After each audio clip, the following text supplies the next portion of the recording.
In the distant horizon of the azure sea, a young man in golden armor slowly flew forwards. This gold-armored youth was tall and broad. A fire-red cloak was thrown over his back. His momentum spirited and daring. His cultivation had reached the peak of the great world king realm, approaching the half-step Empyrean realm. This cultivation, when placed in the grand scene of the final trial's opening, wasn't considered much at all. Moreover, there were more than great world kings but even true Empyreans. But as this youth appeared, the eyes of those in the audience shrank. It was clear that they were extremely afraid of this gold-armored youth. "It's really him," Lin Ming muttered. This gold-armored youth was someone he was familiar with, the good fortune Saint Sun. The good fortune Saint Sun's cultivation speed was far higher than Lin Ming's. But this was also within reason. First, the good fortune Saint Sun had lived longer than Lin Ming, and secondly, the laws that the good fortune Saint Sun cultivated were infinitely simpler than Lin Ming's. With Lin Ming having reincarnated also, although he didn't experience any bottlenecks returning to his previous cultivation realm, it still delayed him by a great deal of time. The good fortune Saint Sun, he actually came, Lin Ming thought. In truth, he also wanted to find an opportunity to kill off the good fortune Saint Sun. But now was not the right moment. At this time, Lin Ming's complexion changed. From beneath the good fortune Saint Sun the sea began to stir, a storm rising up. Violent fluctuations of energy emanated outwards. Dreadful waves swept over the world. A giant spherical blood-red life form rose up from the sea, its appearance like a scarlet sun. From all over this bloody sun, the sea water boiled away.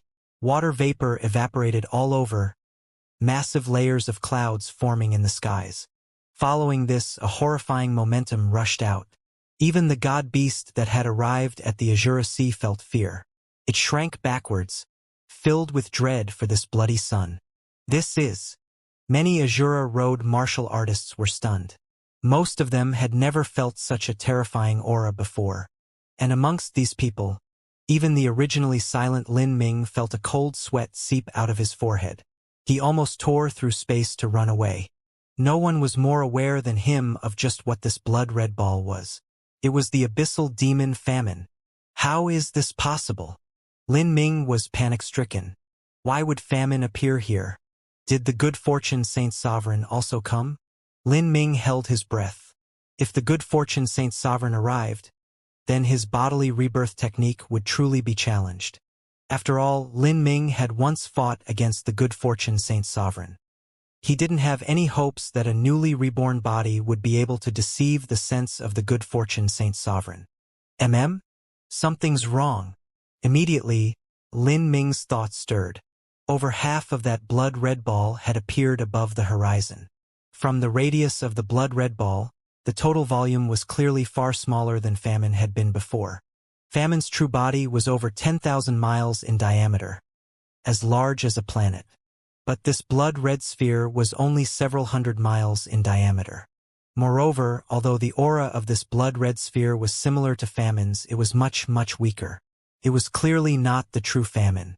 And the good fortune Saint Sovereign wasn't atop this blood-red sphere. The one controlling it seemed to be the good fortune Saint Sun. This small crimson sphere, could it actually be Famine's descendant? Lin Ming immediately thought. His heart chilled. Famine was already an incredibly terrifying existence. If it was able to produce descendants, he simply didn't want to imagine that. Famine's attribute was to swallow all. If it were to continue without end, then even the entire universe would be swallowed up by it. What is that thing? On the azure sea, many people wondered with trembling hearts. For many of them, this was the first time they had laid eyes upon such a terrifying life form. In their original opinion, god-beasts were already the supreme vicious beasts of the entire universe. Although legend said that deep within the azure sea there were one or two super beasts that could compare with true divinities, legends were only legends. No one had seen them before. But currently, this terrifying thing could even cause a god-beast to draw back in fear. Was this a terrifying existence on the level of a true divinity? It is Famine. On a luxurious sea platform, Grandma Goldwind slowly spoke. As she looked at Famine, A strange light glittered in her eyes. Lin Ming turned his head and listened. For all these years, he had been absent from the divine realm for far too long and didn't know what state the saints were in. He also didn't know how strong the good fortune saint sovereign had become. Famine? From the legends, the avatar of the good fortune saint sovereign. A small number of martial artists from the Azura Road had also heard about the good fortune saint sovereign. The destruction of the divine realm, the defeat and withdrawal of the human race, these were events that reverberated through the 33 heavens. In addition, many saint martial artists had recently come to the Azura Road. Thus, many of them knew just what kind of character the leader of the saints was. They also knew of his avatar Famine, who came from the dark abyss. It is more accurate to say that what is before us is only Famine's avatar. In the last 1,000 years, Famine has swallowed far too many things. It has swallowed massive amounts of resources, life essence, soul essence, and has begun to breed its own avatars. With this, it can swallow things even faster, growing even faster. Grandma Goldwind muttered. Lin Ming's face darkened. Swallowed many things? Resources? Life essence? Soul essence? These things could only have been from the divine realm. When the God-lamenting wall began to weaken and the great calamity approached, it was even possible that the good fortune saint sovereign had raised up a great war that swept through the divine realm and ancient races all in order to provide food for Famine. Where would the saints have found so many things to feed Famine? It was naturally impossible for the good fortune saint sovereign to ruin his own race. Thus he could only choose to invade other universes. After understanding this, Lin Ming gripped his fists and clenched his teeth. In this calamity, countless people had died in battle within the divine realm. Innumerable sects had been turned to dust, their inheritances lost to time. Many people had been swallowed and their souls absorbed, forced to become a part of Famine. This was a truly tragic way to die. It was even likely that those humans who survived would be raised by the saints and used as fodder to feed Famine. With the saints suppressing humanity, the human race would suffer the fate of eventually degenerating into farm animals. Understanding this, Lin Ming's eyes suddenly became icy cold. He looked towards the good fortune saint's son who was flying in from the distance, and hid the murderous intent bubbling in his heart. At this time, the good fortune saint's son stood tall above Famine's back, a light grin on his face. In that peak battle against Lin Ming in the past, the good fortune saint's son had suffered an excruciating defeat, ending in the greatest frustration of his life. But afterwards, when the saints invaded the divine realm, the good fortune saint's son had commanded the armies to trample over the 3,000 great worlds of the divine realm. Most Empyreans had either fled or died. The good fortune saint's son could be called invincible, knowing no loss. He recklessly galloped over the universe, overbearing, as if no one in the world could topple him. His confidence that was shattered by Lin Ming was also restored as he found the thrill of revenge. His cultivation would need at most 2,000 more years to break into the Empyrean realm. Moreover, the good fortune saint sovereign had even let him control one of Famine's avatars. As long as he could raise this avatar and fuse together with it, then his strength would reach an unimaginable boundary. At that time, besides a few people in the entire 33 heavens, who could stop him? In this situation, the good fortune saint son's thoughts were incomparably smooth. He had been ordered to preside over the smelting trial of the good fortune Saint Palace's junior disciples. He stepped onto the Azura Sea stage with cocky vigor, using Famine's avatar to make a high-profile appearance that deterred all present. The good fortune saint's son was satisfied with the effect he created. In his opinion, those who possessed absolutely formidable strength should expose that strength and awe everyone, making them submit. The saints already possessed such capital. The high-spirited good fortune saint's son didn't notice that on one of the viewing platforms, a black-clothed youth was gazing at him. Although this black-clothed youth's eyes contained a horrifying killing intent, what was unusual was that no one sensed him.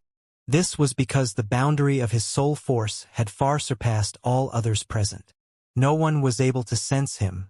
Let's begin. Today is the stage of my race. Only my race will be the main lead of this final trial. The good fortune Saint Sun raucously laughed. Many native influences of the Azura Road saw the good fortune Saint Sun's rampant behavior and wanted to refute him, but they couldn't summon the energy to do so. Their influences truly couldn't compare with the good fortune Saint Palace. At this time, from beneath the good fortune Saint Sun's feet, the flesh and blood of famine began to slowly split up like a pomegranate being torn apart. From within it, a group of young saint elites appeared. These young saint elites had been sent from the good fortune Saint Palace. They were a special squad of disciples sent to participate in the final trial. As for the good fortune Saint Sun himself, he would not be attending the final trial. This time he was only a host. After a few thousand years, the juniors of the past are now responsible for important missions. An elder from the inner Azura Road looked at the good fortune Saint Sun and spoke with deep emotion. To these rulers that lived for such a long time, several thousand years was nothing more than a blink of an eye. However, to geniuses on the level of the good fortune Saint Sovereign, a few thousand years was enough to have them grow to a terrifying boundary. The good fortune Saint Sun and his group stepped down from Famine's body. The good fortune Saint Sun waved his hand and an opulent sea-viewing platform appeared out of thin air, large enough to accommodate all disciples of the good fortune Saint Palace present. Looking at the young elites from the good fortune Saint Palace, many people couldn't help but admit that the good fortune Saint Sovereign was truly terrifying. The good fortune Saint Sovereign had an amazing inside background to begin with, and now that the saints had defeated humanity and plundered a massive amount of resources, could the good fortune Saint Palace have faintly become the #1 sect of the 33 heavens? Many Azura Road martial artists looked at the good fortune Saint Sun, the fear in their eyes deepening. But at this time winds whipped up once more. The clouds in the skies parted and a giant blue lotus floated downwards. Above this lotus flower stood a woman with an ethereal making. This woman wore a water blue dress that perfectly contrasted against her figure. Her appearance wasn't remarkable, but even so, as she stood amongst a throng of female martial artists, she stood out from them, unique and singular. Her slender eyes and pale skin gave off a feeling just like the blue lotus behind her, a subtle and nearly imperceptible taste. However, when Lin Ming saw this woman, his mind shook. He noticed that on this woman's uptied hair, 3 beautiful feather plumes were inserted. These 3 feathers seemed to be hairpins, but as Lin Ming saw them, they had an unusually deep significance. These feathers carried with them a familiar feeling. Rather, one could call it an unforgettable feeling that was carved into his bones. That was Soaring Feather God King. In the past, it was Soaring Feather God King that chased down Lin Ming and forced him into a dead-end road with no path to take. Finally, he was forced to escape into the Azura Road, and as a result he was tricked by Shang Mei. Its fairy blue lotus, Soaring Feather God King's direct disciple, and also her #1 disciple. Fairy Blue Lotus and the good fortune Saint Sun have both arrived. Out of the 4 marvels of the saints, 2 are present. The limelight of the saints is too great.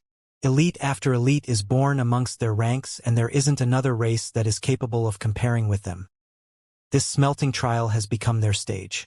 Soaring Feather God Mountain as well as the good fortune Saint Palace, they might take up all the benefits in this final trial. Compared to the saints, the Spiritas have been too quiet lately. Everyone wildly discussed. But Lin Ming noticed a few words in particular, the 4 marvels of the saints. Who are the 4 marvels of the saints? Lin Ming asked in a low voice. Oh, you don't know? The saints' 4 marvels are the 4 most outstanding true divinity disciples of the saints. They are the good fortune Saint Sovereign's direct disciple, the good fortune Saint Sun, Soaring Feather God King's direct disciple, Fairy Blue Lotus, and Astral Vault God King's 2 direct disciples, High Sun and Dark Moon. The saints have so many young elites? Lin Ming asked, glancing at Fairy Blue Lotus. Her cultivation was at a half-step Empyrean, even higher than the good fortune Saint Sun's. This mysterious woman caused Lin Ming to pay particular attention to her. The one who spoke said, "The truth is that the most terrifying of the 4 marvels are the good fortune Saint Sun and Fairy Blue Lotus. As for High Sun and Dark Moon, they just barely match up with them." High Sun and Dark Moon both have Empyrean cultivations and rely on the superiority of their cultivation to be listed amongst the 4 Saint Marvels. In fact, their strength can be considered slightly higher than that of the good fortune Saint Sun and Fairy Blue Lotus. Thousands of years ago, in the Great War between the Saints and humans, the 4 Saint Marvels earned tremendous numbers of military merits. In particular, High Sun and Dark Moon exterminated many human sects and even killed off human Empyreans. The 2 of them had already grown by that time, but as for the good fortune Saint Sun and Fairy Blue Lotus, them growing was something that only happened in the last 1,000 years. The person chattered away. As Lin Ming listened, he quietly maintained his composure, secretly recording High Sun and Dark Moon's names in his heart. He took a deep breath and asked again, "Has humanity perished? I've been in seclusion in the Azura Road for so many years, but before I came I also heard about humanity's situation. It seemed that all their peak masters died in battle." "Haha, I'm not too sure about that." The person shook their head. "I heard that the humans found a way to pierce through the God-lamenting wall that separates the 33 heavens and fled. But the saints seem to be chasing them down even now. It's just a matter of time until they are all destroyed. I heard that humanity once produced an unrivaled genius, if I remember. His name was Lin Ming? Didn't he also die? This proves that humanity's destiny has come to an end. If they can't even keep their own geniuses alive, just what future do they have left?" "Oh, Lin Ming, I've heard about him too. Did he really die?" Lin Ming's thoughts stirred. This was an extremely important matter to him. If the saints truly believed he died, then he would feel much safer. "It's true, I swear." The person saw Lin Ming's doubtful gaze and responded with a bit of dissatisfaction. "I heard that a true divinity of the saints personally acted in order to eliminate Lin Ming and prevent any future problems from arising. With a true divinity personally hunting him down, do you think he would still be alive? I heard rumors that if Lin Ming hadn't died, he might have been able to grow up fast enough in the near future that he could threaten the good fortune Saint Sovereign. In my opinion, that is just babbling nonsense. History never has ifs to begin with. If you die, becoming nothing at all." "Thank you," Lin Ming faintly responded. He learned a bit more information that concerned him, but he was still worried about the retreat of humanity. But at this time, a raging storm was set off in the Azura Sea. A vast and boundless aura appeared from nowhere. Violent fluctuations of energy rose up from all over and dreadful waves shot into the air. In the skies, dark clouds gathered, as dark and dense as liquid ink. Faintly, azure dragons seemed to rush between these clouds. These weren't real dragons, but were horrifying energy flows that had gained spirituality. Billowing thunder followed. The deafening thunderclaps seemed as if they could break apart the heavens. Lin Ming knew that the final trial was finally opening. "Ha ha!" The good fortune Saint Sun laughed. He suddenly looked at Fairy Blue Lotus and said, "Blue Lotus, I originally thought that those I brought today would wrap up this entire final trial, but I didn't think that your soaring feather god mountain would also decide to join in on the fun. How about we have a little competition?" The various influences of the saints competed against each other. The 3 god kings of the saints weren't harmonious to begin with, and their direct disciples, the 4 Saint Marvels, were also so. "If you want to compete, then let's compete," Fairy Blue Lotus lightly said, thinking little of it. Behind her stood 4 young disciples, 3 men and 1 woman. Without exception, all of them had a feather mark on their head. At this time, a giant crack appeared in the void. A surface appeared like a pitch-black pool with endless arcs of lightning glistening within. The crack rapidly expanded, drowning away the world and the sea. Countless runes of the great Tao appeared, carrying a vast power of chaos that gushed outwards. This terrifying strength tugged at everyone's blood vitality and divine soul, making it impossible to approach this fissure of space and time. But several bold and daring young elites actually flickered, their bodies disappearing as they rushed straight into the space and time crack before it fully opened. Their figures flashed. Like winding dragons, they passed through the arcs of thunder. Most of these people came from Soaring Feather God Mountain and the Good Fortune Saint Palace. In the fierce onslaught of thunder, their movements were calm. Amongst them, there was a fat person who stopped in the storm. He looked towards the 4 disciples of Soaring Feather God Mountain and sly smirked, the corners of his round face curling upwards. Then, his figure flashed and he dove deeper into the horrifying storm. They've already gone in. Many people looked at the mystical and unknown world that lay behind that massive space crack, unable to go forwards. It was only when the thunder gradually died down did martial artists fly into the entrance of the final trial, sinking into the black crack. As for Lin Ming, he joined the waves of people, looking extremely common. From the time he came here to the time he flew into the space crack, no one had noticed him. After all young elites with the trial qualifications had entered the final trial, the good fortune Saint's son slowly flew away. Behind him, Famine's avatar gradually emerged upwards from the sea. It stretched out a thick blood dragon tentacle that wrapped around the good fortune Saint's son. Then, Famine's flesh and blood split and the good fortune Saint's son sunk into it in front of everyone's eyes. After the good fortune Saint's son entered Famine's body, Famine sank deep into the sea, isolating out everything outside. The good fortune Saint's son wore a red cloak as he stepped on a path made from Famine's flesh and blood. Slowly, he arrived at the core of Famine, where there was a room formed from its body. This room was wide and spacious. The furnishings were elegant. There was a soft rug of red feathers and an ancient wooden bed covered with sheets woven from threads of divine silkworm silk. On the side of the bed, there was wine made from heavenly materials. But this room was permeated with the scent of blood. The ground also wriggled, making one feel uncomfortable. The good fortune Saint soon walked into this room and took out an array formation jade slip. He crumbled it in his hand. The light of the array formation faded and a blurry face appeared in the air. This face contained a pressure beyond description, almost impossible to look at head-on. This was the good fortune Saint Sovereign. As the good fortune Saint Sovereign's face appeared, the originally overbearing good fortune Saint's son became meek and respectful. He politely bowed and then stood up. Was there a problem? The good fortune Saint Sovereign's voice was as cold as metal, without any emotion at all. Reporting to your Majesty Sovereign, everything is going well. The final trial has begun and those from Soaring Feather God Mountain have also appeared. Besides them, there is no one else worthy of attention. Your child will surely complete the mission you have handed down. The good fortune Saint Sovereign thought for a moment. That woman Soaring Feather shouldn't know the circumstances of why you are there. This time, the result of the final trial is secondary.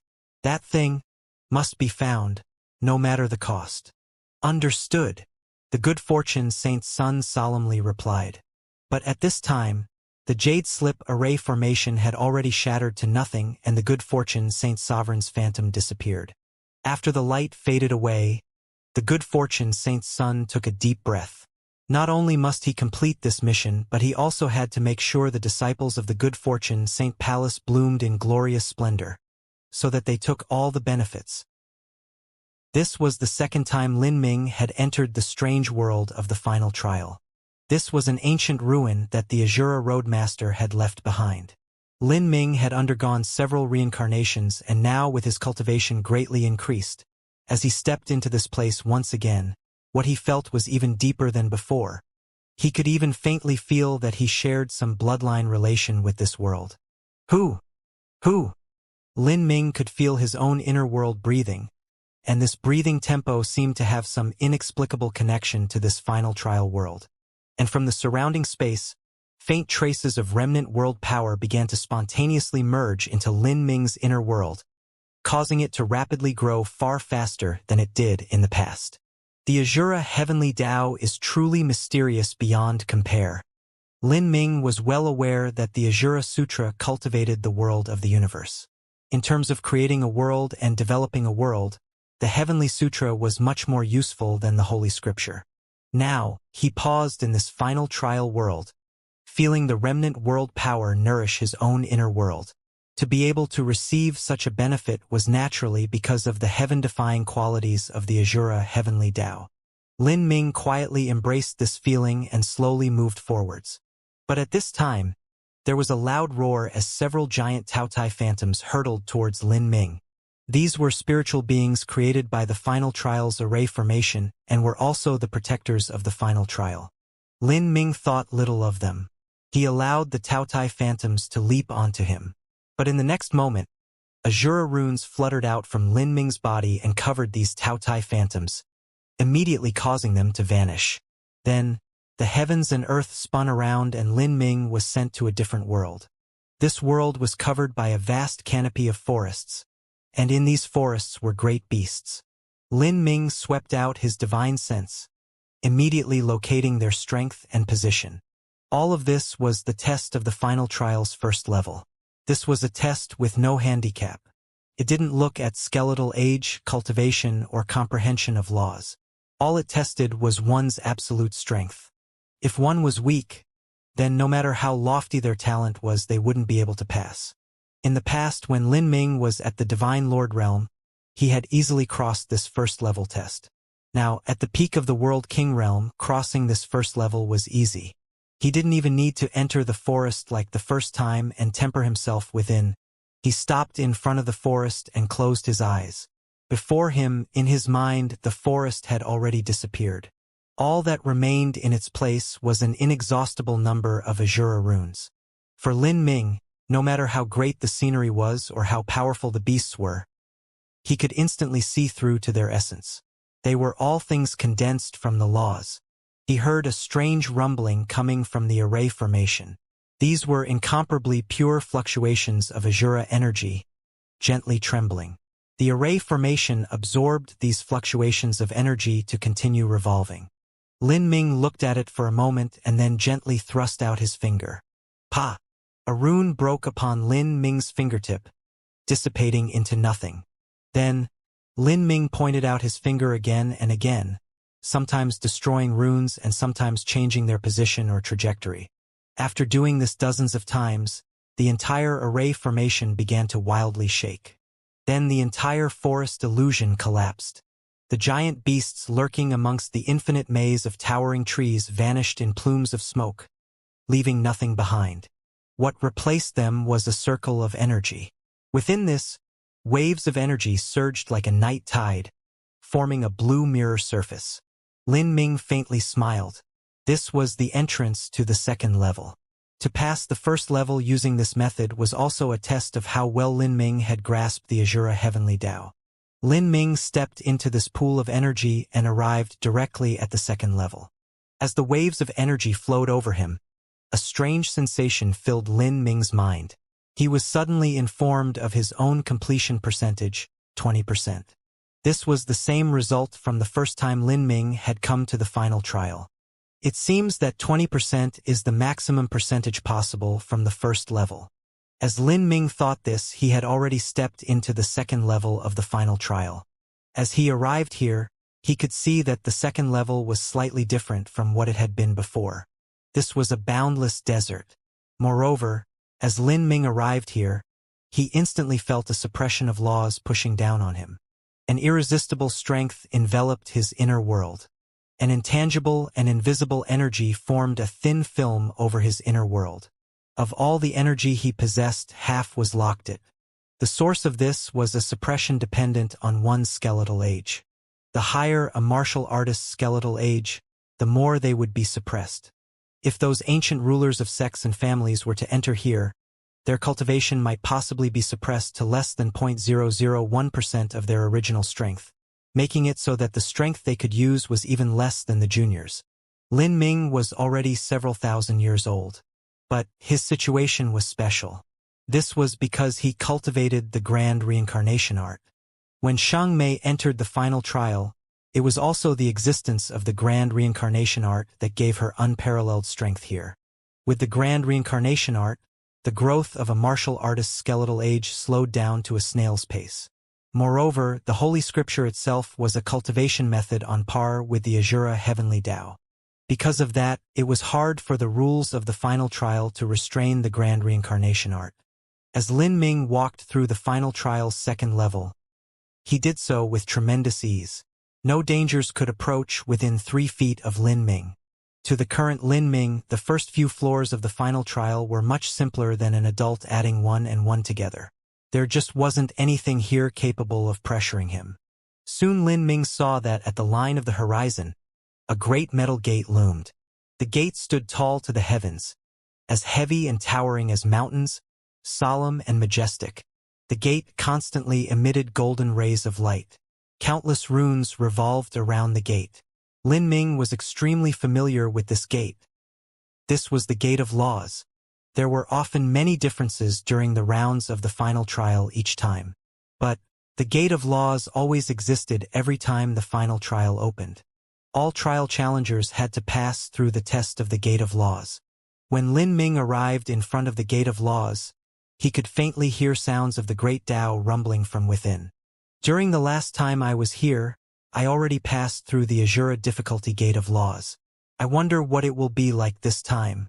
According to the rules of the final trial, if my results from this time cannot surpass the results I obtained from the first time, then there is nothing I can obtain. In other words, if I still enter the Azura difficulty test, there isn't any meaning to that at all. The final trial shouldn't make me pass a meaningless test. As Lin Ming thought this, he began to wait before the Gate of Laws. The Gate of Laws would only open once the majority of trial challengers participating had arrived here. But Lin Ming had been too fast.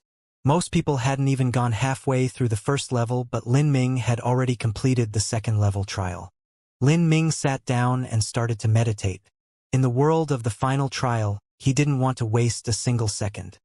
He began slowly absorbing the remnant world energy all around him to nourish his own inner world. After 20 hours, Lin Ming felt other martial artists finally approach. He swept out his divine sense and discovered that there were several groups of martial artists. He saw a deep blue spirit boat flying in from the skies. At the bow of the spirit boat, a woman in ash-gray clothes stood tall against the wind. She wore a green veil on her face, and inserted on this green veil were 3 feathers. Lin Ming had seen this woman before. When Fairy Blue Lotus arrived at the entrance to the final trial, she had led 4 disciples, 3 of them men and 1 of them a woman. This gray-clothed woman was that female disciple. From the position she stood, he could guess that she was the core figure of the 4 disciples from Soaring Feather God Mountain. And beside those from Soaring Feather God Mountain, the disciples of the Good Fortune Saint Palace had also arrived. The Good Fortune Saint Palace had poured in an exorbitant amount of resources and were able to obtain many qualification tokens. They were able to bring over 20 disciples into the final trial. Many young elites had gathered together, and at the front of them was a fat man playing with a gourd of wine. He quietly sat atop a flying rug, a calm and presumptuous smile on his face. Because of all the meat packed around his face, his 2 narrow eyes made it seem as if he were sleeping.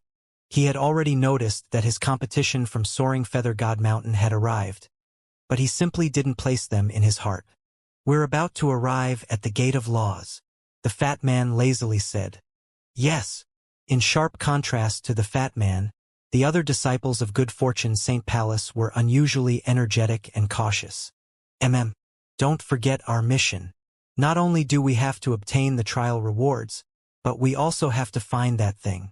The fat man drank some wine, a flash of light crossing his narrow eyes. As the disciples from the Good Fortune Saint Palace and Soaring Feather God Mountain approached, Lin Ming stepped back and hid himself in a space distortion, completely vanishing from sight. In the final trial, wanting to distort space wasn't easy. Lin Ming relied on his understandings of the Azura laws to do so. "Elder Senior Apprentice Brother, we've arrived first." A young disciple from the Good Fortune Saint Palace looked at the empty scene in front of the Gate of Laws, chuckling as he spoke. The elder senior apprentice brother he spoke of was naturally the fat man leading them. The fat man patted his belly. He drawled, "This isn't anything to be overly proud about. We come from the Good Fortune Saint Palace and we have the most people here. With so many of us working together, if we aren't the first group to arrive, then we might as well go home and cry. Moreover, those from Soaring Feather God Mountain have also arrived." As the fat man spoke, his eyes peered into the horizon. He could see a deep blue spirit boat slowly but solidly flying towards them. That was the transportation device of Soaring Feather God Mountain's disciples. After the disciples from Soaring Feather God Mountain arrived, they only spared a glance at the good fortune St. Palace disciples before gathering off on another side on their own, where they began to meditate. As time passed, more and more trial challengers reached the Gate of Laws. As for Lin Ming, he chose a time when most of the trial challengers had arrived to quietly appear. No one noticed an extra person amongst the throngs. After Lin Ming appeared, the Gate of Laws began to shine with an even more dazzling light. Rumble, rumble, rumble. The earth shook. The Gate of Laws opened just a sliver and a horrifying aura gushed out like a tsunami. The hearts of those present quaked. The trial of the Gate of Laws was finally about to start. This was an extremely vital part of the Azura Road's final trial. The rewards dispensed at the Gate of Laws were incredibly rich. Moreover, from this point on, the results of the trial challengers would rapidly be pulled apart. The powerhouses would go higher and the weak ones would drop lower. Beneath the shroud of divine light, the gate completely opened. Within the gate was an incomparably vast starry space. 4 spatial gates were lined up in the starry space. These 4 spatial gates represented 4 difficulties. From largest to smallest, from easiest to hardest, they were the mortal step difficulty, earth step difficulty, heaven step difficulty, and also the Azura difficulty. The difficulty of the Gate of Laws was disgustingly abnormal. In the past, even the 6th Revolution Xianxia was barely able to perfectly complete the Heaven Step difficulty. Ha ha ha! It's finally opened. It's begun. The smaller the spatial gate, the more difficult it will be. This is one of our life's most important chances. Everyone, be a bit more cautious and give it everything you have. A sect disciple with some experience began to introduce the details of the Gate of Laws. The gazes of many trial challengers invariably drifted over to the rightmost spatial gate, the one that was also the smallest. This spatial gate was blood red like a spinning vortex of blood. The aura it emitted caused one's heart to shake with fear and dread. Many martial artists felt a terrifying pressure just looking at it. They couldn't keep their eyes on this gate for a long period of time. Don't look. If you look too long, then you'll suffer a soul wound. That gate isn't something that people can enter. And Azura Road disciple grimly said to several of his junior apprentice brothers. No one can enter? Thousands of years ago, wasn't there that monstrous genius Lin Ming who managed to perfectly pass the Azura difficulty? Is that legend true? Upon mentioning Lin Ming's name, the complexions of many martial artists changed. Lin Ming was a fabled existence within the Azura Road. In billions of years, he was the only final trial challenger who had managed to obtain a completion rate above 90%. This was a completion percentage so high it strained the neck. There were even many people that weren't willing to believe this rumor. That legend is true, someone slowly said. The atmosphere of the field fell silent for a moment. Amongst those present, no one dared to choose the Azura difficulty. Even the Heaven Step difficulty caused people to shrink back.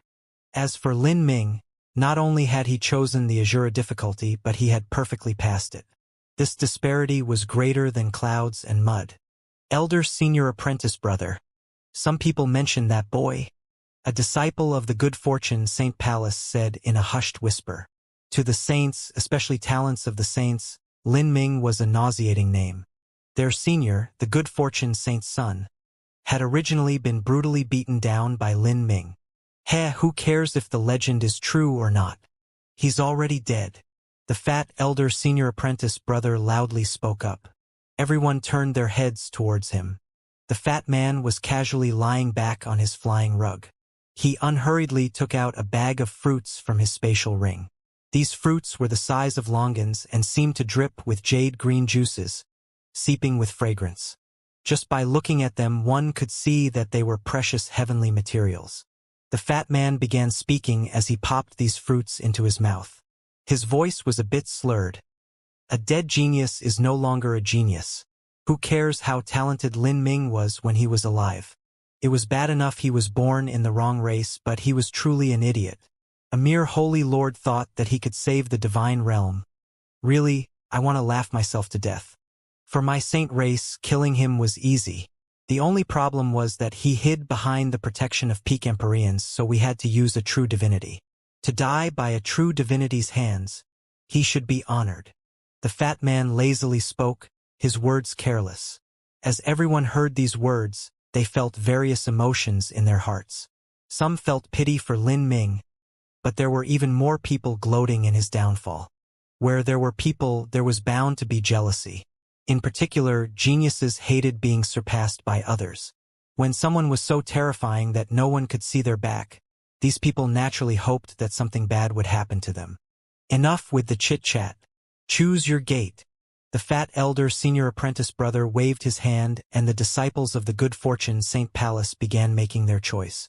What they chose was the Earth Step difficulty level. This difficulty level was already extraordinary. Of the many Azura Road disciples, most could only choose the Mortal Step difficulty. But then, the fat man also made his choice. He chose the Heaven Step difficulty. This was the same difficulty that Shang Mei and Xiao Moxian chose in the past.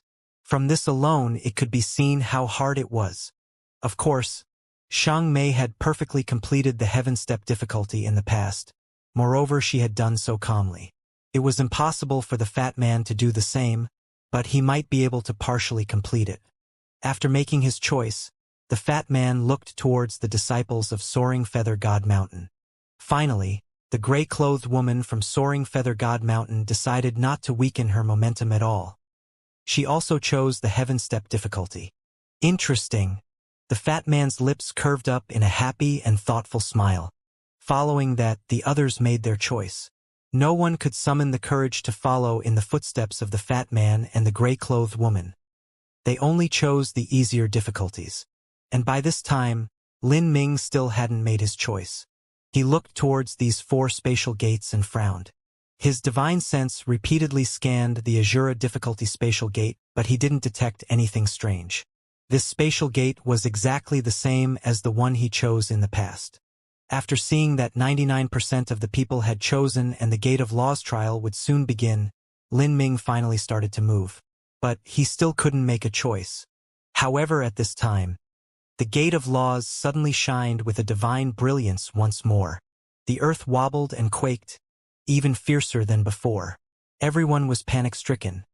They had no idea what had occurred. Ka-ka-ka-ka. With a great cracking sound, the void to the right of the red Azura gate suddenly split open. A vortex of energy emerged from thin air, revolving without end, stabilizing that shattered space and turning it into another spatial gate. This spatial gate was a deep blood red, and even smaller, only a fifth of the Azura-level gate's diameter. For a time, everyone was shocked. What was going on here? There were supposed to be 4 spatial gates. Why had another appeared? Moreover, this spatial gate was smaller than all the other ones present. If so, this meant it was even more difficult than the Azura-level gate. Just as people thought this, someone suddenly paled as he began shivering. This new smallest spatial gate emitted a horrifying aura, one that affected his soul and nearly ruptured his spiritual sea. He quickly turned his head. Only then was he able to let out a breath of relief. Everyone looked away, no longer daring to look at the new spatial gate. How terrifying! It was like this gate contained demons. It seemed that their previous guess had been true. Then, was there anyone that could actually enter such a gate?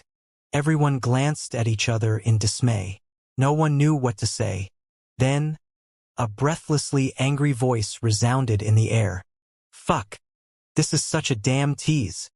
Everyone turned their heads. All they saw was the fat man who was eating his fruit suddenly throw the remaining fruits he had on the ground.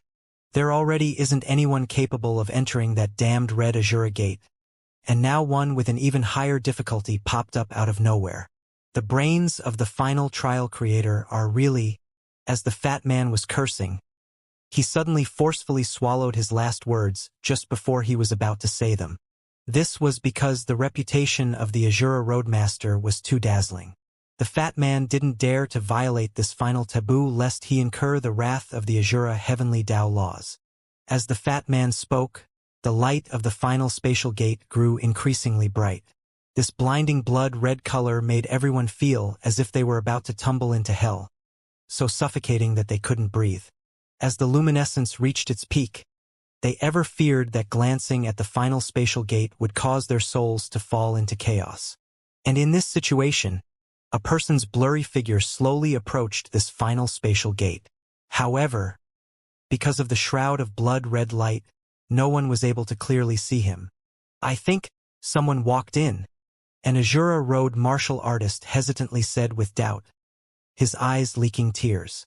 His foundation was solid, his soul force was formidable, and he was also extremely curious.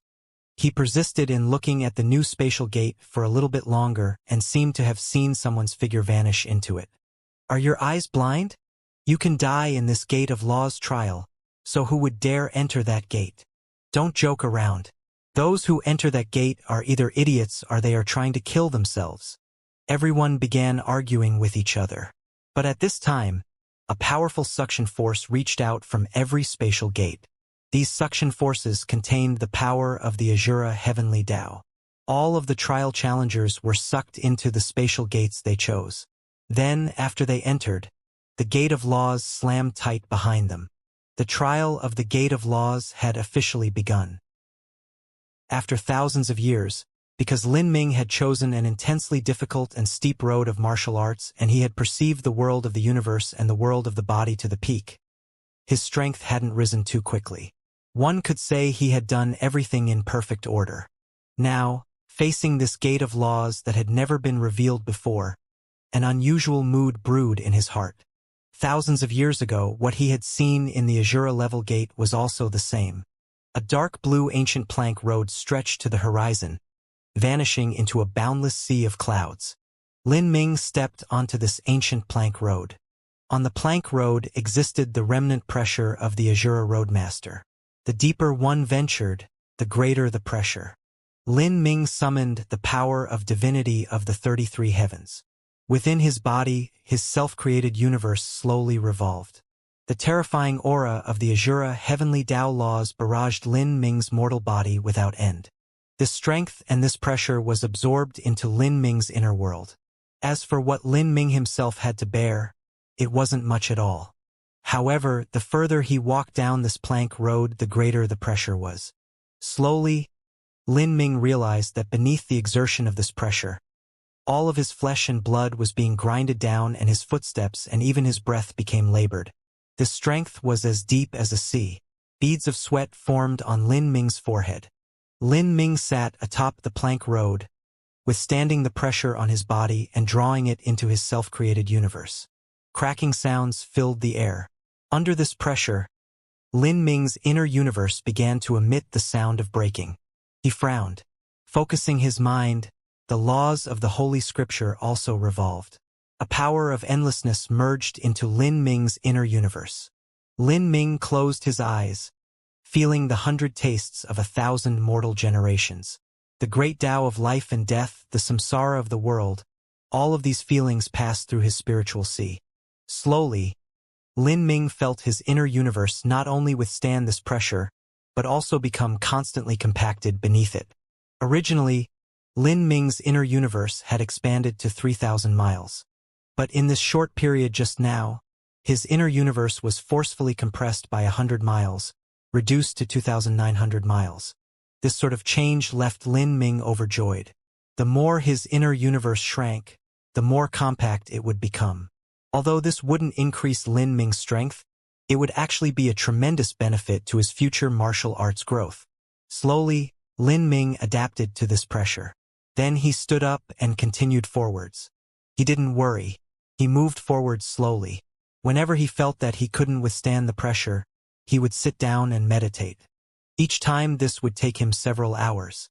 Like this, Lin Ming's inner world constantly compressed. When Lin Ming completely passed through the plank road, his inner world had been compressed by 900 miles, making it 2,100 miles in size. By this time, a full 12 days had passed in Lin Ming's journey. At the end of the plank road existed a vast and ancient continent. At the center of this continent, numerous golden gates stood tall. These golden gates stretched to the horizon. They covered all the laws of the 33 heavens, And this was also the reason why the test from the second level to the third level was called the Gate of Laws. In the past, Lin Ming had also come to this ancient continent. These golden gates had opened one after another, and enemies who represented the great Daos of the 33 heavens had appeared. When Lin Ming defeated all these enemies in turn, the golden gates had disappeared, leaving behind only a single final gate.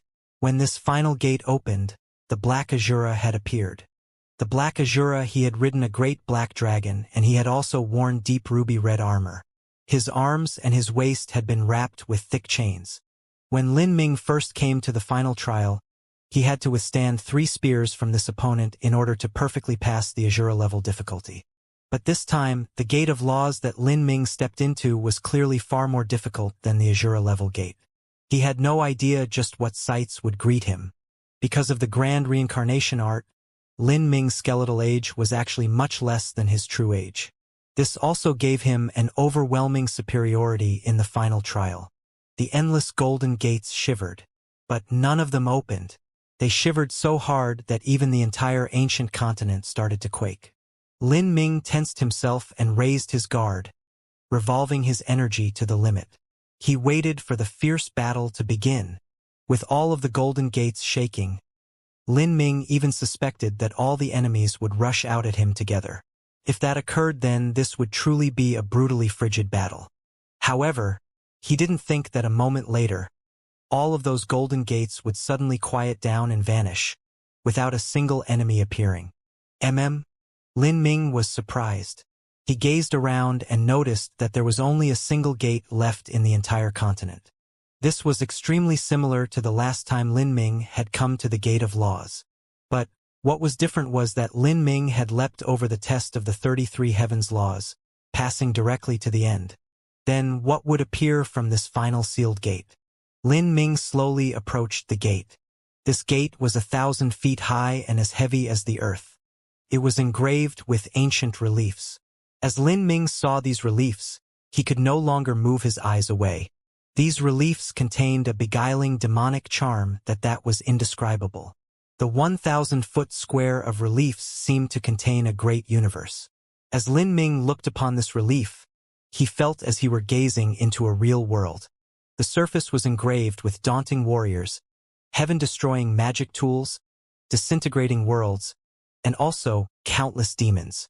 Some of the demons were as large as planets and some were as small as gravel. They were all perfectly presented on this relief, making it feel unbelievable. Looking at these demons, Lin Ming felt something strange tickling his mind. This relief should be depicting a great war in ancient times between fierce demons and the rest of the intelligent life that existed. At this time, the gates suddenly opened. A horrifying divine light shot out from the slit of the opening gates, cutting through the world like the sword of a divine god.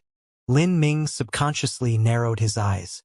With his sense, he vigilantly prepared to begin this test at any time. When the gate opened, Lin Ming opened his eyes to see that the world around him had fallen away. He had arrived in a pure white space. This feeling was as if a world was sealed into that great gate. And after opening, this world had descended and Lin Ming had been drawn in. In the endless white was a man's back. He quietly stood there, as if he were the only one to exist in the heavens and earth. This back didn't seem like that of a phantom, but like that of a real person. Like this, with his back to Lin Ming, the man slowly stepped backwards. The moment Lin Ming saw this man, he gasped. His blood began to boil and seethe. Facing this man felt as if he were facing the entire universe. For a time, an unstoppable thought swelled up within Lin Ming's mind. He immediately understood that this person was likely the Azura Roadmaster.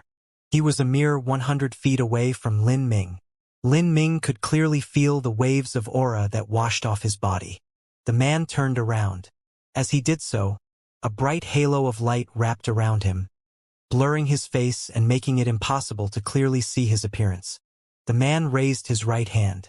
What floated above it was a slowly spinning galaxy. This galaxy seemed ethereal and unreal, as if it contained the infinite mysterious changes of the universe. At this time, the man gave off a feeling as if he were the source of the universe's laws, the singular epicenter of the 33 heavenly Taos. The Azura Roadmaster, was he the Azura Roadmaster? Lin Ming was left dazed for a moment. His heart began to race.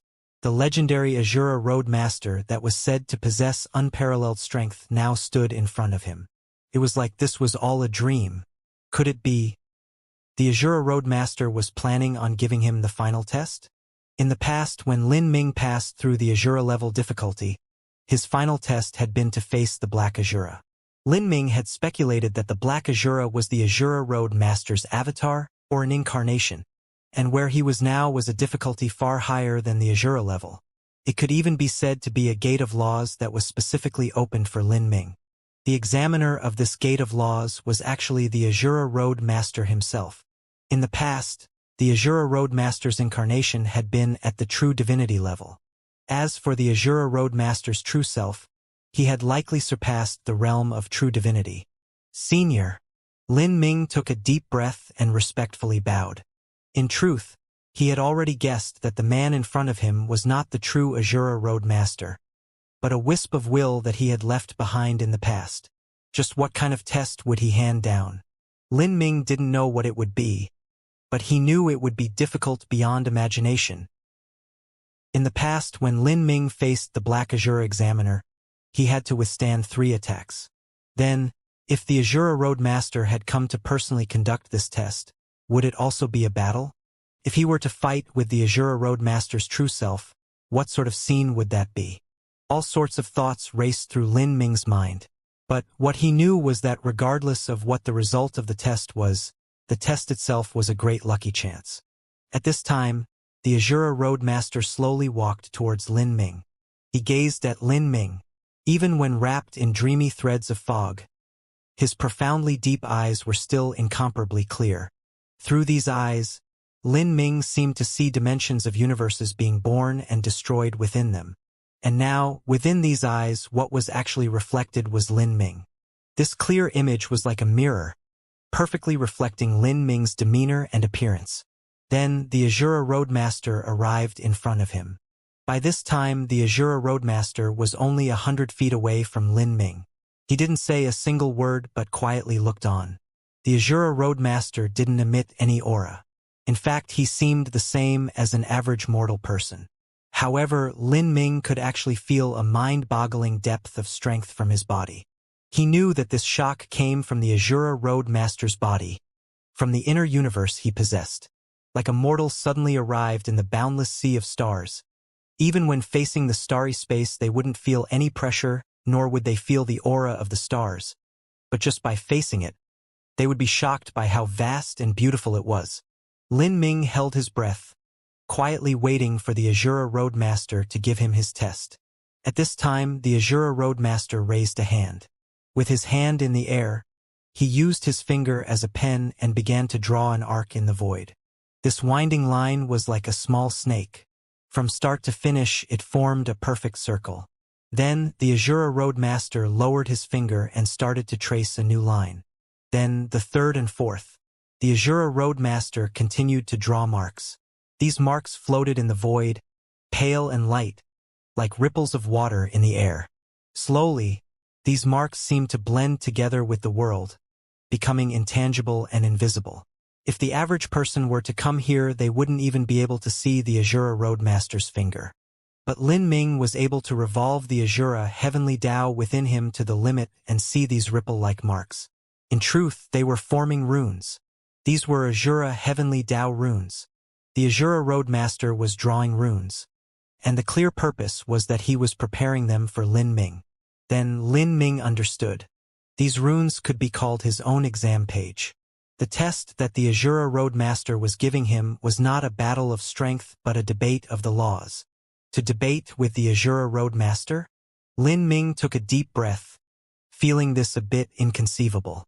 He never thought the test method would be like this. He was well aware that this would be a tremendous challenge for him, but at the same time a rare opportunity. These were runes personally drawn by the Azura Roadmaster, the most essential manifestation of the Azura Heavenly Tao. At this time, the Azura Roadmaster had stopped drawing. He held his hands behind his back and looked at Lin Ming, waiting for his reply. Lin Ming took a deep breath, completely bringing his mind to tranquility. He carefully observed these heavenly Tao runes. They were relatively simple amongst the Azura heavenly Tao. It seemed that, at the very start, the Azura Roadmaster didn't raise too difficult a problem. Or, in the eyes of the Azura Roadmaster, a junior like Lin Ming could be sufficiently proud in comprehending the laws to such a degree at such an age. Lin Ming pondered for a moment. Within his eyes, these runes branded themselves in his spiritual sea where they were rapidly analyzed.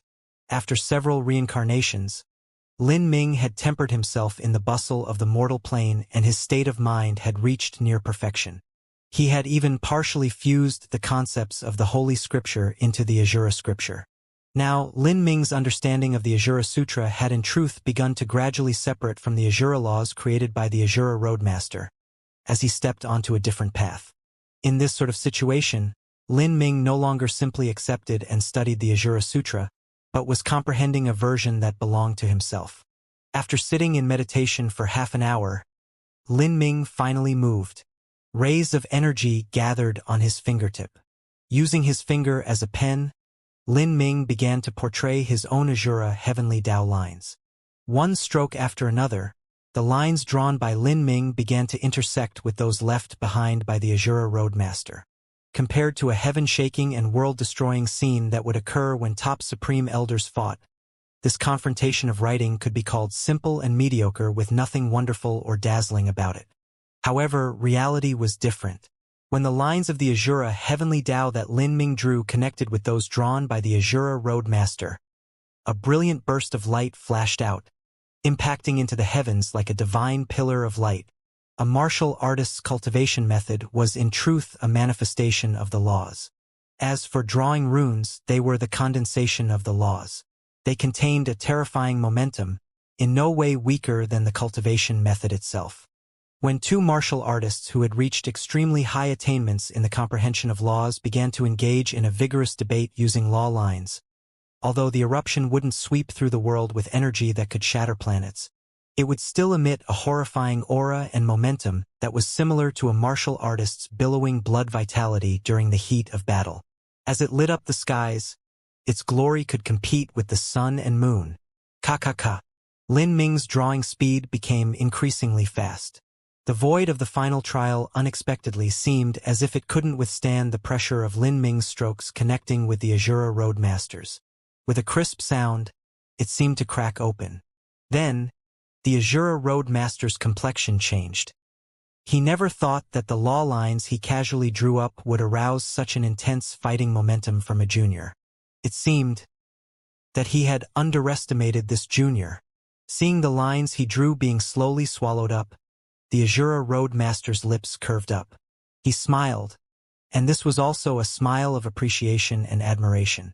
To have the Azura Roadmaster, a man who once stood at the peak of the 33 heavens and ruled over the ancient era, show appreciation towards someone else, this was enough to leave behind a legend. At this time, the Azura Roadmaster took a step forwards. He took out a spear from his spatial ring. He began to use this spear as a pen to draw the lines of the Azura heavenly Tao. This time, the Azura Roadmaster's drawn lines were much denser. Every line tore through the void, galloping like horses, filled with endlessly daring spirit and majesty. Lin Ming began to heat up with excitement. He also drew out the Black Dragon Spear and engaged in a vigorous debate with the Azura Roadmaster. Lin Ming's drawings were soft and supple, continuous and without end. As the two fought, it was like the sun and moon battling for supremacy. This was a fierce confrontation. If an outsider were to see it, they would be dumbfounded. In their opinion, it was unimaginable for people to be able to engage in such an incredible debate of the laws. It should be said that they would never imagine fighting could occur in such a way. Only peak laws like the Azura Heavenly Tao, and only with someone who understood the Azura Heavenly Tao to such a deep degree like Lin Ming, would be able to engage in such a splendid duel of laws. As time passed, Lin Ming noticed that he was slowly starting to fall behind. But at the same time, the appreciative smile on the Azura Roadmaster's face became increasingly wide and vibrant. The truth was that the Azura Roadmaster had only been using an infinitesimally portion of his strength.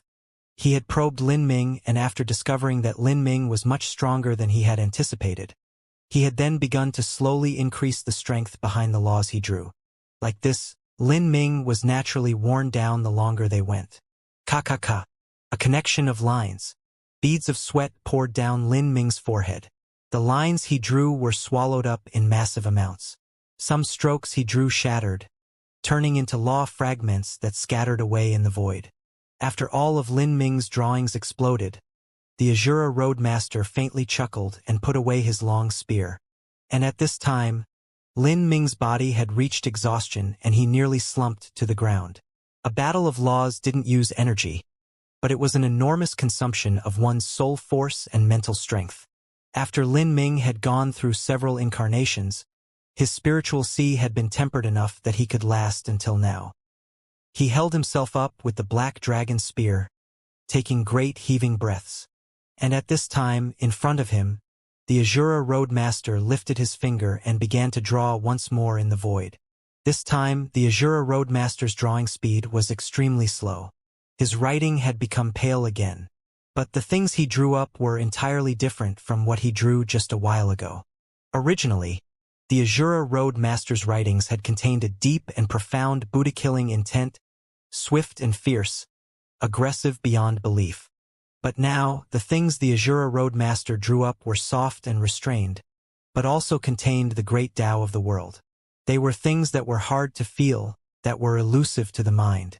Without a doubt, the depth of the laws that the Azura Roadmaster drew this time were on a higher level than those he drew just then. Lin Ming gazed upon these law runes. Although he didn't immediately understand them, he could feel that these runes were all incomplete. Incomplete rune after incomplete rune was drawn up by the Azura Roadmaster, as if he were waiting for someone to fill them, make them whole again. Could this be my test question? Lin Ming suddenly understood. The Azura Roadmaster was waiting for him to complete these runes. If he could accomplish this, that was the same as passing the test. Perhaps this was also the final topic. Lin Ming wasn't in a hurry to complete these runes. He sat down where he was and entered the fused martial intent state, meditating. He completely entered the ethereal state. After several hours of meditation, his soul force had slowly restored to its peak. Then, Lin Ming finally opened his eyes and began to perceive these runes. In front of Lin Ming hung a total of 33 runes, just enough to represent the laws of the 33 heavens. Slowly, Lin Ming forgot the passage of time, forgot himself, forgot all else. He completely sunk his mind into these mysterious law runes.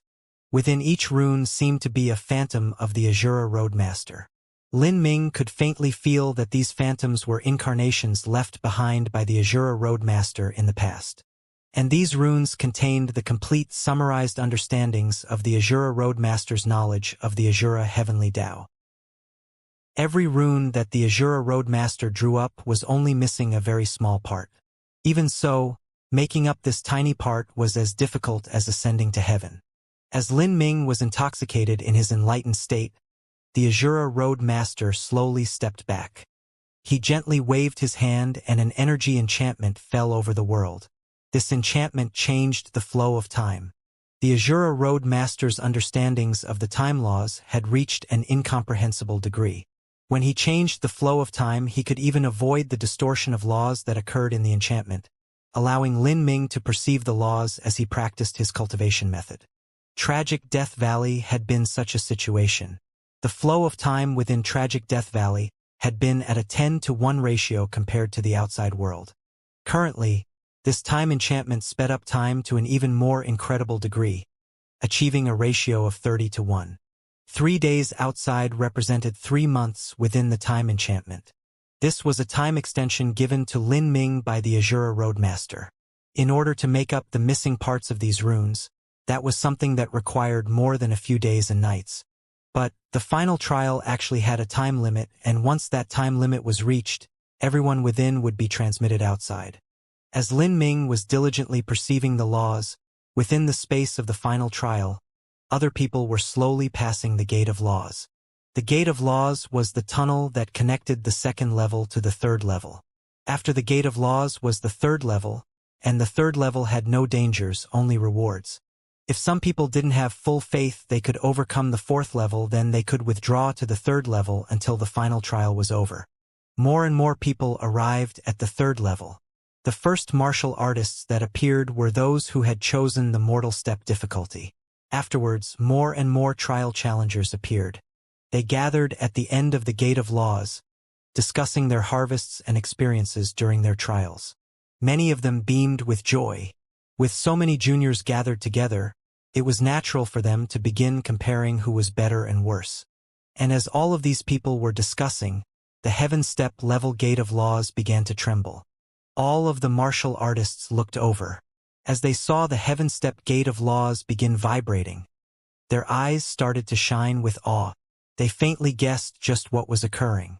Ka. As the Gate of Laws opened, a woman rushed out. She seemed a bit distressed.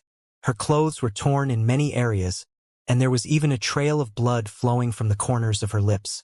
This person was the gray-clothed woman from Soaring Feather God Mountain. She had succeeded in passing the Heaven Step Gate of Laws. This was the same difficulty that Xianxia had chosen in the past. Although it was impossible for the gray-clothed woman to perfectly pass it, she could be more than proud of her current accomplishments. Then, the Heaven Step Gate of Laws began to shake once more. Another figure rushed out from the Gate of Laws. This time, it was the fat elder senior apprentice brother from the Good Fortune St. Palace. There were many marks on his body and his face was a bit purple. Even so, the fat man's face was shining with a smile and his mood was excellent. Elder senior apprentice brother came out. Seeing the fat man come out, the Good Fortune St. Palace's disciples hurriedly stepped forwards. How much did senior apprentice brother complete? Seeing the fat man's good mood, some people quickly asked. Not much, just around 80%. The fat man casually said. But, as these words fell into the ears of others, this left them dumbfounded. An 80% completion rate of the Heaven Step difficulty. This result left everyone feeling flabbergasted. In the world of martial artists, power was worshipped above all. This fat man might not be pleasing to look at or listen to, but he came from the Good Fortune St. Palace and his strength was extraordinary, naturally powerful. The fat man chuckled. In this final trial, he could be called the leading player. He looked at the gray-clothed woman standing not too far away. She frowned. Her result was somewhat worse than the fat man's. And the results of her subordinates were faintly inferior to the other disciples of the Good Fortune St. Palace. There simply wasn't anything that could be done about this. Soaring Feather God Mountain was a hidden sect and couldn't compare to the Good Fortune St. Palace that held absolute control over all resources of the saints. Let's begin and choose our rewards, the fat man said with high spirits.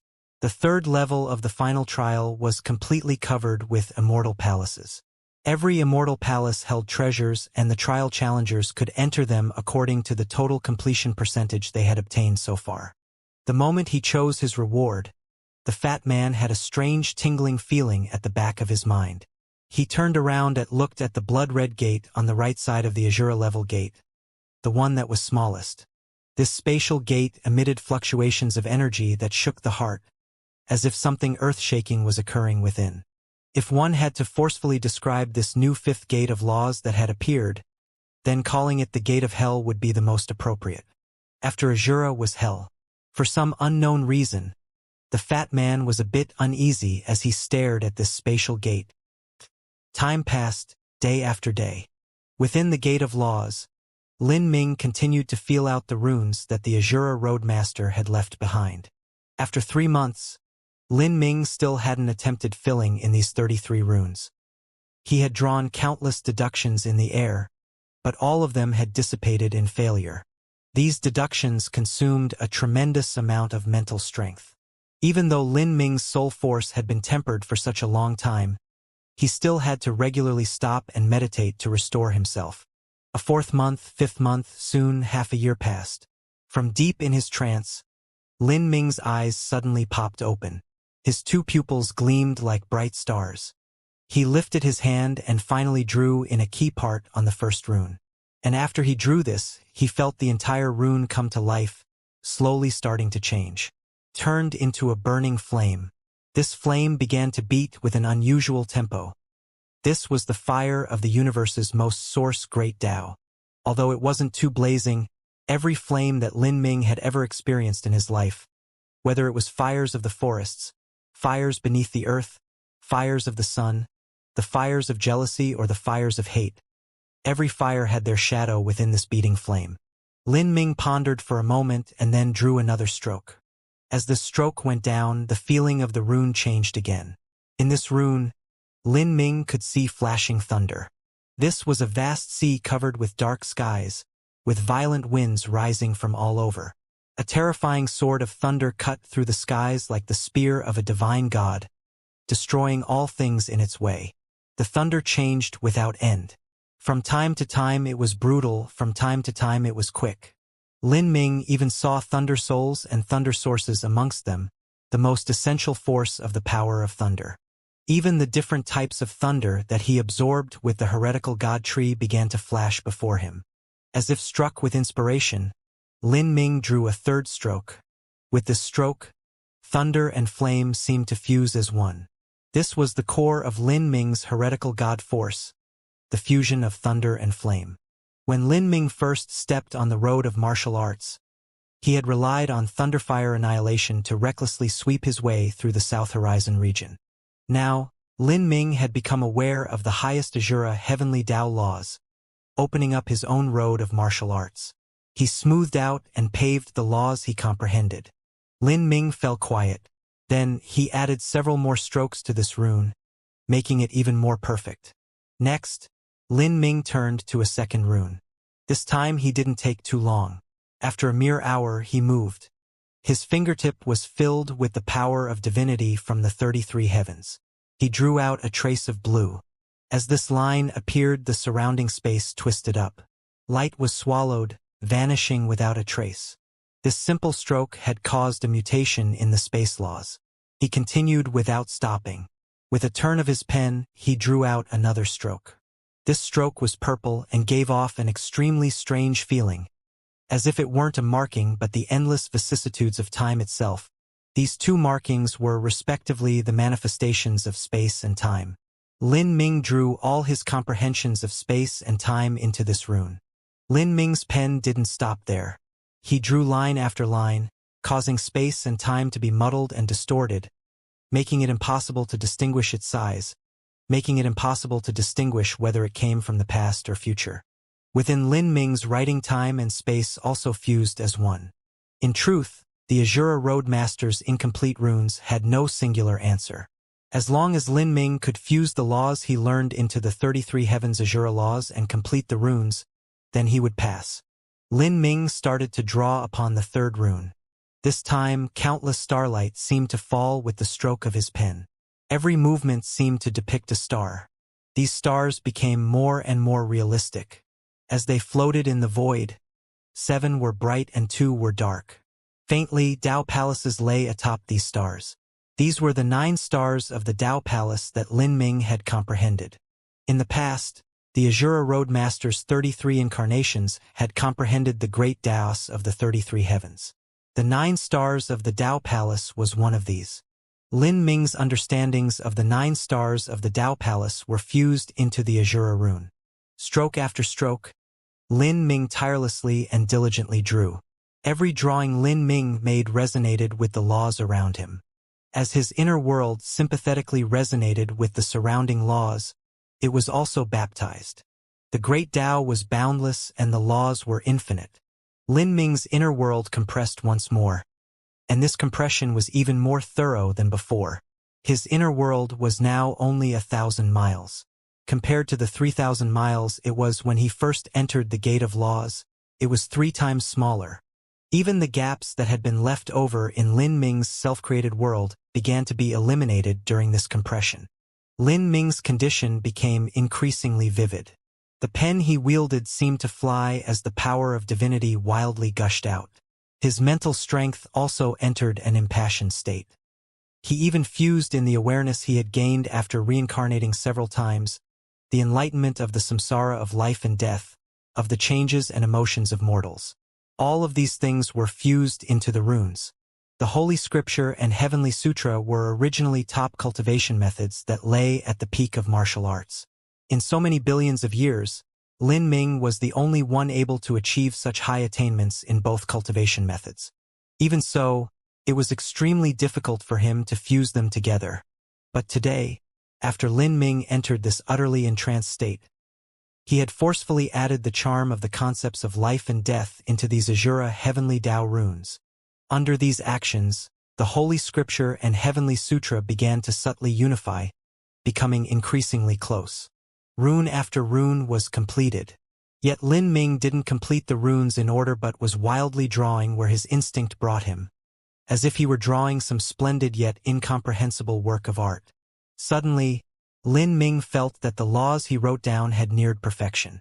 In the final moment, his beautiful writings swerved like dragons and snakes, completing the final stroke.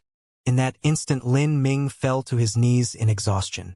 But in front of him, the aura of the heavenly Tao that had been suppressed for so long suddenly shot into the skies like a pillar of divine light. Rumble, rumble, rumble. Thunder flashed and flames billowed. The void shook. The 33 Azura Heavenly Tao runes that dangled in the air began shining together, their divine light pouring into the world as if a spiritual god was being born. The world filled with the most mystical brilliance of the great Tao. Lin Ming had finally completed all 33 Azura runes. Shwa! The time enchantment opened. The Azura Road Master looked at the utterly exhausted Lin Ming and also the 33 Azura runes that shimmered in front of him. A look of praise filled his eyes. The low runes that Lin Ming filled in might not be perfect, but to the Azura Road Master, his work had completely surpassed the limitations of a world king-level martial artist. Even a true divinity might not be able to accomplish this. This wasn't because Lin Ming's strength had reached the level of a true divinity, but because during his last several reincarnations, his understands of the laws had reached an unbelievable degree. In addition to all the lucky chances he had ever obtained working in tandem with him, he had been able to complete all of this. The time enchantment had already disappeared. Lin Ming looked at the 33 Azura Heavenly Tao runes that floated in the air. The inherent true meaning of the runes was something Lin Ming had yet to completely understand. This is for you.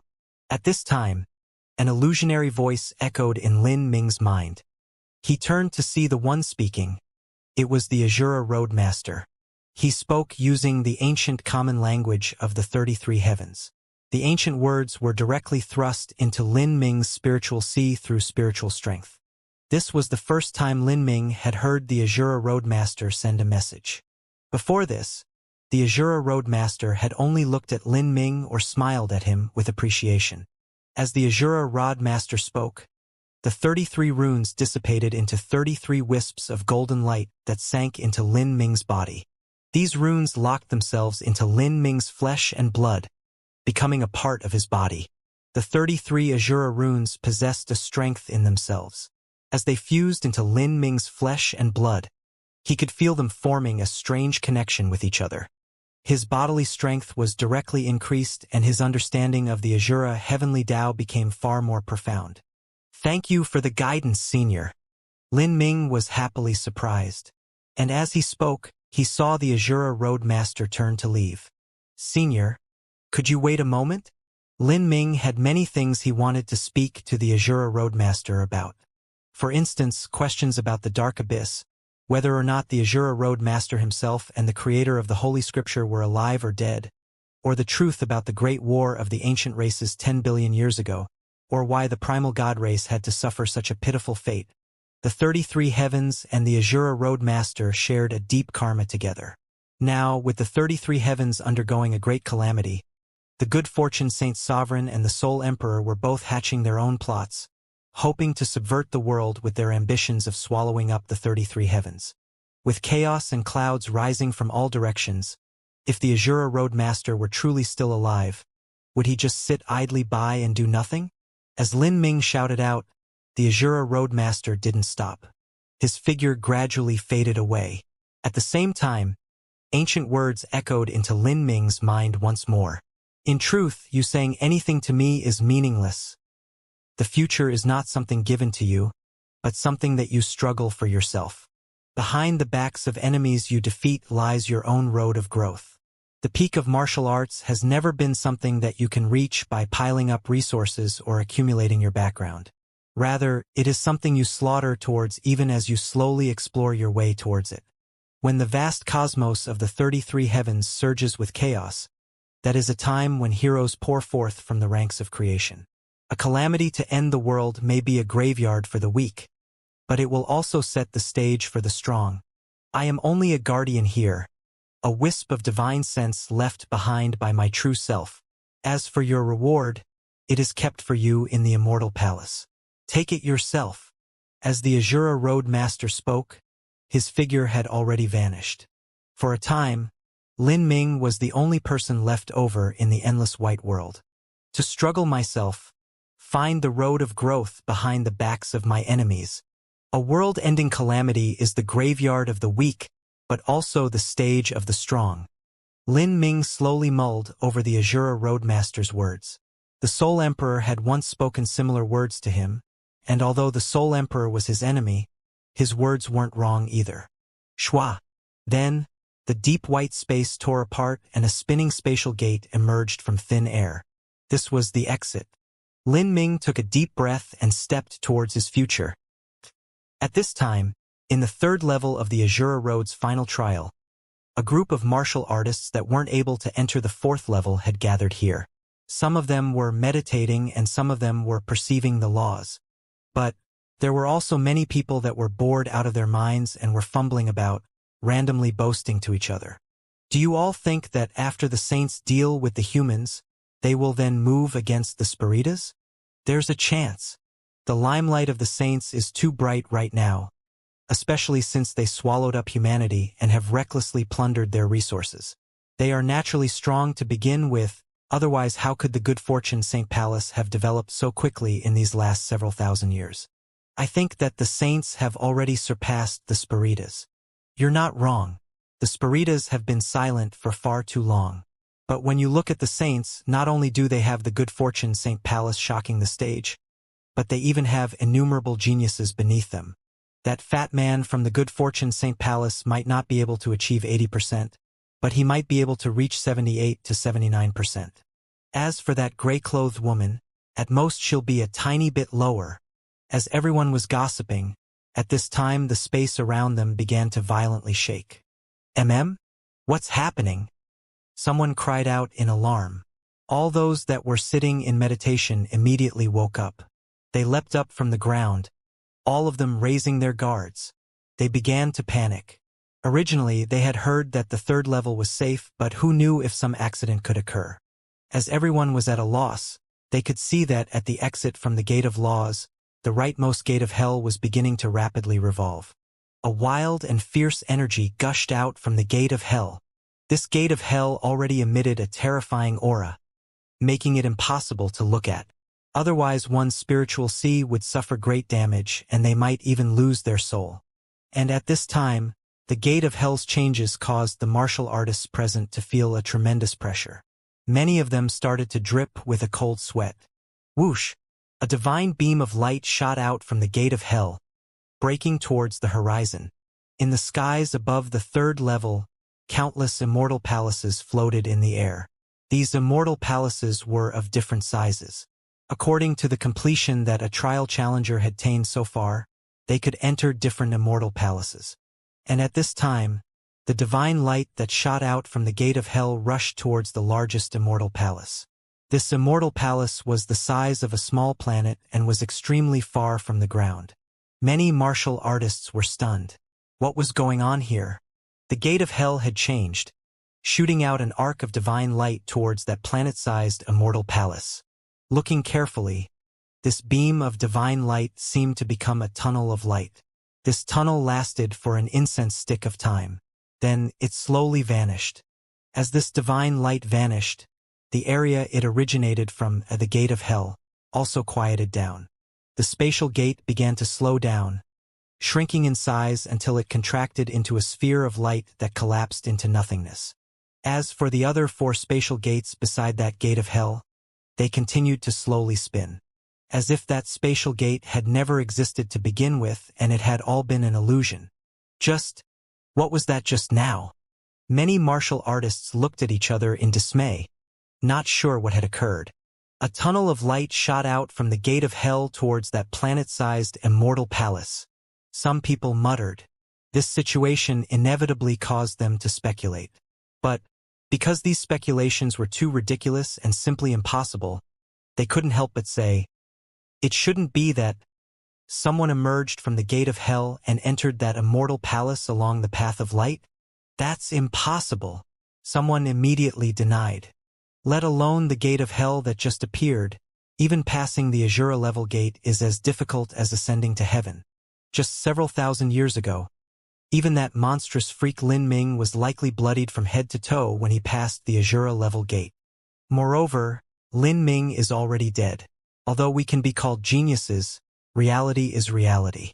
Compared to that monstrous freak, not to mention us, even the fat man from the Good Fortune St. Palace is unqualified to match up with him. Amongst us, how could someone just casually appear that could pass through that gate of hell? It shouldn't be that someone passed through the gate of hell. I think that there were some mutations in the final gate of law that we cannot understand. That might have been the gate of laws trying to send some treasure to that immortal palace. As everyone began wildly theorizing, they dismissed the previous ridiculous idea they had. And at this time, Lin Ming had already arrived at the immortal palace.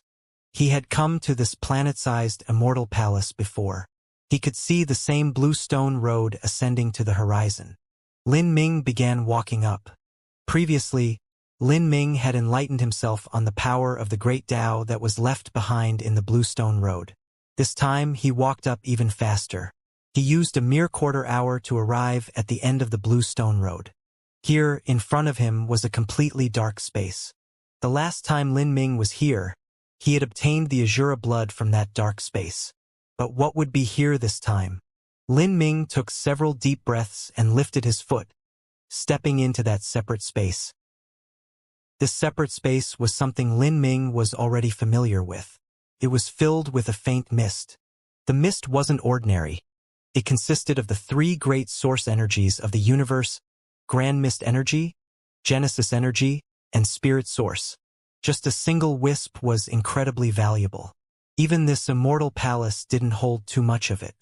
But at this time, these three great source energies wasn't the noticeable treasure within the void. Within these twining energies, a crystal was quietly suspended in the air. This crystal emitted a dark black light as if it were a black hole. Any light that flowed towards the crystal was drawn towards it, and even the three great source energies began to slowly merge towards it, as if it was the source of all laws in the universe.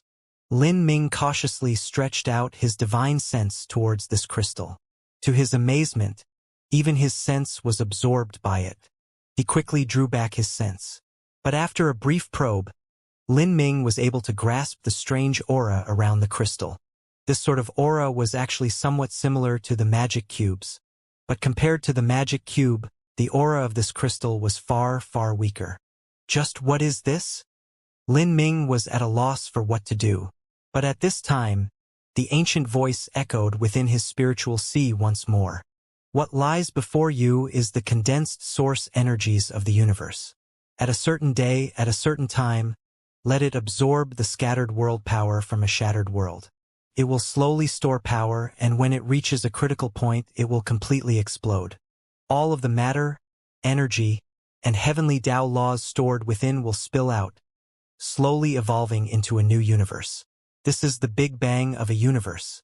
Devour the old world and allow it to perish, giving birth to a new world. This is the future evolution of this crystal.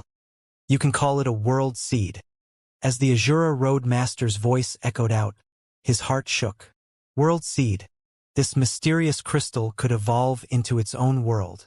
Lin Ming faintly recalled that in the past, there were people who speculated that the three divine tools, the magic cube, Grand Mist Spirit Bead, and Purple Card, were all world seeds. If the three of them could evolve into true worlds, they could turn the universes of the 33 heavens into 36 heavens.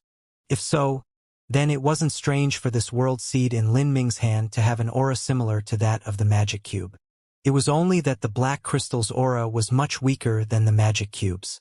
If the magic cube was able to evolve into a massive universe the size of one of the 33 heavens, then this black crystal could only evolve into a subuniverse, such as one of the divine realm's 3,000 great worlds. But even this subuniverse was amazing enough. Out of the divine realm's 3,000 great worlds, each one contained countless planets and stars. Even if an Empyrean-level powerhouse were to spend the entirety of their life exploring such a subuniverse, they would never be able to explore every area. The reward for this gate of laws is actually a world seed. It seems that Senior Azura has already seen my road of martial arts. Lin Ming touched his own stomach. This was where his own self-created universe was biding. During his last several reincarnations, his inner universe had grown stronger and larger. And after being compressed by the laws, this inner universe would surely develop into a terrifying world in the future. If Lin Ming could reach the boundary of the Azura Roadmaster or the Holy Scripture Creator, then this universe would turn into a world on par with the Azura Road or the Akashic Dream universe. And if Lin Ming could surpass the boundary of those two existences, then this universe would become even more unimaginable. But in order for Lin Ming's universe to develop to that level, it required a tremendous period of time as well as a massive amount of world power. To breed a universe, it would take billions of years as the base numeral. If Lin Ming had to rely only on himself to absorb world power, then his speed would be extremely slow.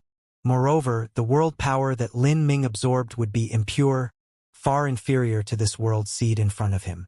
Senior Azura saw that I was breeding a world within me, and thus he gave me a world seed. If I were to place this world seed in my own inner universe, then cultivating my inner universe would be twice as fast with half the effort. Thinking of this, Lin Ming was overjoyed, as well as grateful towards the Azura Roadmaster. For him, this was an impossibly good reward. Lin Ming brought his hands together. Beneath the movement of his fingers, flows of energy and Azura law runes fluttered about, wrapping around this world seed. The Azura laws pulled the world seed into Lin Ming's inner universe. When this world seed completely sank into Lin Ming's body, he suddenly felt his inner universe begin to form a vortex of matter, energy, and laws. Originally, if Lin Ming wanted to absorb world power, he had to sit down and meditate, breathing in and out the strength around him. He would choose the core of a large planet and meditate within where the world power was the richest and purest. But now, Lin Ming seemed to have gained a black hole within his body. The world seed spontaneously absorbed world power from his surroundings. There was no need for Lin Ming to control it. However, this world power not only flowed into Lin Ming's inner universe. A greater portion of it was directly sucked into the world seed. Even a part of strength that was originally Lin Ming's own world power was swallowed up by this world seed. Seeing this, Lin Ming hesitated for a moment. This world seed was in truth an extremely dangerous item. Could be called a growing black hole. It would absorb a massive amount of world power in order to prepare for the Big Bang explosion of a universe. If he couldn't control it well enough, then his own inner universe would be swallowed by it. I must refine it before it grows up and have it serve me completely. Finally, I should fuse it into my own inner world and turn it into a part of my body. Lin Ming thought, forming a clear direction in his mind. However, wanting to refine this world seed wasn't simple at all. It would require a great amount of time and energy and would take at least several hundred years. It's time to go to the next level. As Lin Ming thought this, he stepped out of the planet-sized immortal palace. The back exit of every immortal palace in the third level corresponded to the entrance to the fourth level. At the fourth level, the dangers would rise to a whole new degree. Of course, to Lin Ming, this wasn't a problem at all. Space and time turned upside down. The planet-sized immortal palace vanished, and Lin Ming found himself floating above a vast wilderness. Taking a broad view of everything, it was all gloomy lands and exposed rocks. The thin and sparse grass covered the land like cracked skin, making this world seem bleak and desolate. The moment Lin Ming stepped onto this wilderness, he felt a suppression from the laws. His inner world was imprisoned and his cultivation was pushed down. Lin Ming ruefully smiled at this. In the past, when he came out to adventure, he had done so with the status of a junior, and was even considered young amongst all juniors. As for smelting trials, they often compared talent but not absolute strength. Thus, a suppression that came from skeletal age was relatively common amongst them. But to Lin Ming, the suppression that came from these laws was advantageous to him instead. Many opponents that were more powerful than he was were forced onto an even ground, and on even terms even Soul Empress Xianxia was inferior to Lin Ming. But now that several millennia had passed, Lin Ming had actually become a senior instead, and now he was the one being suppressed by the laws. Lin Ming slowly walked into the wilderness, looking for the entrance to the 5th level. As long as he passed the 5th level, then there would be the mysterious 6th level. And to open that, he needed the 3 Emperor Jades of Fate. Lin Ming had already collected all 3. This was also the ultimate goal, the reason he came to the Azura Road's final trial. Oh! As Lin Ming was exploring the 4th level, in an area thousands of miles away, a group of Saint Race disciples in uniform outfits were carefully searching a swamp. These Saint Race disciples were from the Good Fortune Saint Palace. This swamp was extremely muddy and thick. In the past, it might have been the core of a lush and vibrant forest. But after 10 billion years, the forest had long since vanished, leaving behind nothing but thick mud. This decaying mud was already as deep as a sea and also exuded bubbles of rancid poisonous gas. These poisonous gases were formed when variation plant species or powerful poisonous spirit insects or beasts died. If a divine sea martial artist were to take a single breath of this, then they would die a violent and gruesome death. Is it really here? A Good Fortune Saint Palace disciple frowned. Even though a martial artist was capable of adapting to their environment, it was still incredibly difficult to withstand such an atmosphere for several days on end. Every day they would have to battle with the tarry mud and poisonous insects, and also guard against the toxic bugs and sneak attacks from snakes that appeared from time to time. The excessive mental tension easily left one in an exhausted state. And even after searching for so many days, they still hadn't found what they wanted. This made them all wonder. Could something on the level of what they wanted to find actually be buried in such a disgusting swamp? Shut up. Do you want to die? The fat man said. His normally lazy and half-closed eyes suddenly burst open with a terrifying light. This disciple who spoke fell silent. He followed behind the fat man, holding a small red ball in his hand as he continued his search. This small red ball was the searching tool that the Good Fortune Saint Palace disciples used. Upon closer inspection, one would see that this small red ball was alive. It wriggled around, a mass of flesh and blood. Everyone here was well aware that this mission was the main and most important reason they were at this final trial. Once they completed it and the Good Fortune Saint Sovereign rewarded them, all of them would prosper and rise. Moreover, they would even obtain a special reward. This special reward was something they longed for even in their dreams. But if they failed, the consequences would be unthinkable. These disciples were not ordinary Saint Race martial artists. They had a great and horrifying secret in their bodies. This was a special measure they had also taken in order to increase their strength as much as possible. But it was also because of this that there was a hidden danger within them. If the Good Fortune Saint Sovereign didn't help and this hidden danger were to erupt, then they would live lives worse than death. Thus, all of them had already burned away all paths of retreat. They would either succeed or they would die doing so. This Blackwater swamp was extremely broad, thousands of miles in diameter. The disciples of the Good Fortune Saint Palace had searched for 6 or 7 days on end, but they had only managed to search 60% of it. By this time, many trial challengers had gathered at the entrance towards the 5th level. They had passed the 4th level's test and were waiting for the entrance to the 5th level to open. This situation left the Good Fortune Saint Palace disciples somewhat worried. They didn't have much time remaining. If they weren't able to smoothly fulfill their mission, then their fates would be miserable indeed. This wasn't a punishment that the Good Fortune Saint Sovereign had deliberately passed down to them. In a sense, this was a path they had chosen on their own. In order to obtain great power, they had to take an equally dangerous risk. Continue searching. We still have 3 days.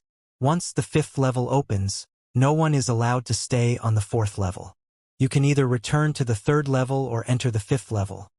In other words, we have to find that thing before then. The fat man gloomily said. Everyone's expressions became earnest.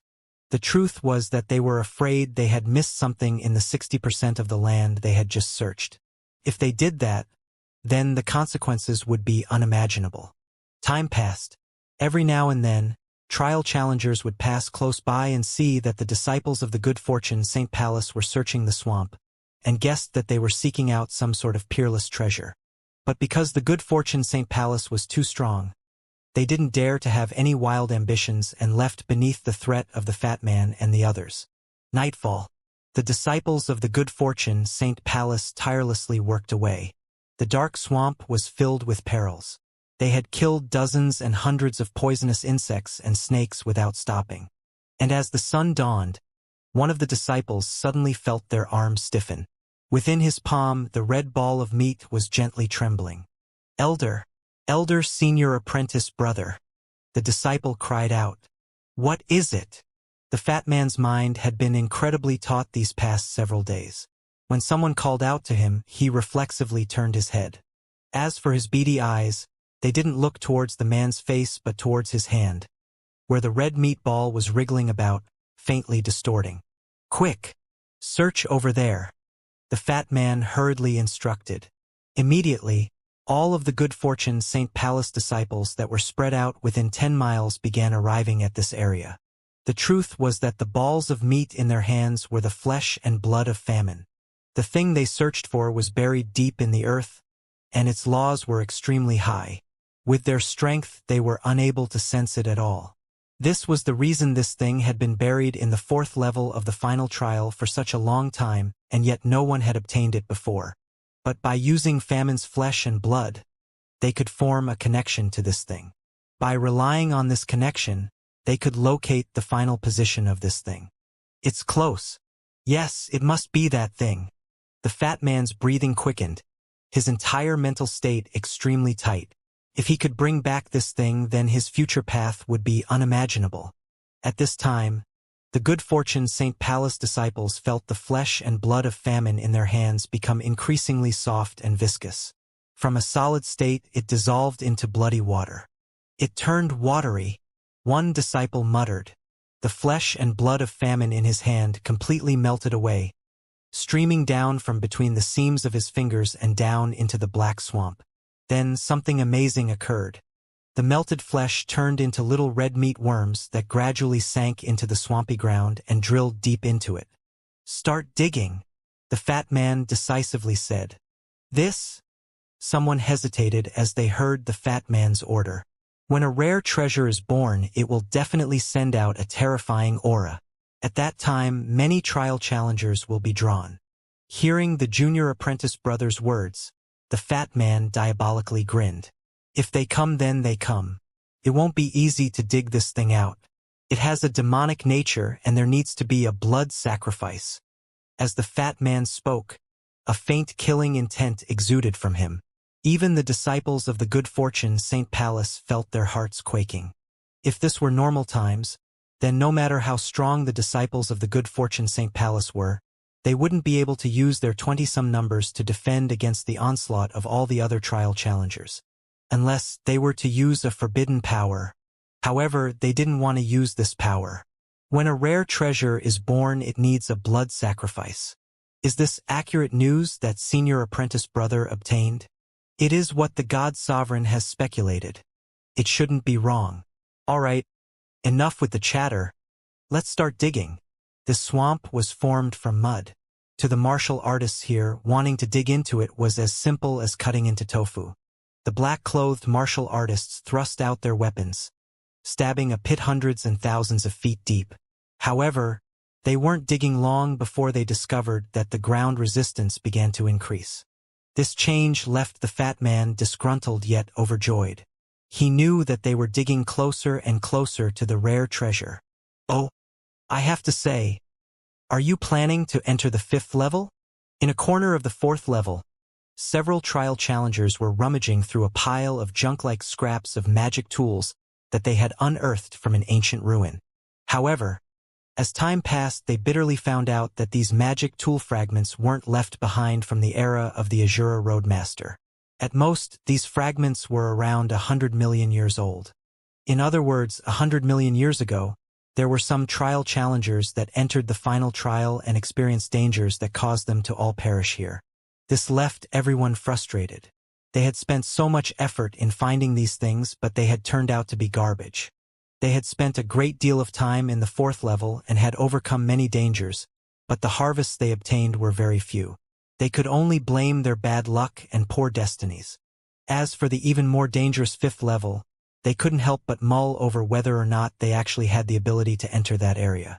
As they were stuck in this dilemma, they felt a horrifying aura, one that rushed over them like an overwhelming tide. As they were covered by this aura, they immediately felt as if they had fallen into hell. A dreadful killing intent covered them, causing them to drip with cold sweat and nearly vomit blood. They turned their heads and saw that in the far-off horizon, an astonishing scene was occurring. A mass of terrifying black aura hurtled into the skies, forming a massive ghostly phantom head. This phantom head was incomparably ferocious. It transformed again and again in the skies, seeming to swallow up everyone. And this terrifying aura was undoubtedly from that ghostly phantom. Heavens! What is that? Was some supreme treasure born? Supreme treasure? Everyone glanced at each other.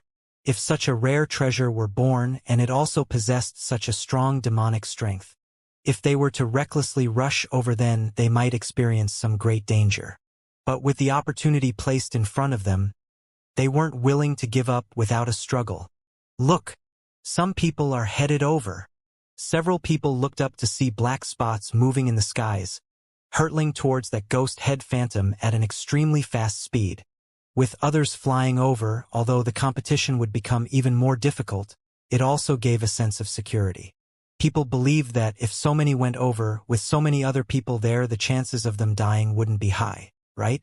Let's go take a look. With this, everyone launched their movement techniques and hurtled towards the location at full speed. And not too far away, Lin Ming also saw all this occur. He frowned. This aura, somehow, for some unknown reason that he couldn't place a finger on, felt somewhat familiar. He thought for a moment. Then, he slowly closed his eyes and opened them again. When he did, a strange sight occurred. Lin Ming's pupils had changed. His pupils had become like a small needle, and around this small needle were many strange patterns. These patterns stretched out, emitting a sense of mystery. For a time, beneath Lin Ming's eyes, all the laws in the surrounding space were unable to hide from him.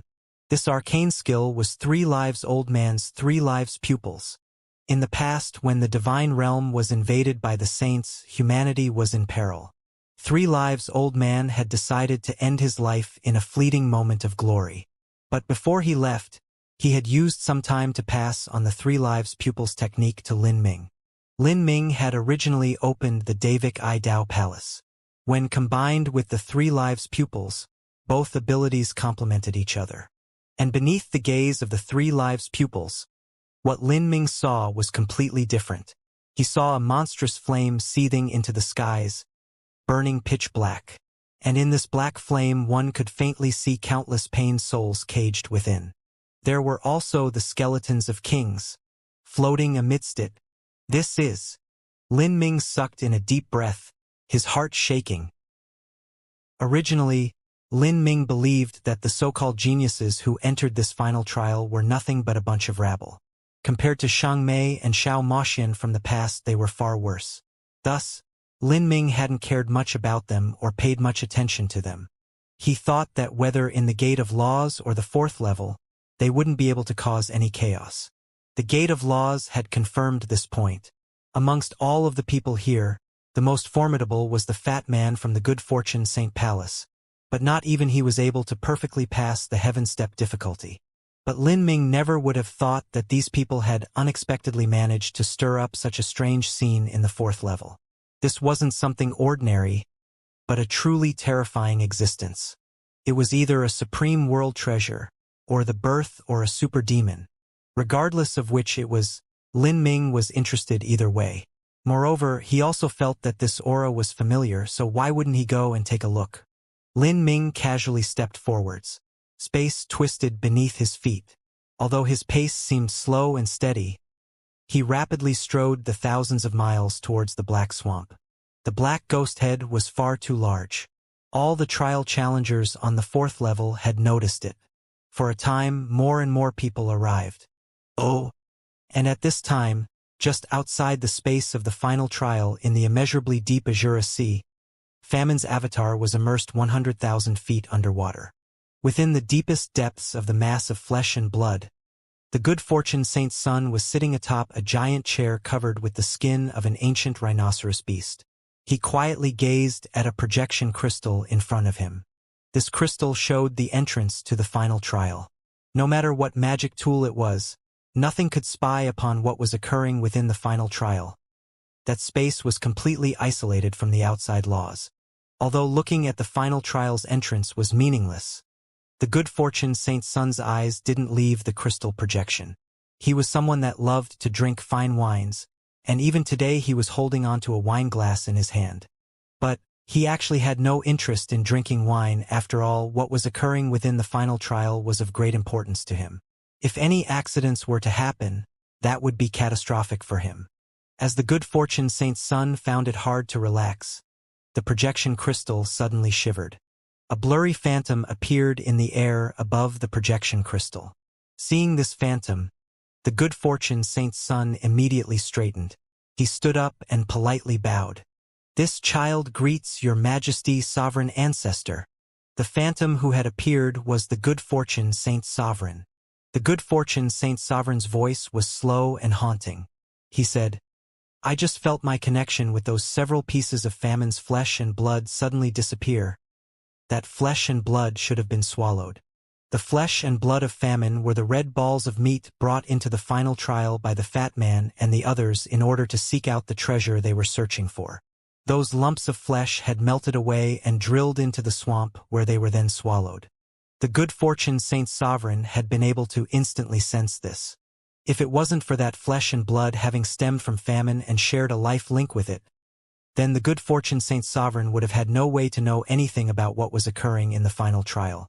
The good fortune Saint's son was shocked for a brief moment before turning ecstatic. "It seems they have found it." "That's right. Of course, it could be that the disciples sent out were killed and the flesh and blood of Famine was refined. Haha, the chance of that happening is almost zero. In this round of the final trial, none of the trial challengers are capable of killing the 20-some disciples I sent out and even refining Famine. Famine's flesh and blood, even if just a tiny bit, would take even an Empyrean a long time to refine." The good fortune Saint's son was filled with confidence. As long as the location of that thing was found, then obtaining it would be no problem at all. And once they obtained it, the strength of the saints would be greatly enhanced. And when that happened, he would also profit endlessly from it. "I hope so." The good fortune Saint Sovereign's voice was dignified. "Nothing can go wrong. Your Majesty, sovereign ancestor, you can rest assured that the disciples who entered the final trial this time were all personally chosen by your child. Whether it is skeletal age, strength, or talent, they have all been thoroughly inspected by me.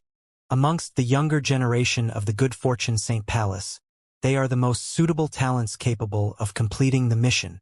In addition, in order to guarantee success of the mission, I have transformed their bodies. Amongst their peers, they are invincible.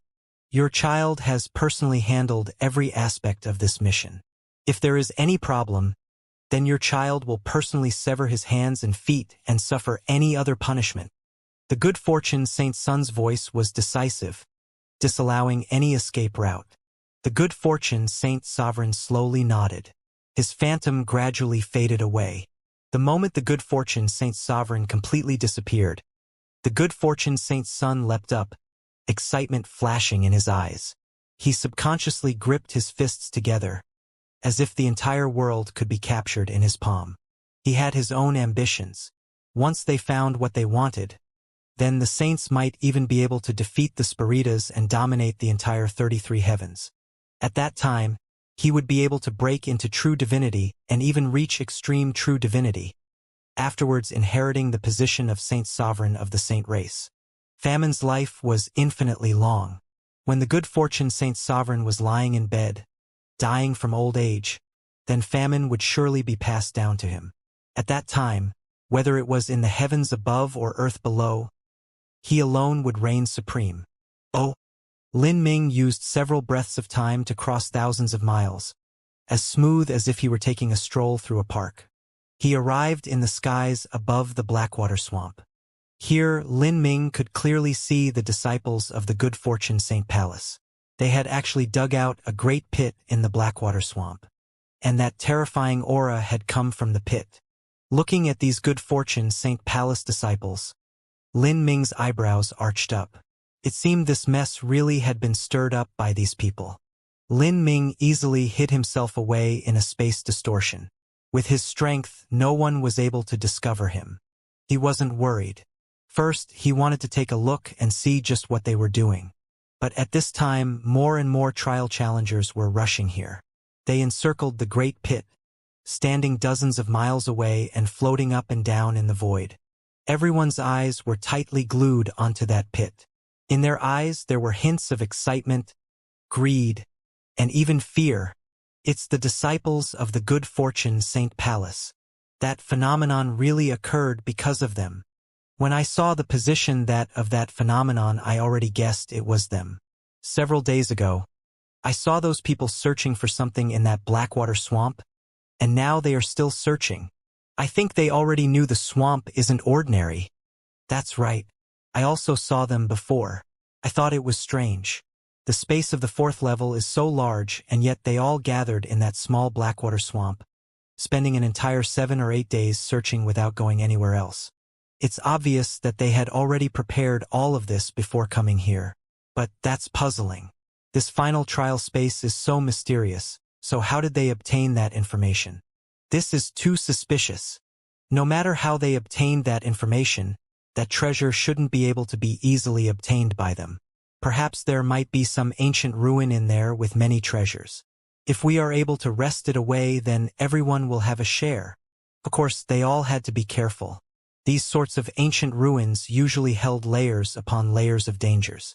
A small mistake could cost them their lives. The disciples of the Good Fortune Saint Palace are stronger than us, but we are greater in numbers. As long as we work together in this battle, then it won't be a problem to kill them all off. The one who spoke was a disciple from the inner Azura Road. Even if the news of them slaughtering people here was revealed, it was still worth the risk. Moreover, they didn't fear the Good Fortune Saint Sovereign. The Azura Road was a world that was existed independent from the 33 heavens, and no matter how strong the Good Fortune Saint Sovereign was, he wouldn't recklessly do anything to the Azura Road. First, there was the deterrence of the Azura Roadmaster. The Azura Road contained the terrifying Azura laws, and no one knew what sorts of ominous things would occur if anyone were to attack these lands. Second, the native influences of the Azura Road were also formidable existences. They had at least 2 true divinities. Moreover, in the deepest parts of the Azura Sea and the Great Desolate, there were said to be several true divinity-level vicious beasts hiding. As everyone was waiting for a chance to make a move in their small groups, preparing for the upcoming battle to erupt, a loud roar suddenly exploded from the great pit. This roar was incomparably terrifying, as if some dreadful demon had awakened from that pit. Following this roar, a violent flow of energy wildly shot out into the skies, even annihilating the void. A trial challenger that had been too close due to his greed and curiosity cried out in alarm as he was swept up by this power. His body spun into the air with this energy flow. He emitted an ear-piercing scream. Then, under the eyes of all present, his mortal body rapidly decomposed as his flesh and blood was absorbed by this energy flow, and he turned into nothing but a skeleton. Then even that skeleton shattered, turning into powder that soon vanished. Like this, a genius from a great influence in the inner Azura Road had been turned to smoke and dust. This scene left a creepy feeling crawling up everyone's scalps. What was that energy flow? And at this time, the energy flow gushing out from that pit didn't dissipate in the void. Rather, it slowly gathered together into a giant black phantom. This black phantom was 1,000 feet tall. It was covered in scales the size of buckets, and it was in a semi-upright state. Its 2 arms were strong and thick, and its legs were like heaven-supporting pillars. Behind it, a large tail swung about, covered with bone spikes. The phantom's eyes were blood red as it looked down on the world with disdain. Even though its gaze didn't fall on the martial artists present, they still felt their breath catch in their throats, as if their hearts would stop beating at any moment. This phantom was... Everyone panicked in awe and fear, and within a space distortion. As Lin Ming looked upon all this, even he found it hard to maintain his calm. He took in a deep breath. A thoughtful look flashed in his eyes. He was finally aware of why he felt that the aura from the pit had been so familiar. If he wasn't wrong, then this black phantom was in truth an abyssal demon. The abyssals had extremely high-level differences amongst them. The most powerful existences in their ranks were as strong as if not stronger than a true divinity. And this abyssal in front of him was such a type. A crowd of juniors with cultivations between the Holy Lord Realm and World King Realm had somehow managed to rouse the phantom of a true divinity-level abyssal. Lin Ming didn't believe something like this could happen randomly. Somewhere in the back of all this, the good fortune Saint Sovereign's shadow was lurking. This was most likely a plan that the good fortune Saint Sovereign had devised. The good fortune Saint Sovereign was a memory that Lin Ming would never forget. That person was the reason for the catastrophe of the human race. Anything related to the good fortune Saint Sovereign, Lin Ming was glad to destroy. And at this time, within a rumbling explosion, the demon phantom in the skies exploded. It was like the energy field sealed underground had suddenly burst out, and because of its extreme instability it had directly dissipated. As the energy flow recklessly scattered, it surged away like waves of black wind. All of the martial artists swerved to avoid it, lest they were blown over by this black wind and triggered something horrible. All of this fell into Lin Ming's eyes. He even used his mental strength to drag a bit of this black wind into the space distortion he was hiding in. Feeling this black wind, a flash of surprise lit up in Lin Ming's eyes. This black wind was filled with a tremendous amount of death energy. Moreover, even though the remnant energy field in the black wind was filled with a vast aura, this aura was lacking in continued strength, as if the abyssal had already died. This black wind seemed to be the accumulated death energy after the corpse of the abyssal demon had been buried underground for 10 billion years. As Lin Ming thought all of this, he probed the pit with his sense. Then he clearly saw what was occurring within. At the bottom of the pit there was a cylindrical-shaped thing that felt like some sort of skeleton. It was black throughout, only a foot long, and crystal smooth like a piece of black jade. And on this black jade, there were some fresh meat bloodstains. This flesh and blood was being slowly absorbed by the black jade, like a sponge absorbing water. These were the pieces of flesh and blood that had come from famine. In the search for this black jade, the flesh and blood of famine had melted away, turning into bloody water that was swallowed by it. Lin Ming had once fought with famine and was familiar with its aura. He faintly realized that that flesh and blood came from famine. As for the black jade, Lin Ming didn't know what it was. He could only feel an incredibly dense aura coming from it, one that was hundreds if not thousands of times stronger than the supreme dragon bone that Lin Ming had obtained from the god-beast mystic realm. As Lin Ming saw this black bone, he suddenly felt the small black dragon in his inner world began to stir. Little Black. Lin Ming was surprised. In these past years, Little Black spent most of his time deeply slumbering within Lin Ming's world. As Lin Ming absorbed world power from all over, the small black dragon also absorbed the power of the universe to grow. It was usually quiet and peaceful, deeply sleeping, unlike now when it suddenly started to restlessly move about. During these past years, Lin Ming had already developed the ability to communicate with the small black dragon on a spiritual level. From what the black dragon was trying to convey, this small black jade thing was something that it held an intense desire to swallow. Are you saying that this is a relic left behind from the death of a formidable existence? Lin Ming mumbled, startled. The little black dragon had accompanied him to the eternal demon abyss several times, where it had inherited the strength of the dragon sovereign, as well as a great deal of the dragon sovereign's knowledge and experience. In many areas, the small black dragon knew much more than Lin Ming. If so, then this should be a powerful abyssal demon that was killed by the Azura Roadmaster and then refined.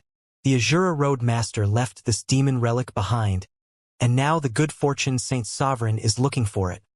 Lin Ming soon guessed what was occurring. In fact, this was an abyssal demon that had been killed and refined by the Azura Roadmaster. But even if all that remained of it was a relic, it was still incredibly dangerous and could kill and swallow numerous lives. In particular, it was able to form a link with the abyssal famine's flesh and blood.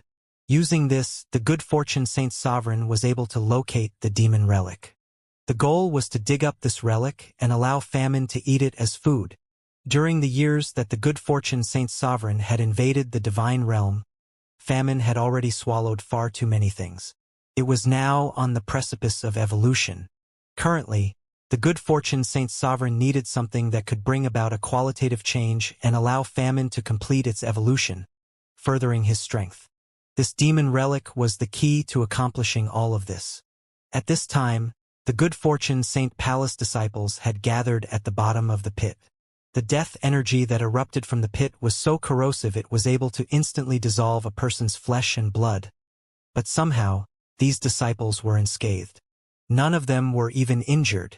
Moreover, with so many people gathered together coveting the treasure that they had dug out, the disciples didn't seem startled at all, but rather seemed as if they had anticipated this. Lin Ming's thoughts raced. Without a doubt, these fellows had come prepared. As for the impact of that black death energy, the good fortune Saint Sovereign must have given them some special magic tool capable of withstanding it. Then, two good fortune Saint Palace disciples rushed out from the pit. They leapt onto the surface like two rabid wolves, coldly looking at the trial challengers that were arriving from all over. With these two disciples facing over 100 other martial artists, they didn't seem fearful at all. This surprised those present. Among them, one was a relatively famous Burritas martial artist that came from a true divinity-level influence of the inner Azura Road, Divine Void Divine Kingdom. This martial artist stepped forwards, a sneer on his face. He planned to say some opening remarks before they fought to steal these treasures, to make the whole act appear a bit more justifiable. However, this person never imagined that the two disciples of good fortune Saint Palace would speak up first. "If you don't want to die, then hurry up and fuck off." These disdainful words were filled with contempt. As they were spoken, the trial challengers were stunned for a moment before becoming enraged. These good fortune Saint Palace disciples were insane. Were their brains normal? What gave them the courage to say such words? "You are courting death." Several inner Azura Road disciples fiendishly grinned. They also thought of spouting off some polite words and asking whether or not the good fortune Saint Palace disciples wanted to split the treasure. But since these people seemed so anxious to die, then they wouldn't bother with needless bantering. "Let's go. We have more people than they do. Encircle them all and kill them off." More and more people gathered and moved forwards. But at this time, the two good fortune Saint Palace disciples that had leapt out to provoke everyone outside suddenly took a step back and fell into the pit. Running away. They want to lure us in? The geniuses present were no idiots. The actions of those two disciples had aroused their suspicions, as if they were trying to intentionally provoke them to enter the pit. "Be careful. There is likely something strange occurring in that pit. The black wind that rushed out just now was able to kill someone." Someone frowned. "Humph. If they can enter, why can't we?" "No matter what, the birth of a rare treasure is something we must struggle to take. If we don't even dare to enter the door, then what's the point of being here?" a brutish fellow carelessly said. But although he seemed a bit crude, he wasn't hasty. He waited for a moment and used his sense to probe the pit repeatedly. He felt that the black wind, which was filled with that energy field, seemed to have vanished. Thus, he put on a treasure armor and grasped 2 pieces of mind clarity jades in his hands. Then, he revolved his energy shields to the limit and carefully flew into the pit. After passing several thousand feet down, Nothing happened to that big fellow. The violent black wind that gushed out from the pit was powerful at the start, but it weakened a great deal afterwards. After all, the abyssal demon had long since died. Looking at this brutish fellow rush in without a single wound, many martial artists that were ready to move also began to rush in. Then, most of the trial challengers also flew down into the pit, Lin Ming included among them. No one noticed him. He blended into the large crowd and entered. Flying into the pit, one could see just how large it was. The pit was 3 miles in diameter and could easily hold over 10,000 people. But as for the depth of the pit, it was almost 100 miles deep. As one reached the base of it, the light from above had weakened to nearly nothing. Moreover, as one ventured deeper into the pit, the death energy became thicker and more potent. The martial artists carefully moved forwards. In the group were also the disciples from Soaring Feather God Mountain. Although they belonged on the same side as the Good Fortune St. Palace, they clearly didn't know just what the Good Fortune St. Palace was plotting. This could all be seen from the gray-clothed woman's expression. She was equally amazed but also hesitant. As the group fell down, the dark became increasingly thick. As the crowd neared the bottom of the pit, a gloomy voice echoed out. "You've finally gathered the courage to come down? I've been respectfully awaiting your arrival all this time." The martial artists all turned to look at the one speaking. It was the fat man from the Good Fortune St. Palace.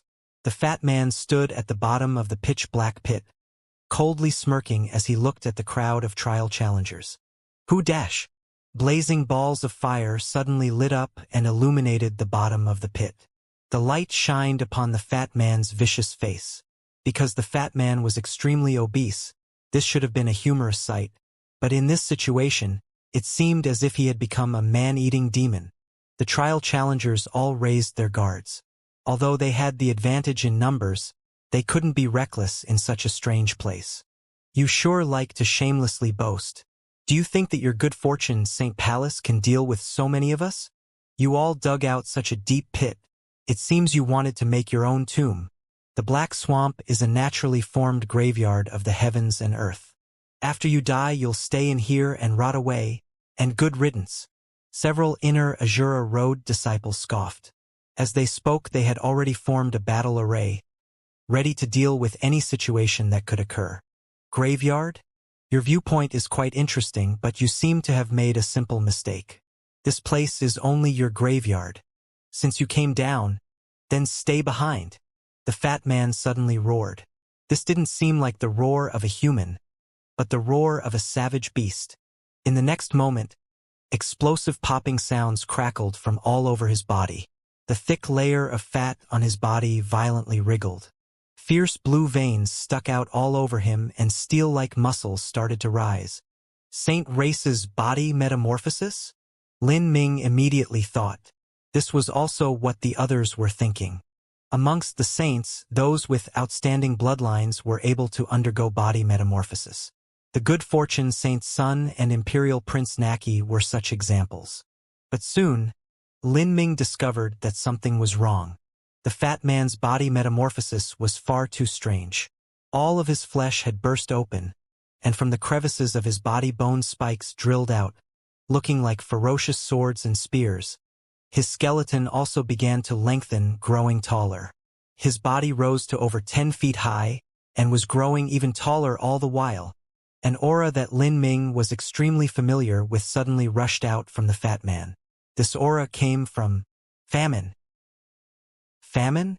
How is this? Lin Ming's eyes flashed with shock. This was absolutely not the saint's body metamorphosis, but a strength that came directly from famine. And at this time, the clothes on the fat man's back had already been blown apart. Massive bloody pustules rose up from his back. Gurgle, gurgle. These pustules violently wriggled and crept, growing larger and larger until they exploded open.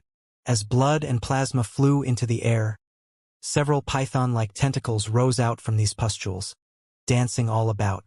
This is... Lin Ming's pupils shrank. There was no way he would mistake these tentacles for something else. They were famine's blood dragon tentacles. The only difference was that on the fat man's body, they had shrunk countless times over. At this time, the fat man was already completely unrecognizable from his past appearance. He had become a 20-foot-tall blood-red demon with fierce bone spikes that jutted out and thickly corded muscles wrapped around him. 8 tentacles flapped about from behind him. Seeing the fat man, everyone was bewildered. This blood-red life form didn't seem like a person at all, but a man-made demon. This is strength that comes from famine. I understand now. Lin Ming recalled Empyrean Primordius from thousands of years ago. At that time, when Lin Ming saw Empyrean Primordius appearance had been that of a demon.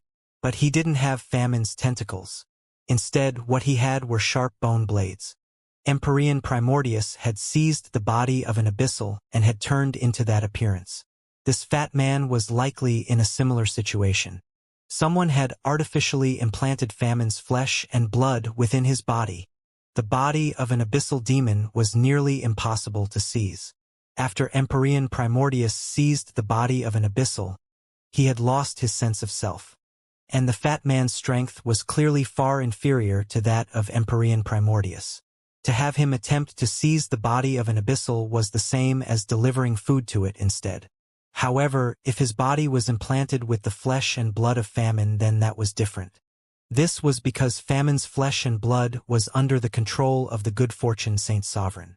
This flesh and blood would obey the orders of others, and as a result, it wouldn't swallow the fat man. So that's what is happening. As famine becomes more powerful, and as the good fortune Saint Sovereign's control over it becomes increasingly tight, he can split off parts of famine's flesh and blood and plant it into the bodies of high-level martial artists to compose artificial demons. If the good fortune Saint Sovereign's controlling ability is powerful enough, then he can even form a legion of demons. It could be imagined that this demon legion would possess a terrifying battle efficiency. At the same time, they were also completely controlled by the good fortune Saint Sovereign. This was because due to their bodies being fused with famine's flesh and blood, a mere thought from the good fortune Saint Sovereign, and they wouldn't even have their bones remaining. As Lin Ming realized all of this, he could sense that the good fortune Saint Sovereign's ambitions were becoming increasingly great. Through famine, there were far, far too many matters he could deal with. Slowly, he would be able to extend his control over the entire 33 heavens. Of course, this was all based on the premise that he could defeat the equally ambitious Soul Emperor. What is that monster? As the trial challengers saw this fat man's change, all of them felt weak at heart. This came from famine's aura. As a once incomparably terrifying existence, once famine's flesh and blood was fused into the fat man's body, the aura it carried with it caused all the trial challengers present to feel fear and dread. That should be the saint race's body metamorphosis. It's just that we've never seen this version before. Some people said to comfort themselves and also raise their morale. However, at this time the fat man chuckled. Do you all really think this is the saint race's body metamorphosis? As the fat man spoke, blue veins pulsated over his body like worms. It was like every syllable he spoke was incredibly difficult to get out. His voice had completely changed. It was hoarse, low, and deep. The change of his body had caused his voice to seem not like a person's at all. At this time, every change within the fat man's body was caught in Lin Ming's eyes. His blood vitality is burning away. Famine's flesh and blood is swallowing his cells. If he tries to maintain this kind of body metamorphosis for too long, then he will die. It seems this body metamorphosis has a tremendous limitation placed on it. Using it a single time will cause one to lose a great part of their life force and also affect their future boundary. There is even a chance that they will be swallowed up by famine instead. Lin Ming thought as he sensed the blood vitality within the fat man. Famine was an abyssal demon, and its attribute was to swallow all. This was the instinct that was carved into every inch of famine's flesh and blood. Even with the good fortune Saint Sovereign restraining it, it was difficult to completely write off this sort of instinct. Ever since this forbidden strength was planted within me, this is my first time using it. You should all feel honored. As the fat man spoke, he roared and hurled himself towards an inner Azura Road disciple. That inner Azura Road disciple came from Divine Void Divine Kingdom. Amongst the trial challengers here, His strength was in the upper echelons. "Be careful," someone cried out in alarm.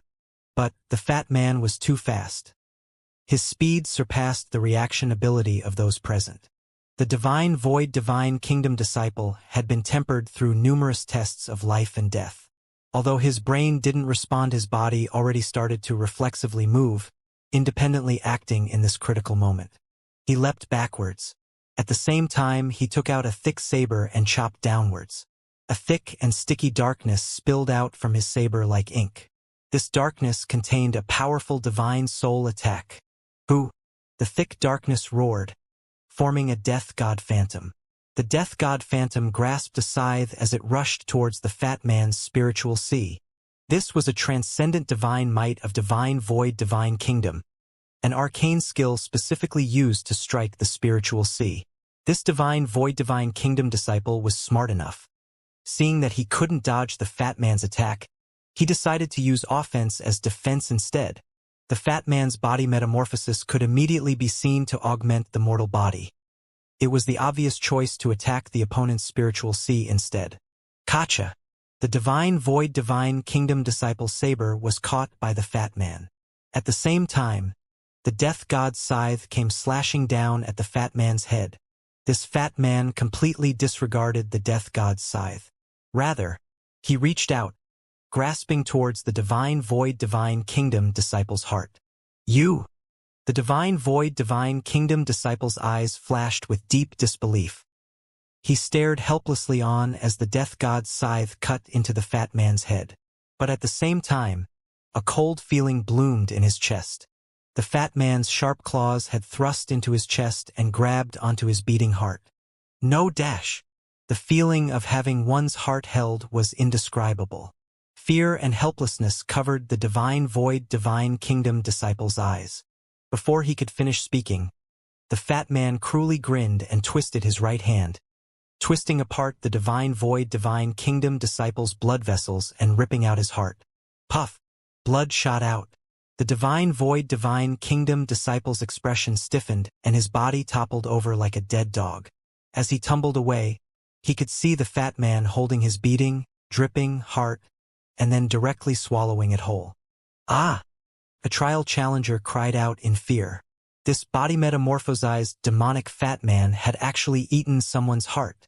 Moreover, what frightened these people the most was that the divine void divine kingdom disciple's soul attack seemed to not injure the fat man at all. The divine void divine kingdom disciple clearly excelled in divine soul attacks, but such an attack was easily withstood by the fat man. Could this fat man's weakness be his body instead? Looking at the fat man's body that seemed cast with thick iron-hard muscles, the trial challengers couldn't summon the courage to deal with him using material attacks. If his mortal bodily defense was even stronger than his soul defense, then this was completely a monster. Famine's flesh and blood swallowed up that disciple's soul attack. Lin Ming was able to see what had occurred. Famine was a terrifying existence. Its ability was to swallow all. Could even swallow the heavenly Tao rules, so what was swallowing a divine soul attack? After fusing with famine, not to mention the increase in strength, but this defensive ability to swallow energy, material, and divine soul attacks made it so that all other martial artists at the same level would be helpless to do anything. This was a truly terrifying monster. Lin Ming closely observed the changes occurring in the fat man's body. But at this time, the divine void divine kingdom disciple's body started to shake. Beneath the gaze of all present, his entire body melted away. The meat on his body and face seemed to melt away like fat under high heat. It flowed down in bloody water mixed with yellow goo, finally leaving behind nothing but bones. As everyone saw this, they were panic-stricken. They had no idea what had occurred. Then, as if it was being summoned, this bloody water slowly gathered into a stream that flowed into the pit behind the fat man, where it was completely absorbed by the pitch-black bone column. Seeing this, the fat man smiled. He revealed teeth that were dyed red with blood. The demon relic is quite greedy. At such a close distance, it is even willing to swallow ordinary flesh and blood. If it is the flesh and blood of an abyssal, then it would be even greater. After undergoing my body metamorphosis, even though I am able to consciously imprison the energy in my flesh and blood, I can still feel its demonic call. Elder senior apprentice brother. Isn't this something that His Majesty the Saint Sovereign values? Today, let us keep this crowd of garbage here and use their flesh and blood to feed the demon relic. This is the best use of waste. Behind the fat man, another disciple from the good fortune St. Palace spoke up. His body also started to change. His flesh and blood wriggled about as if numerous insects were crawling beneath his skin. He had a pained expression etched on his face, as if his body metamorphosis process was far more difficult than the fat man's. It was obvious that his ability to control Famine's flesh and blood was far inferior to the fat man's. Another one, a trial challenger shouted out as he saw another good fortune St. Palace disciple undergo that body metamorphosis. He felt his limbs turn cold and his heart drop into his stomach. He feared that there were several demons within the group of good fortune St. Palace disciples. It was even possible that they were all like that. This feeling is truly life-taking. I almost thought I would die. Haha. After the second good fortune St. Palace disciple completed his body metamorphosis, he began panting for breath, as if he had lost nearly half his life. This was the forbidden power they worried about when they were searching for the demon relic. This power, while giving them formidable strength, would also take their life. It required constant conditioning from the good fortune Saint Sovereign in order to overcome the difficulties and successfully undergo body metamorphosis without dying. But, to have the good fortune Saint Sovereign waste time and energy to condition them, this proved their value. That value was to find the demon relic. After completing this mission, one day they would be able to completely fuse with Famine's flesh and blood, obtaining an undying body. Brothers, there is no need to hide any longer. In this battle we must win no matter the price. Once we leave, glory shall be ours. His Majesty the Saint Sovereign will grant us rewards. The fat man shouted out to the disciples behind him. To undergo body metamorphosis with Famine's flesh and blood was extremely dangerous. If one failed in the transformation, then death wouldn't be strange at all. But with that great reward dangling before them, they had to fight.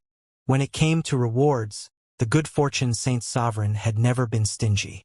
The rewards he passed out often allowed one to soar into the heavens. This also made it so that the saint martial artists were all willing to desperately fight for him without a care for their lives. Ka. The bodies of the over 20, some good fortune St. Palace disciples began to emit explosive crackling sounds. Their muscles grew and wriggled as they activated their body metamorphosis. All of the trial challengers present paled. It turned out that every good fortune St. Palace disciple was actually one of these monsters. How could a crowd of ordinary martial artists fight with such savage demons? The fat man could already easily kill one of the stronger ranked martial artists amongst them. Then what would a swarm of them be capable of? Damn it! We ran into a bunch of maniacs. Hurry and run. The trial challengers here were rational in their actions. As long as there was life, there was hope. They all revolved their movement techniques and began escaping the pit. But at this time the fat man sneered. You want to run away? When you came down you all should have already understood you would die here.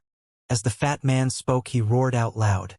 From the python-like crimson tentacles on his back, dozens of blood arrows shot out. These arrows splashed onto the walls of the pit. Immediately, a great blood-red net appeared at the top of the pit. This net grew like weeds, soon wrapping around the entire pit, including the ground, sides. Everything was covered in a layer of thick bright red. It's an array formation.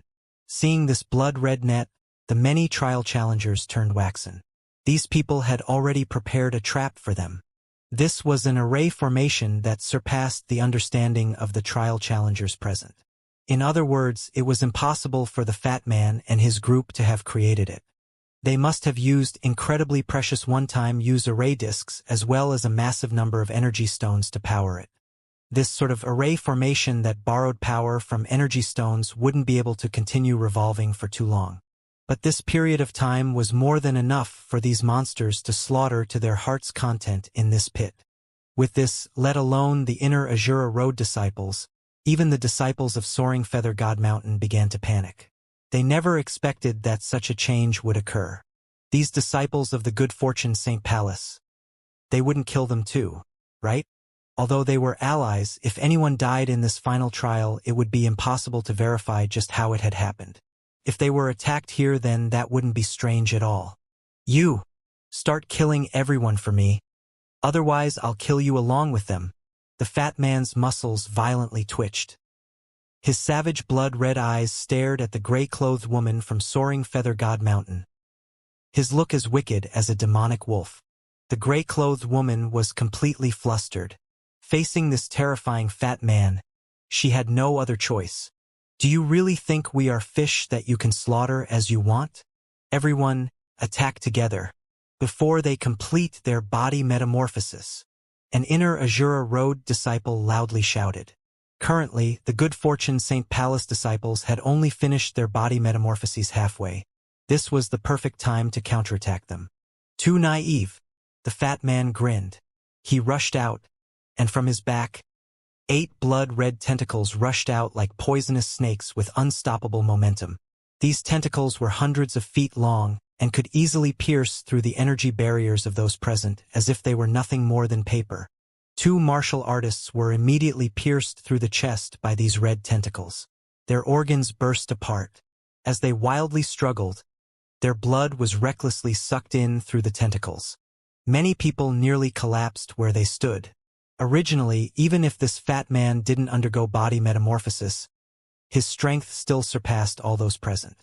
At the gate of laws, the only ones to choose the heaven-step difficulty had been the fat man and the gray-clothed woman.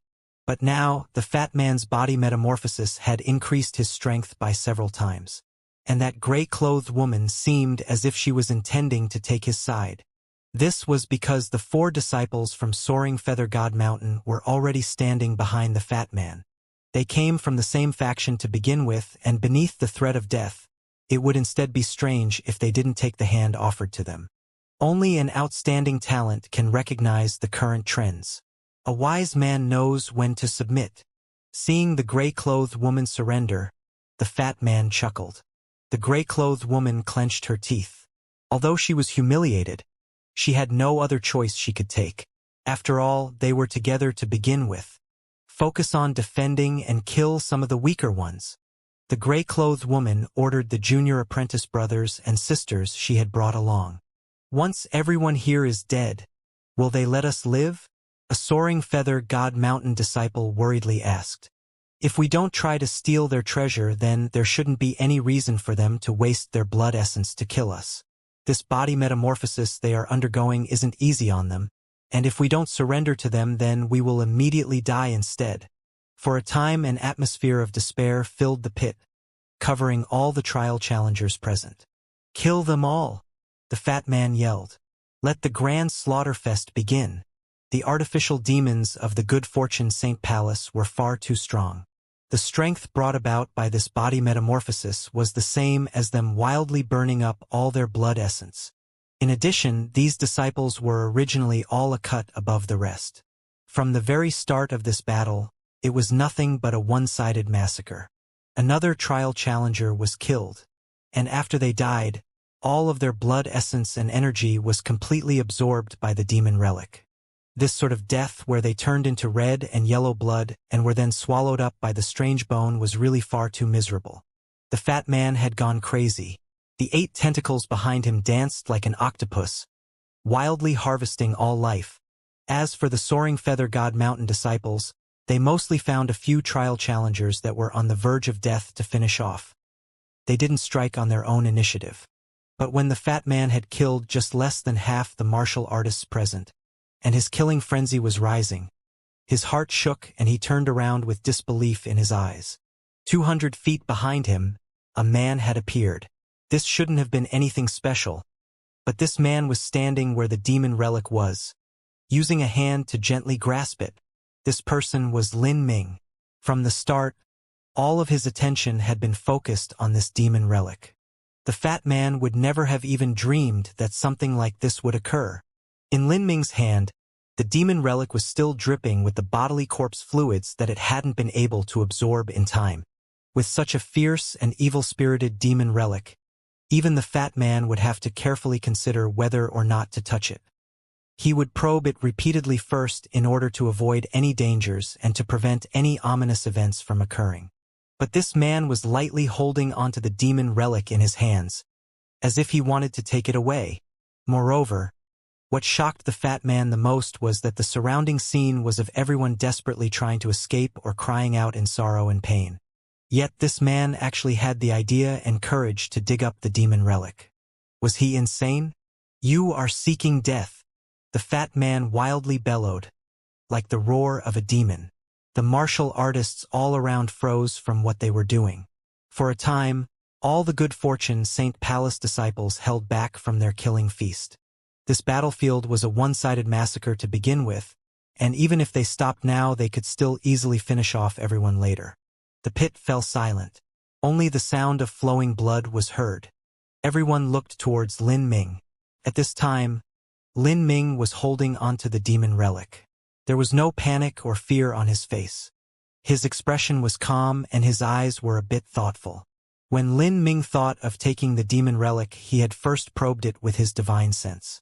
After determining that he could resist its ability to summon and swallow blood, he then picked it up. This is indeed an abyssal demon, and its rank is far higher than the abyssal that Empyrean Primordius seized the body of. Perhaps it might have been able to compare with famine. Lin Ming quickly judged. This was a demon relic that had been refined by the Azura Roadmaster, and even after 10 billion years it still possessed such a vast and horrifying aura. From this alone, one could imagine what rank the abyssal demon had been at. This was also reasonable. If there was an abyssal demon that had the qualifications to be personally struck down by the Azura Roadmaster and have its refined relic be buried in the final trial, awaiting a destined person to come and take it, then how could it be some ordinary item? And if it were an ordinary item, why would the good fortune Saint Sovereign form such a large team of people to come and search for it? That old geezer good fortune Saint Sovereign should have just learned about the existence of this demon relic.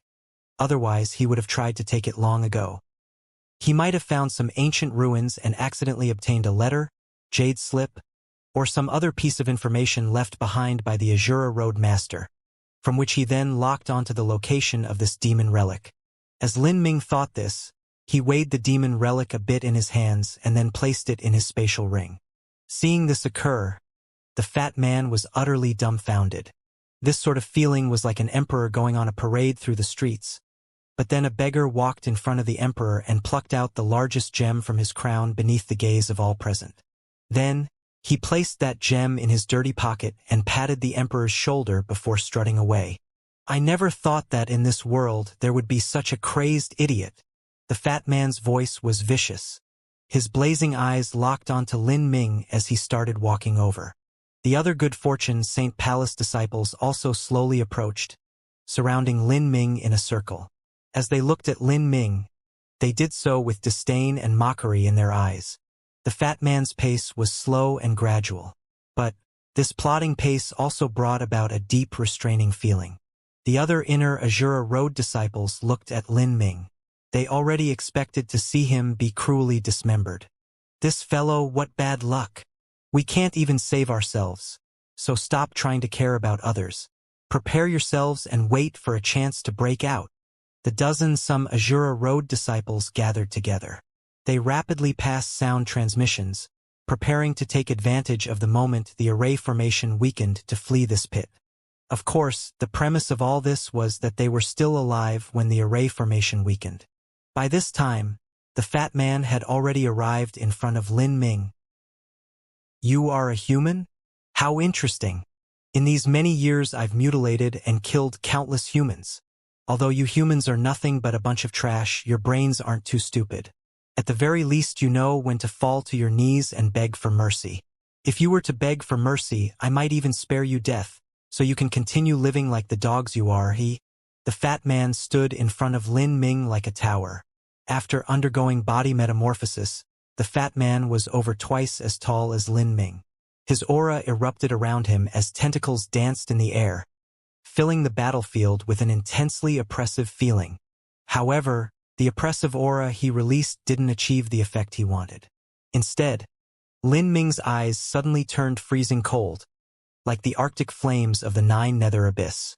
The fat man had bragged about all the humans he had killed in these past years. This caused Lin Ming's mind to boil over with killing intent. "You really deserve death," Lin Ming fiercely muttered. "Heh, the one who is dying will be you. I've never seen such a stupid human like you before." As the fat man spoke, he aimed towards Lin Ming's head and reached down. At the same time, the 8 tentacles behind him also bit towards Lin Ming's neck.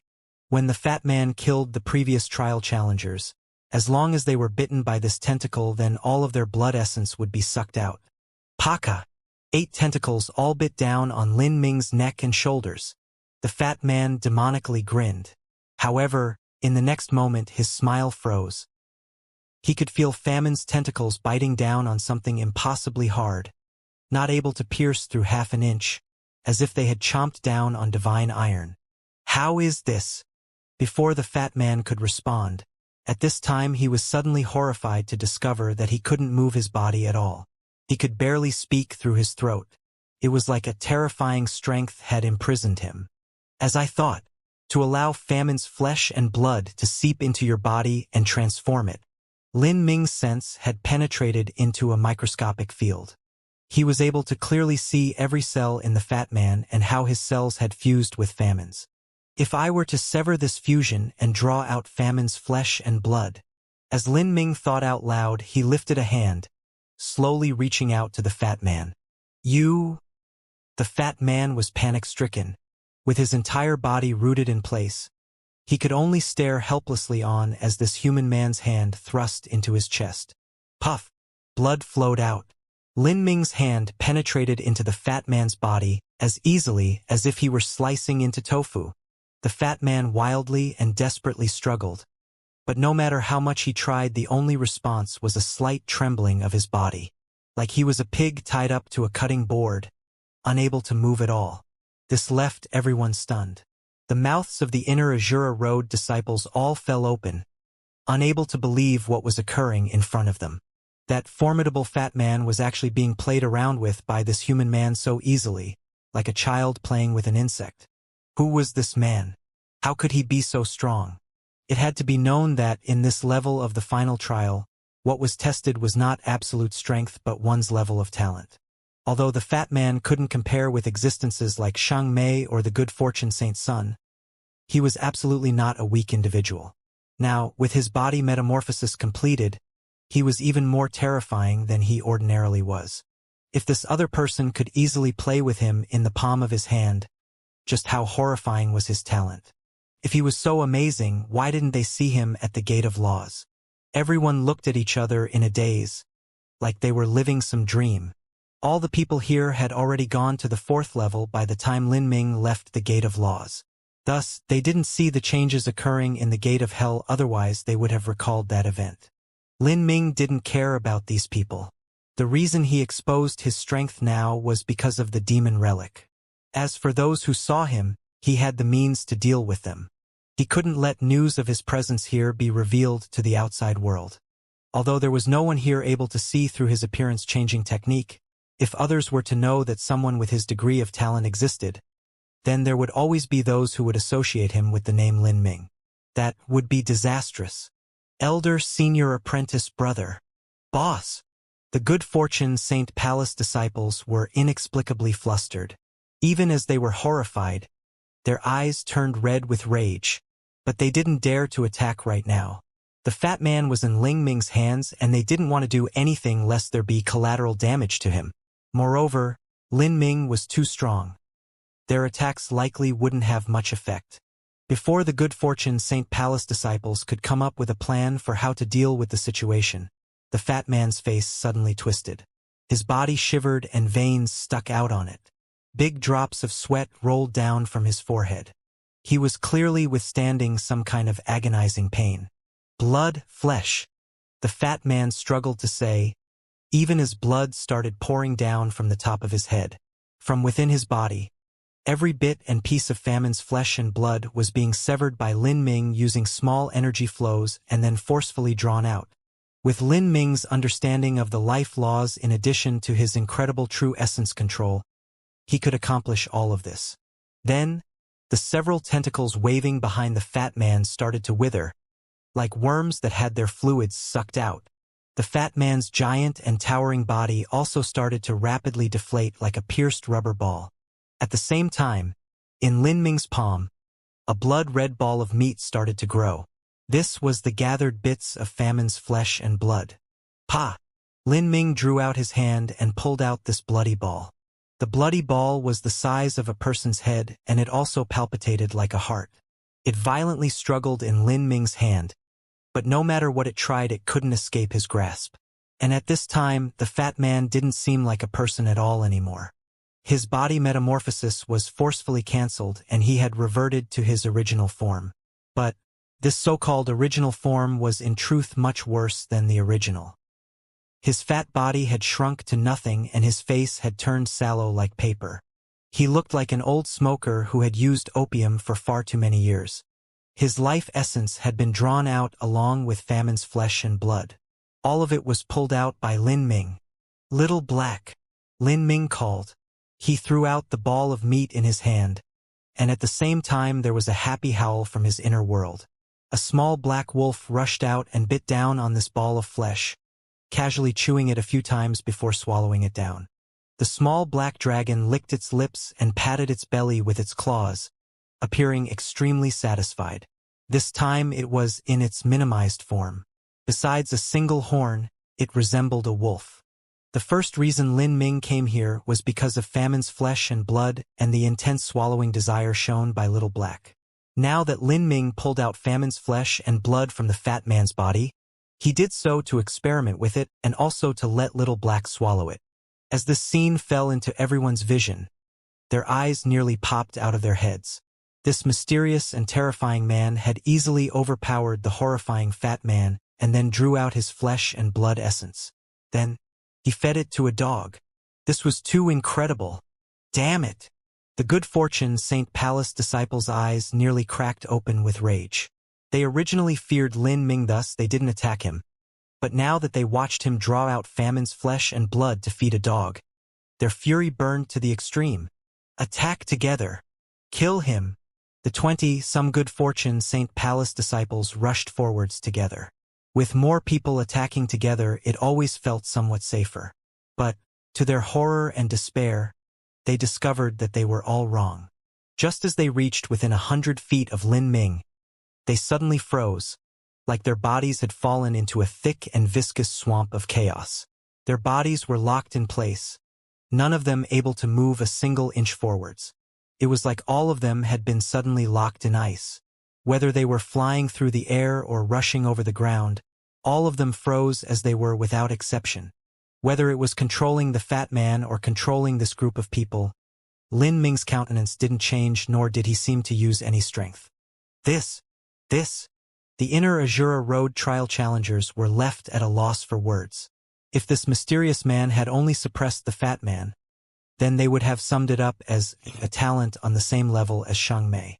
But now, with him languidly locking down over 20 people, they started to doubt that he was human. Just who is he? He's like some divine god. Even if Lin Ming was reborn in the world, would even he be this strong? As everyone was talking, there was a light popping sound. A good fortune St. Palace disciple suddenly burst apart, all the flesh and blood of Famine from his body drawn out by Lin Ming. Lin Ming had begun his slaughter.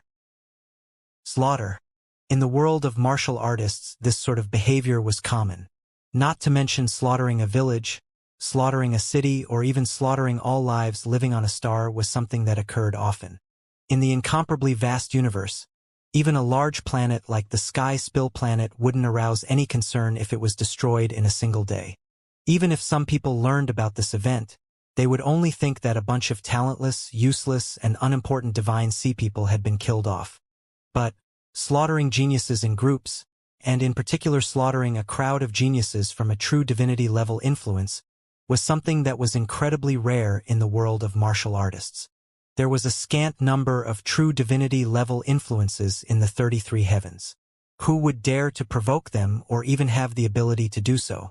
This was the same as declaring war with a great influence. The consequences were dire. At this time, in front of Lin Ming, the 20-some disciples of the Good Fortune Saint Palace were desperately struggling against the bindings that imprisoned them. However, even if they gathered all of their strength and even used all the power that famine's flesh and blood gave them, they weren't able to shake the single person that was Lin Ming. A horrifying force field tightly locked them down, as solid as an immortal mountain, and by now, Lin Ming was already moving towards a third person. This left everyone alarmed. To show such overwhelming strength in the final trial, what he displayed was not his cultivation but his talent. And if talent could be quantified, then this man's talent far surpassed the sum total of all 20, some Good Fortune Saint Palace disciples. This was unbelievable. Puff! With a light sound, Lin Ming pulled out all the flesh and blood of famine from a third saint martial artist. And this flesh and blood was fed to the little black dragon. Famine's flesh and blood contained an extraordinary degree of energy, but even so, the small black dragon's appetite was even more amazing. It swallowed down this flesh and blood without even chewing it. Then, a fourth disciple of the Good Fortune Saint Palace was killed by Lin Ming. He killed them like he was killing chickens, slaughtering them without an iota of resistance. He's killing geniuses like pigs. Every time he kills someone, who knows just how much damage he's causing to the Good Fortune Saint Palace, some people shrank inwardly, silently dumbfounded. These Good Fortune Saint Palace disciples had been raised through piling up a massive amount of heavenly materials. In the Good Fortune Saint Palace, these people were the best disciples they had raised in the last several hundred years, and they were also raised with every possible effort. And the Good Fortune Saint Sovereign had carefully prepared for this mission. He had recklessly invested resources in the bodies of these people, sending out all the top junior elites within the Good Fortune Saint Palace. In addition, he had even transformed their bodies using the flesh and blood of famine. It could be said that out of these 20-some people, the value of a single one of them was several times more precious than all the lives of 1,000 sky-spill planets. In particular, the fat man that had been killed by Lin Ming. He was the greatest junior to be born in the Good Fortune Saint Palace for the last 1,000 years, a natural leader of his generation. Although he was worse than the Good Fortune Saint Sun, he was actually equally matched with someone like Imperial Prince Naki. If Lin Ming killed these people, then it was the same as destroying all the work that the Good Fortune Saint Palace had put effort into for the last several hundred years. In the world of martial artists, the value of life could be measured. In the eyes of the Azura Road martial artists, Lin Ming killing a single one of these people was the same as destroying thousands of planets. One after another, Lin Ming slowly killed off these saint race martial artists. He didn't deliberately plan on torturing them, but did so because he needed to accurately control his true essence flow, so he could sever the tie between these saint martial artists and famine's flesh and blood. This was a mentally consuming task, and even for Lin Ming it wasn't simple. But this behavior caused the still-living disciples of the Good Fortune Saint Palace to lose all courage and hope. No matter how they struggled, it was useless. They could only wait for death to slowly arrive in front of them and have them suffer the most excruciating pain in the world. In particular, the pain of having famine's flesh and blood forcefully drawn from their bodies caused their scalps to turn numb with shock. Even though these martial artists were firm of will and heart, once they experienced this pain, they immediately wished they could all die. "Boy, if you kill us, then the Good Fortune Saint Palace will never forgive you," a Good Fortune Saint Palace disciple crazily screamed before he died. This was because in the brief moment before he died, the force field imprisoning him weakened, allowing him to speak. However, his threat didn't change his fate.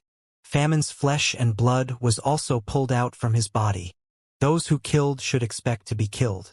All of the saint martial artists present, including nearly all the martial artists from the inner Azura Road, had already stepped onto the road of death. Lin Ming wasn't some weak-willed or soft-hearted individual. As he killed these people, he didn't even blink. But at this time, slowly, the enchantment sealing off the pit began to weaken. Several obscure figures began to quietly retreat. These people came from Soaring Feather God Mountain. Seeing the pitiful fate of the Good Fortune Saint Palace disciples, all of their hairs stood on end and their limbs tingled with fear. Although they had been passively drawn into this mess, they were still on the same side as the good fortune St. Palace disciples. After this person killed off those good fortune St. Palace disciples, it was possible he would kill everyone else who witnessed it. You all? Where are you going? After continuously killing a dozen some good fortune St. Palace disciples, Lin Ming suddenly turned his head to look at the 4 soaring feather God Mountain disciples. Even though he had killed so many people, his hands weren't stained with a single drop of blood. They still remained as clear and bright as jade. In that moment, the 4 soaring feather God Mountain disciples felt as if they had fallen into an icy lake. The gray-clothed woman turned deathly pale. She knew that she was facing the greatest crisis of her life. At this time, fleeing meant certain death, and staying here meant they would likely die. Her mind raced. She grit her teeth and said, "If you have the ability, then kill off everyone here. Otherwise, news of you killing off all the disciples of the good fortune St. Palace and soaring feather God Mountain will definitely leak out. At that time, the saints will chase you down with everything they have. The only exception is if you can take root in the Azura Road or the Spiritas and find a super true divinity influence to shelter you. However, you are a mere human, and there are no true divinities amongst humanity." The gray-clothed woman hastily breathed out. She was trying to divert all fear and hatred towards Lin Ming so that everyone else here would stand with her. This was a method of self-perseveration. And as the gray-clothed woman hoped, the atmosphere in the pit began turning to panic. The complexions of many people changed as they looked at Lin Ming. Indeed, if this man was afraid of the good fortune St. Palace and didn't want news of him slaughtering their disciples to leak out, then he would kill everyone here. Just who are you? With your talent, it is impossible for you to remain nameless, and it is also impossible for you to come from nowhere. The gray-clothed woman verbally attacked Lin Ming once more, questioning his identity. In the eyes of those present, this sort of peerless talent was even able to suppress Shang Mei and the good fortune Saint Sun. His existence was completely unreasonable. Moreover, for him to be born amidst the human race that was on the brink of extinction, that was even more unbelievable. Speaking of the human race, the gray-clothed woman couldn't help but think of the man known as Lin Ming who had existed several thousand years ago. Although Lin Ming had already perished, his past fame remained vibrant and storied. Even though the saints tried to dilute his legend, they weren't able to cover him up. As for this gray-clothed woman, she was a junior that was born over 2,000 years after Lin Ming had died. To her, the name of Lin Ming rang in her ears like thunder. This was a person that had caused the founder of their Soaring Feather God Mountain, Soaring Feather God King, to personally hunt him down. A true divinity had disregarded their status to chase after a holy lord. From this treatment, it could be imagined just how terrifying Lin Ming was. This person, he shouldn't be Lin Ming.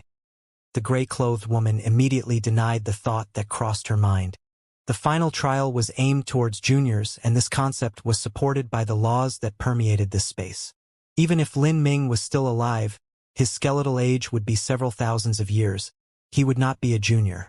Even if the current Lin Ming's strength was several times that of the good fortune Saint Sovereign, once he arrived within this final trial space and was suppressed by the laws, the him that was several thousands of years old would find it impossible to display such a terrifying combat strength. As the gray-clothed woman spoke, Lin Ming's blazing eyes had stared at her the entire time. By now, there were already some trial challengers that were stepping closer to the gray-clothed woman. As they looked at Lin Ming, there was both fear and awe in their eyes. No matter how they looked at it, this man didn't seem to be someone who was under the protection of a peak great influence. This was because the number of influences that could stand against the good fortune St. Palace and offer shelter to someone who killed their disciples could be counted on 2 hands. Moreover, many of those influences had representatives here, and this man clearly didn't belong to any of them. "You're quite good at shifting public opinion." A cold light flashed in Lin Ming's eyes as he saw the response of these people and the gray-clothed woman's expression. At this time she was trying to shift all the hatred and fear she could find onto him, use that to arouse the anger of the people, and then try to find a favorable turn in the ensuing chaos. Without a doubt, this was the most intelligent method.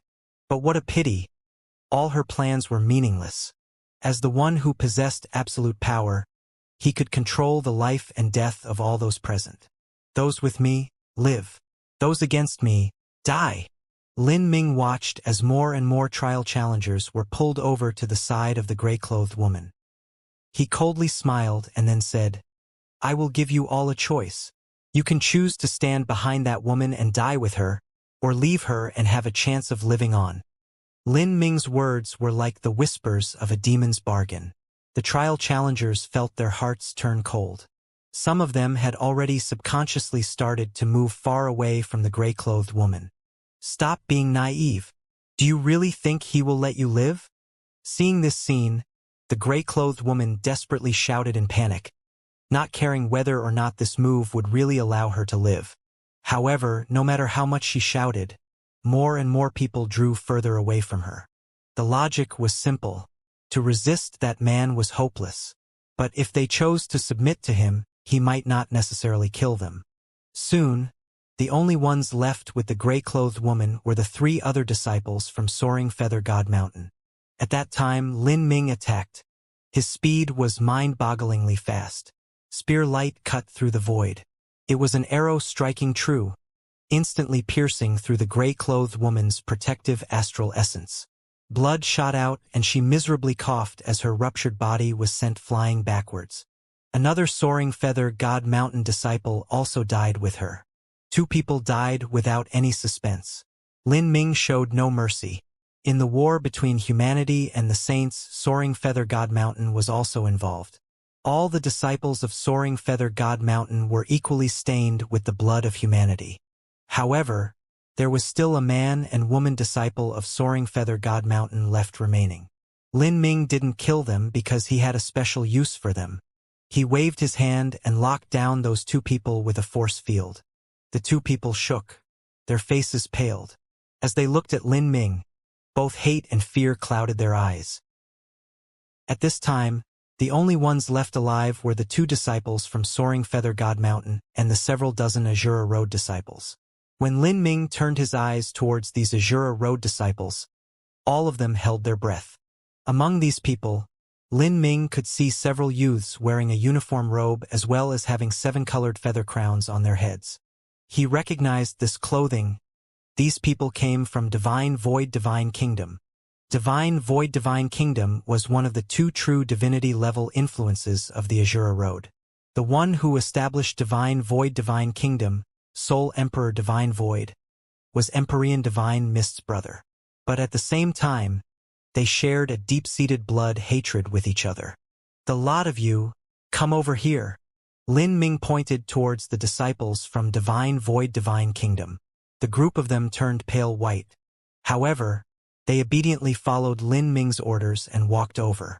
Use your soul attacks to severely wound these 2. Don't kill them. Lin Ming pointed towards the 2 Soaring Feather God Mountain disciples who were imprisoned by him. The Divine Void Divine Kingdom disciples gulped. Just why did they need to use soul attacks? Did this omnipotent human not know any soul attacks? However, this was also possible. After all, humans weren't known to excel in the domain of the soul. After a brief bout of doubts, the Divine Void Divine Kingdom disciples complied with the command. Although Lin Ming had imprisoned the movements of the 2 Soaring Feather God Mountain disciples, he hadn't locked down their spiritual sea. To break through spiritual sea defenses, not harming their lives while getting just the right amount of soul damage, this was a difficult task. The 2 Divine Void Divine Kingdom disciples that did so could be said to have given their everything to accomplish this. Finally, they accomplished their task. The 2 disciples from Soaring Feather God Mountain fell into an unconscious state. Lin Ming inspected the condition of these 2 disciples and was satisfied with the results. Very good. Then, it's time to deal with the rest of you. As Lin Ming spoke these words, everyone's complexions changed as if they had fallen into an icy lake. You! Without waiting for these people to respond, black energy began surging up from Lin Ming, wildly erupting like a black volcano. This black energy was Lin Ming's soul force. Such a terrifying soul force instantly shocked the Divine Void Divine Kingdom disciples. Their jaws fell down and their eyes widened to full moons. How is this even possible? These disciples came from divine void divine kingdom and were also spiritas. Thus they had a naturally deep understanding into the aspect of soul force. They originally thought that because Lin Ming was a human his attainments in the soul weren't too amazing, and thus they were ordered to attack the soaring feather god mountain disciples.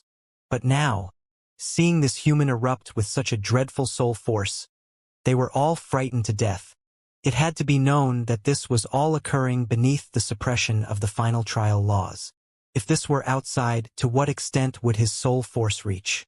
Perhaps even a Spiritas Empyrean wouldn't be able to compare. A human, in the aspect of soul force, was able to surpass a Spiritas Empyrean? Such formidable strength and with such a terrifying soul force. Could this man be the reincarnation of the Azura Road Master? This was a ridiculous idea. But what was occurring was so stunning that their frazzled minds couldn't help but produce such a thought. At this time, a black cube appeared in front of Lin Ming, slowly spinning around. The black cube's surface was engraved with mysterious patterns. As it appeared, it caused the surrounding space to collapse. Dim motes of divine light gathered in space, slowly floating towards the black cube, as if the black cube contained a real universe within. This black cube was the magic cube. During these years, Lin Ming had already fully restored his soul force. Moreover, because of the several reincarnations he underwent, because he experienced the 100 tastes of life and death, because his mood and state of mind had been tempered, his soul force had broken past its previous boundaries to achieve an even more perfect eternal soul. The eternal soul, ancient and unchanging. Although this soul force might not be able to compare to those peak Spiritus characters, in terms of quality, no one could compete. As Lin Ming used his perfect eternal soul to galvanize the magic cube, he was truly able to command it. For a time, the winds changed, whipping up. Massive dark clouds covered the surrounding space, and all of the Azura Road disciples suddenly saw illusions surround them as their spiritual seas fell into enemy hands. The truth was that the moment these people saw the magic cube, their eyes were no longer able to leave it. They forgot what danger they were in. They forgot everything. In their eyes, all that existed was this divine object. Afterwards, because of the magic cube, their spiritual seas swung completely open. Out of so many people, not a single one was able to resist Lin Ming. What Lin Ming first wanted to do was erase all the memories of what had just occurred from the minds of these people. Using Lin Ming's evolved eternal soul and the divine tool that was the magic cube, he could perfectly accomplish this. He could do so with such skill that not even a true divinity would be able to see through it. Erasing memories was like a skilled criminal erasing all traces of his own crime from a crime scene. In order to be flawless, the criminal would have to remove every possible trace of his presence there, including every thread of hair or even mote of dust, all in order to make it seem that he had never been there at all, to the point that even the most intelligent detective would be at a loss of what to do, unable to argue against that criminal at all. Lin Ming was such a criminal. This was because he knew that when these people returned, the ones investigating them would be Soul Emperor Divine Void and Soaring Feather God King. Although Lin Ming's strength was far inferior to these true divinities, his advantage was that he possessed the magic cube and eternal soul. When it came to erasing memories, if Lin Ming claimed he was second, then no one in this universe could say they were number one. After earnestly erasing all of these memories, Lin Ming repeatedly inspected them to make sure not a single trace of his presence was left behind. Then he started to forge memories. After erasing memories, there would be an unexplainable void where they had been. One naturally had to craft new memories for the plan to be perfect. However, while erasing memories was easy, forging memories was far, far more difficult. If Lin Ming tried to forge memories from nothing, he couldn't guarantee that he could hide the truth from a true divinity. But Lin Ming had another plan. That was to manufacture illusions that occurred in reality, and have these people experience what Lin Ming wanted them to. Thus, they would believe everything that happened to them and would think that it was all real. If they believed everything they saw was real, then these memories would truly be real. No matter how sharp a true divinity's sense was, if they were to inspect memories that were real, what would they be able to find out? Thus Lin Ming didn't falsify memories. Rather, beneath his guidance, He had these Azura Road and Soaring Feather God Mountain disciples have real memories. Under Lin Ming's control, the Azura Road disciples' minds were brought back to the moment they had seen the great ghost appear above the Blackwater swamp. In order to seize treasures, they had rushed to the scene, where they engaged in a fierce battle with the disciples of the Good Fortune Saint Palace and Soaring Feather God Mountain. The Good Fortune Saint Palace disciples had used their body metamorphosis. They summoned the power from Famine's flesh and blood in their body, causing casualties to stack up all around them. But then, wind and clouds rose up from within the final trial, and the world started to change colors. Heavenly retribution descended. Countless Azura law runes condensed into divine thunder that rumbled onto the 20, some Good Fortune Saint Palace disciples, immediately disintegrating them into ashes. The illusion Lin Ming crafted made it seem that the laws of the final trial didn't abide the existence of the abyssal demon Famine's reappearance, and it would descend to erase it from the world. Moreover, with Lin Ming's understanding of the Azura heavenly Tao, the illusion of heavenly retribution crashing down to earth was recreated perfectly, all of it seeming real. In this alone, no matter how a true divinity tried to look through, they wouldn't be able to see any flaws. This was because Lin Ming's understandings of the Azura laws were number one within the 33 heavens. As for creating the illusion that the abyssal demon was erased in the final trial, Lin Ming didn't fear the Good Fortune Saint Sovereign would return at the next final trial to verify this. This was because every time the final trial opened, what occurred inside was unpredictable, and it was impossible to figure out the rules that governed this space. The Good Fortune Saint Sovereign would never think that the memories he investigated and the incomparably real scene of heavenly retribution were actually forged by someone with such a higher understanding of the Azura heavenly Tao. Following that, Lin Ming had yet to finish. His carefully prepared play was just beginning. After the Good Fortune Saint Palace disciples were eliminated, the other Azura Road disciples would try to snatch away the treasure, and thus attack the disciples of Soaring Feather God Mountain. Finally, 2 of the Soaring Feather God Mountain disciples were slain, the gray-clothed woman included, leaving behind 2 severely wounded disciples who fled. The reason these 2 disciples were able to escape was because the other Azura Road disciples had begun infighting due to the treasure, so no one could be bothered to chase after them. All of this seemed extremely lifelike and also very reasonable. Finally, the disciples of Divine Void Divine Kingdom relied on their superiority in strength and numbers to steal the treasure and run away. And from the memories of these Divine Void Divine Kingdom disciples' memories, Lin Ming found some useful tidbits of information. For instance, they had brought some one-time use items that could play a great role in stealing away treasures, such as interference illusory magic arrays, withdrawal-type divine runic symbols, and so forth. These things were all taken away by Lin Ming. But in the illusions that the Divine Void Divine Kingdom disciples experienced, they had used up all of these things. They had fought bravely and wisely, and with luck on their side, they were able to wrest away the treasure. They managed to cast off their pursuers and flee into a distant mountain valley. They were all overjoyed. This was a treasure that could even move the heart of a true divinity. They took out the treasure and studied it, seeing if perhaps it could increase their combat strength somehow. But then, at this time, a scene that destroyed their hearts and minds occurred. A thick demonic energy erupted from that demonic relic.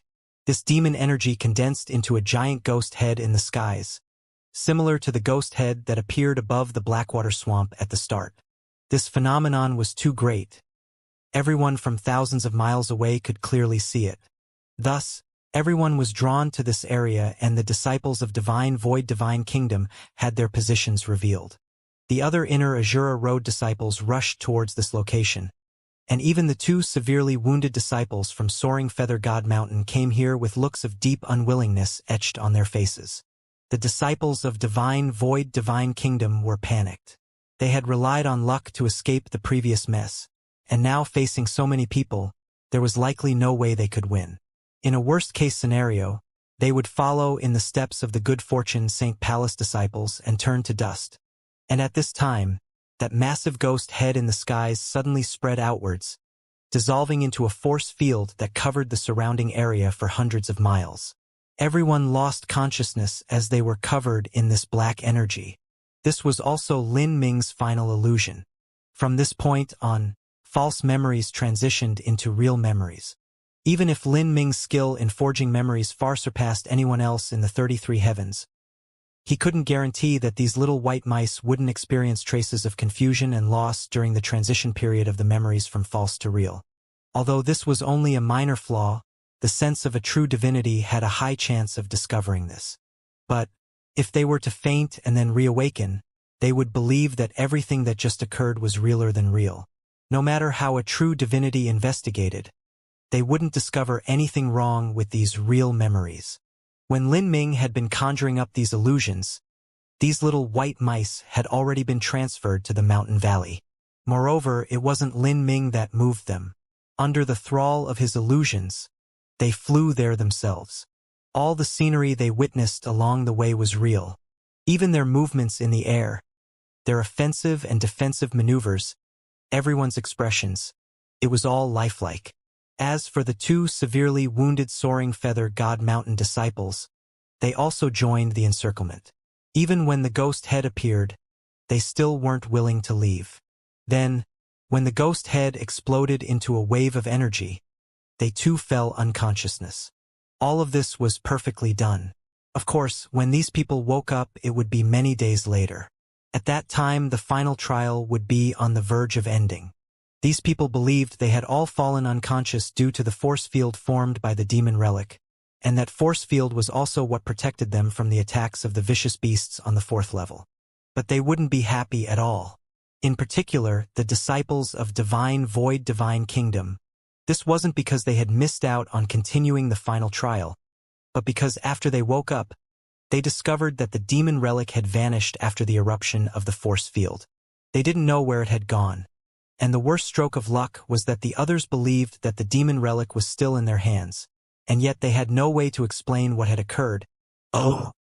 At this time, Lin Ming started heading towards the final trial's 5th level alone.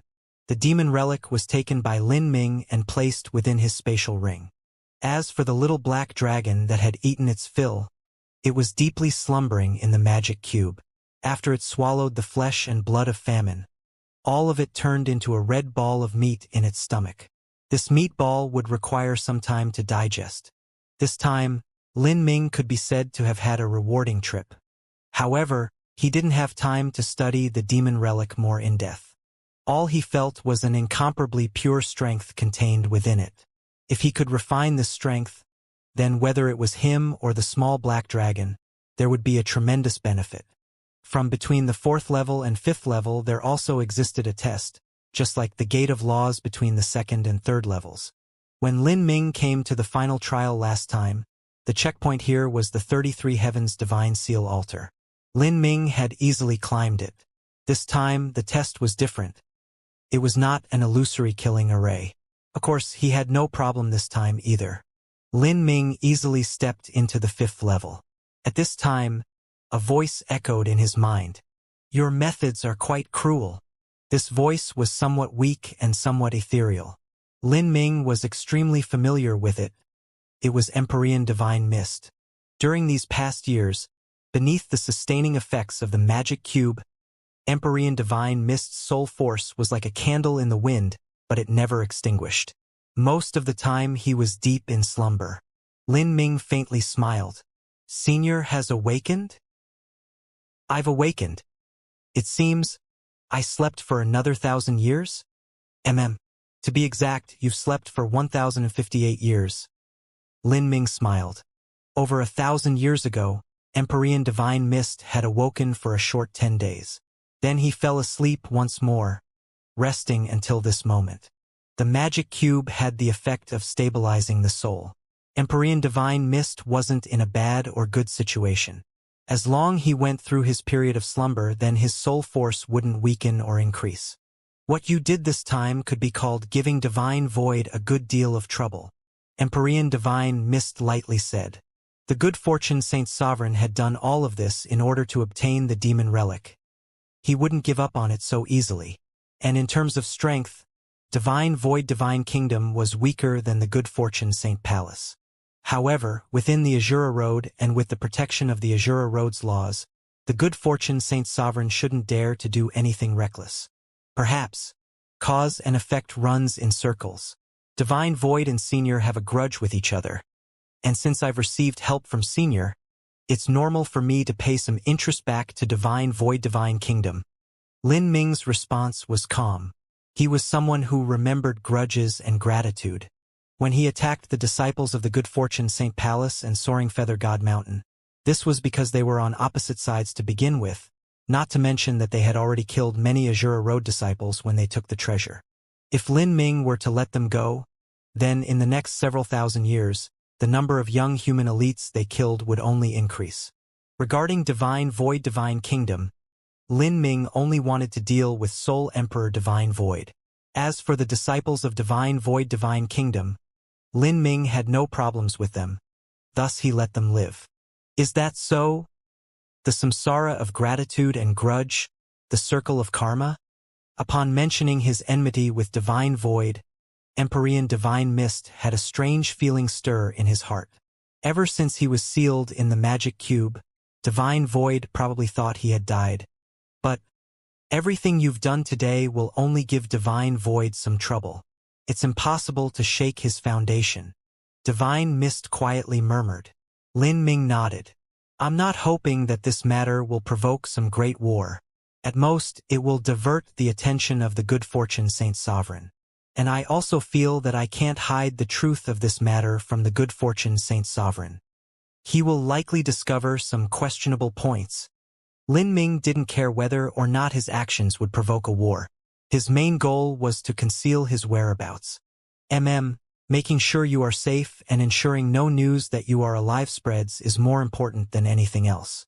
You still have many days ahead for that. As Empyrean Divine Mist spoke, he fell into a deep slumber once more. Lin Ming's current strength was lacking. According to Empyrean Divine Mist's earlier suggestion, he had to complete the 7th revolution of the Grand Reincarnation Art and raise his cultivation to the half-step Empyrean or even true Empyrean realm before he could fully reveal himself. But Lin Ming could feel that the Empyrean realm was a long, long time away. While he simultaneously studied 2 of the highest laws and had to pay attention to the Grand Reincarnation Art, Lin Ming doubted he would be able to break into the Empyrean realm within 10,000 years. This speed was far slower than Emperor Xianxia. And compared to the Good Fortune Saint Sun, it was even slower than that. This was the price of practicing the Grand Reincarnation Art. At this time, Lin Ming entered the final trial's 5th level. Although the space within the final trial changed each time, the 5th level always stayed the same. The one who guarded this floor was the Undying Inferno and the Undying Polar Ice. In the past, Lin Ming and Xiang Mei had joined forces to bring down the Undying Polar Ice, causing their reputations to soar. Now he arrived here by himself and would have to face the enemy alone. Because he practiced the Grand Reincarnation Art, Lin Ming had a skeletal age advantage in the final trial. The Undying Inferno's attacks weren't able to pose any threat to him. He relied on his understandings of the fire laws to easily avoid every strike aimed his way. Then, the Undying Inferno eventually exhausted itself of energy and turned into a phoenix egg. Lin Ming crossed his hands behind his back, looking at this happen. He didn't attack, but waited for the undying polar ice that was hidden in the phoenix egg to hatch out. Lin Ming had chosen to strike down the 5th-level guardian, while it was in its undying polar ice form in order to obtain the highest completion percentage possible. This was because the undying polar ice was restrained by Lin Ming's attributes. Rumble, rumble, rumble. Cold energy started to gather from the heavens and earth, condensing high in the air. Horrifying ice laws locked down this space. One could see that in the center of this gathering cold energy, there was a flashing ice crystal. This ice crystal started to condense into a small ice phoenix. As more cold energy gathered, the phoenix grew larger and larger. In an instant, an aura that could freeze the world suddenly and furiously whipped up. Bang! Bang! Bang! The earth quaked. Glacier after glacier drilled out from the ground, towering 100,000 feet high. A lilting smile crossed Lin Ming's lips. Undying polar ice. After not seeing it for several thousand years, he was finally able to fight it again. In the past, Lin Ming had to wait for Xiang Mei to use the Umbral Heaven Ice Array and pass through layers of dangers. blocking the undying polar ice's attacks in order to exhaust it of energy. When it had turned into an egg, Lin Ming then rushed out, using the black dragon spear to kill the undying polar ice in a single all-out strike. But this time, Lin Ming didn't plan on waiting. The moment the undying polar ice appeared, Lin Ming rushed forwards. He wanted to face the undying polar ice while it was in its peak state. He planned to engage it in a brutal melee. This was a crazy plan. If Xiang Mei saw this, then even she would be understandably shocked. Hu dash! With a keen whistling sound, the black dragon spear flew out from Lin Ming's spatial ring. This spear hadn't appeared for thousands of years. In these thousands of years, Lin Ming had also never fought with everything he had in his peak state. Now, as the familiar weight of the black dragon spear returned to its owner's hand, it emitted a loud hum as if the soul of a divine dragon were awakening within the shaft. Hum, hum, hum. Threads of cold energy gathered, becoming increasingly thick and potent. Within the chilling icy winds, the undying polar ice was enraged. It was angry that a mere human dared to challenge its endless might. It turned towards Lin Ming and hurtled down at him, its speed soon reaching the extreme. In the legends, it was said that ancient rocks could pass 90,000 miles with a single flap of the wings, without needing to use any space laws. Although the ice phoenix was slower than an ancient rock, it wasn't much worse. Of course, this was in a situation where it didn't utilize the space laws. Only the speed was true speed, a speed capable of surpassing the reaction time of others. This was because its attack wouldn't bring about fluctuations of the laws. Thus it became impossible for others to sense it. Whoosh! The undying polar ice immediately appeared in front of Lin Ming. It stretched out a giant claw that radiated a freezing light, grasping down at him. This claw was covered with a freezing ice force field. Any life form that was covered by this force field would have their mortal body and soul both frozen away. So to avoid the undying polar ice's attack, speed alone was not enough. One needed the ability to deal with the force field that came along with the undying polar ice's attack. Lin Ming's pupils shrank and he drew backwards. His body started to burn with black flames. As these flames lit up all around him, they carried the true meaning of nirvanic rebirth, directly burning away that freezing ice force field. Lin Ming stepped on the void and vanished like smoke. In terms of natural speed, he was inferior to the undying polar ice. Thus he used the space laws without hesitation. And when it came to the space laws, he surpassed the undying polar ice by countless miles. Even if he wildly used the space laws however he wished, it would be near impossible for the undying polar ice to lock onto these law fluctuations and locate Lin Ming's position. In an instant, Lin Ming had already appeared behind the undying polar ice. 9 great stars gleamed above Lin Ming's head. Starlight poured down, pouring into his mortal body.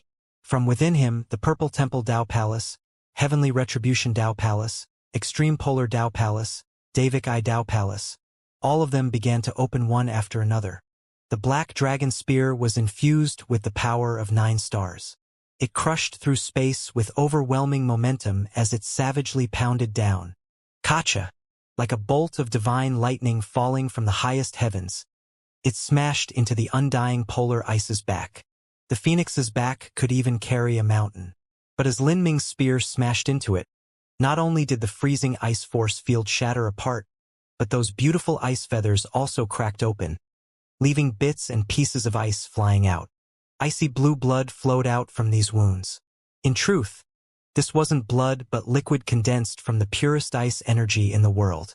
If an ice attribute martial artist could obtain but a single drop, it would be a treasure beyond compare.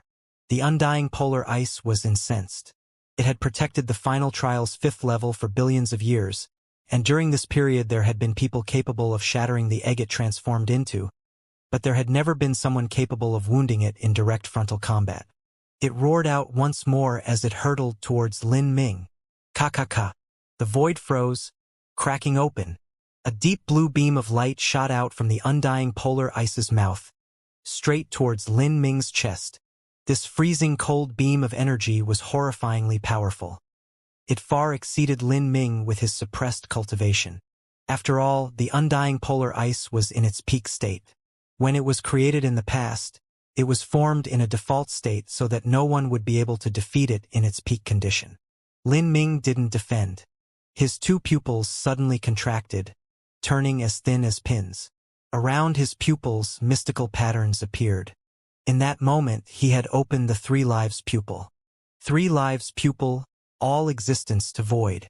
When combined with the Davik I Dao Palace in a mere moment, the complete method with which the undying polar ice utilized the ice laws was seen through by Lin Ming. Lin Ming's eyes no longer saw that blinding blue light. Rather, what he saw was a law structure composed of endless cold energy essence. The power of thunder and fire erupted from Lin Ming's body. The phantom of the heretical god tree appeared behind him. The two strengths collided and a terrifying explosion of energy blew into the skies, causing the world to change and origin energy to gush out in violent waves. Beneath the suppression of laws, the disparity in cultivation was made up for. The undying polar ice's attack had been forcefully broken by Lin Ming. The undying polar ice became increasingly furious. It fought Lin Ming in close-range combat. Its vorpal wings and sharp claws were dreadful weapons. Bang! With another frontal collision, Lin Ming was sent flying back. But he didn't fall into a disadvantage.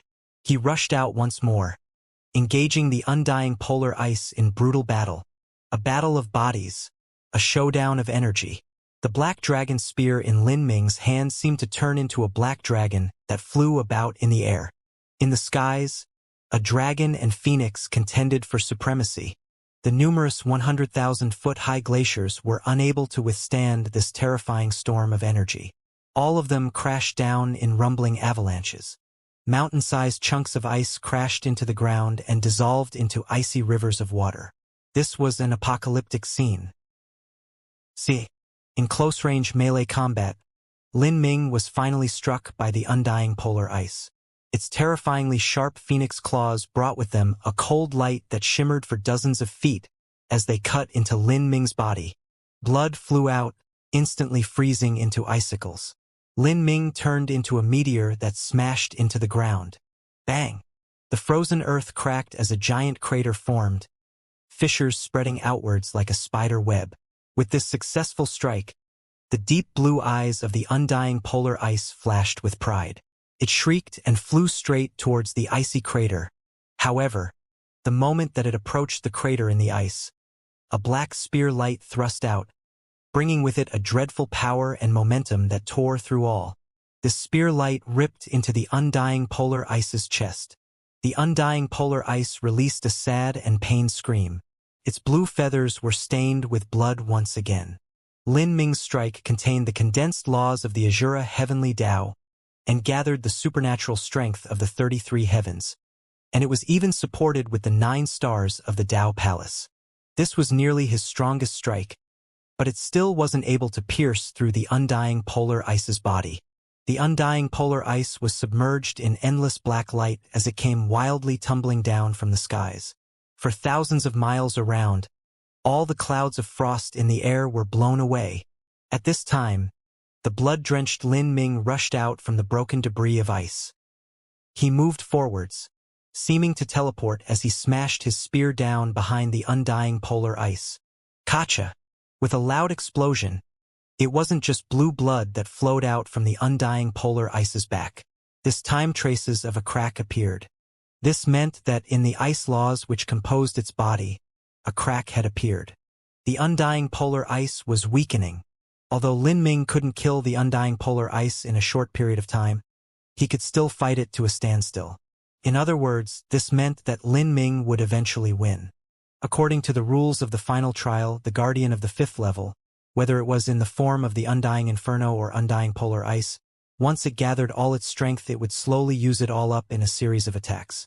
Finally, when its energy was exhausted it would turn into the polar ice egg and the inferno egg. The polar ice egg and inferno egg represented the lowest point of the guardian's strength. The undying polar ice was an opponent designed to become weaker the longer it fought. If it could only evenly match Lin Ming at its peak state, then its fate after it weakened could be imagined. Thus, by the time Lin Ming had thrust another spear towards the belly of the undying polar ice, the result of this battle had already been decided. A crack appeared on the undying polar ice's belly. Spear after spear, Lin Ming continued his barrage of attacks, smashing down his spear. Beneath this storm of attacks, more and more cracks appeared on the undying polar ice. Crystalline ice feathers fell off in a flurry of frost. Ice essence that was condensed into blue blood recklessly showered down. Bang! A loud explosion filled the air. The undying polar ice was no longer able to resist Lin Ming's continuous onslaught. Its body that was lined with cracks completely shattered apart, causing ice energy to surge outwards. Like this, the undying polar ice exploded in the air into a mass of freezing fog. Whirl, whirl, whirl. A terrifying wave of cold energy swept out, forming an ice storm. Seeing this rapidly expanding ice vortex, Lin Ming let out a light breath. The test of the 5th level had ended. The undying polar ice had been killed by him before it had turned into an egg. Moreover, he had done this alone. In the history of the undying polar ice, in the 10 billion years of history since it had been created by the Azura Roadmaster, something like this had never occurred. As the undying polar ice died, the towering glaciers started to melt. The snow and ice slowly faded away and the space of the 5th level was restored to its original appearance. Then, Lin Ming checked his completion percentage. In truth, by this time Lin Ming no longer cared about his completion percentage. He wanted to enter the final trial's 7th level and obtain the complete Azura Sutra. The reason he chose to kill the undying polar ice using such a difficult method was to test the limits of his strength. Completion rate, 95%. This completion percentage was 3 points higher than the first time Lin Ming had come to the final trial. Lin Ming guessed that he should have obtained the full amount of points possible after killing the undying polar ice by himself. In fact, he should have obtained extra points due to his method of completion, but it was likely that the Azura Roadmaster never expected that something like this would happen. Thus he didn't specifically add in a rule that would only apply if someone as formidable as Lin Ming were to appear. 95%. It looks like the final 5% will be found in the final trial's 7th level. As Lin Ming thought this, he stepped into the 6th level. The 6th level was nothing but chaos. Here, the skies and earth were the same color, fundamentally indiscernible from each other. Only the endless mystical traces of the laws that covered the world differentiated the surroundings of this level. There were no dangers in the 6th level. It was a place used for rest and for providing rewards. The last time Lin Ming was here, he had obtained a reward. This time he had brought the Emperor Jades of Fate to open the 7th level. Rumble, rumble, rumble. As Lin Ming strode into the center of the 6th level, the earth collapsed and a fathomless abyss appeared. This abyss had no bottom, as if it was a connection to another universe. And from the center of the abyss, a massive black stone statue slowly floated up. This black stone statue was carved in the shape of an Azura war god. The war god held a dragon spear and wore a suit of black battle armor. His body was covered in ferocious scales, and he stood upon a divine dragon. His entire being overflowed with an ancient and savage aura, one that shocked the mind and made one feel fearful. On the armor of this war god, there were 3 small grooves placed in a row. On the side of these grooves there were some familiar words that Lin Ming had read before. 33 heavens, Azura inheritance, passed down to the unrivaled genius, passed down to the one with great destiny, passed down to the fated one. The word of fate, to be predestined or not. If you are fated, then even through the endless universes you will still find my inheritance. But if you are not fated, then even if your talent is unrevelidia shall never enter the gate. I left behind 3 Emperor Jades of essence, energy, and divine.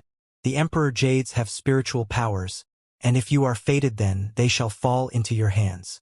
If you lack fate, then no matter how much hardship you undergo to find them, you shall never succeed. Bring the 3 Emperor Jades to this land and open wide the gates to the 7th level. These words described the key to opening the 7th level. That was the 3 Emperor Jades of Fate. For those that were fated, even if they didn't search for the Emperor Jades would look for them instead. And for those that weren't fated, Even if the Emperor Jades were placed in their hands, they still wouldn't recognize it. Lin Ming had already collected the 3 Emperor Jades a long time ago. Now the time had come. He would open the gate to the 7th level. At this time, Lin Ming's mood was extremely calm. He slowly flew before the Azura statue and took out the 3 Emperor Jades. These 3 Emperor Jades were similar in shape, but their lines and textures were completely different. And for Lin Ming, who was proficient in the Azura laws, the traces that covered the surface of these Emperor Jades possessed unexplainable laws, as if they were the most beautiful and harmonious designs in the world. Lin Ming closed his eyes. He quietly felt the connection between the Azura statue and the 3 Emperor Jades of Fate. Then, he began placing the 3 Emperor Jades into the Azura statue. The 3 Emperor Jades were placed into the grooves one at a time. The Emperor Jades lined up in the grooves, and then, the entire statue lit up with a dazzling divine light. At the same time, a vortex began forming in the void beneath the statue. Lin Ming was sucked into the vortex. The scenery changed, and in the next moment, Lin Ming arrived in a dark gray world. The first time Lin Ming entered the smelting trial, he had already learned about the existence of the 7th level. When he discovered that the 3 Emperor Jades of Fate were required to open it, he had always been thinking just what that place would look like. Would this be a test with a heaven-defying difficulty, or would it purely be rewards? Lin Ming's imagination had become even more intense when he obtained the 3rd Emperor Jade of Fate. But because of all the tribulations he had suffered afterwards and everything else that had occurred to him, he had pushed those thoughts out of his head. Today, Lin Ming would finally step into the 7th level and see everything there, but the scene that appeared in front of him left him startled. What he saw was a vast cemetery. This was a pure gray world. The sky was disorderly and the earth was barren. In this land, rows of graves were lined up, tens of thousands of them. These graves occupied a square area of land. They were all of the same gray and black stone, a solemn and reverent atmosphere swirling around them. Lin Ming didn't know if they were protected by an array formation or if the tombstones were forged from some type of special rock. But, even after 10 billion years passed, these tombstones remained whole. The only difference was that one could feel the breath of endless years coming from the elegant writings carved into the stone. Lin Ming walked to the front of a tombstone. This tombstone was carved with the words of the ancient god race. Extreme Emperor Heaven's reverent white ark Xiao Cao's tomb. A mortal's tombstone would also have an inscription. It would be carved with the names of their children and grandchildren. As for this tombstone, it didn't have anything besides the grave master's name and title. As for the words Extreme Emperor Heavens, it should be the name of a universe, in other words, one of the 33 heavens. Lin Ming had never heard the name of Extreme Emperor Heavens before. But this wasn't strange at all. Far too much time had passed, and it wasn't strange for the names of the 33 heavens to change during this period. Moreover, this was a name that existed 10 billion years ago. In the ancient era, every one of the 33 heavens was prosperous and glorious. But now, only 16 heavens were developed. The other 17 heavens had turned into wildernesses. Reverent White Ark Xiao Cao. Of these words, Xiao Cao was clearly a name.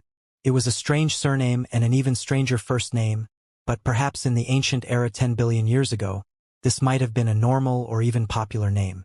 As for Reverent White Ark, that was naturally the title of the grave's master. What a reverent was, Lin Ming had no idea, but it sounded like a title no worse than an Empyrean.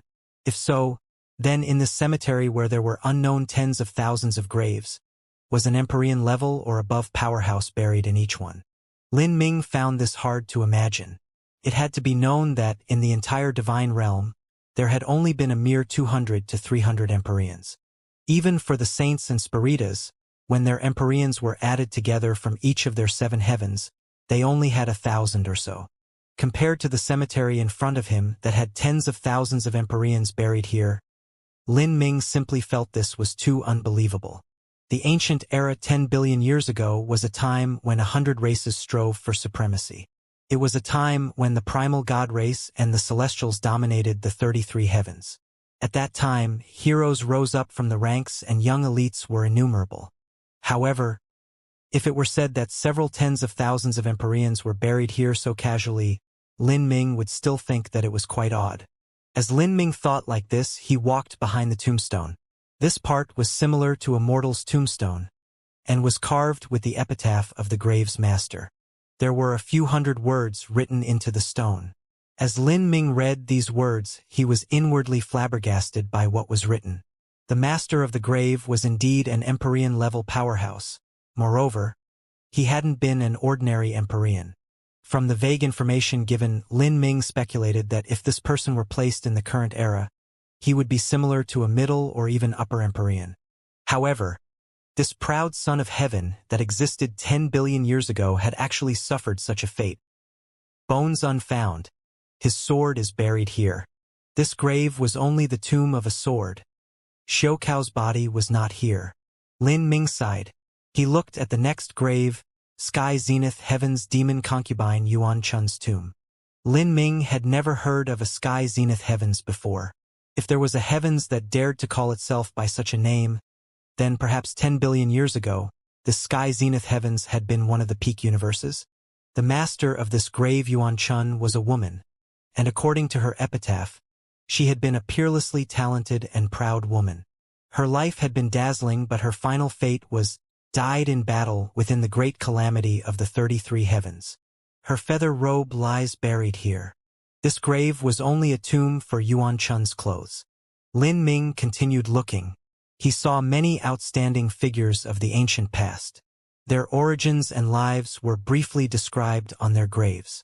They came from different universes of the 33 heavens, and each one of them was a ruler of their era, a king of their time. Their strength was far beyond that of the Empyreans of the present. But of these people, only a small number had their bodies buried here. Most of these graves were filled with battle armors, weapons, clothes, or some other objects that the grave master used before their death. There were even some people that only had a tombstone as a marker, with nothing inside at all.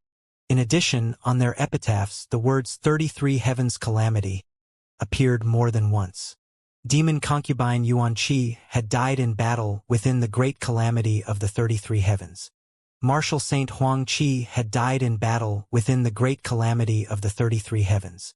Cold Ice Fairy Yun Meng had died in battle within the great calamity of the 33 heavens. Oh! Lin Ming guessed that after these people died in the great calamity, someone had specifically built graves for them. This was because after that great war, it became too difficult to find their corpses. Thus these tombs were only filled with clothes and other objects to serve as mementos to their previous existence. Realizing this, Lin Ming became lost in thought. In the last 10 billion years of history of the 33 heavens, a great calamity that could be called a catastrophe of the universe had erupted many times already. Each time, countless powerhouses died in battle. Sometimes even entire races were exterminated.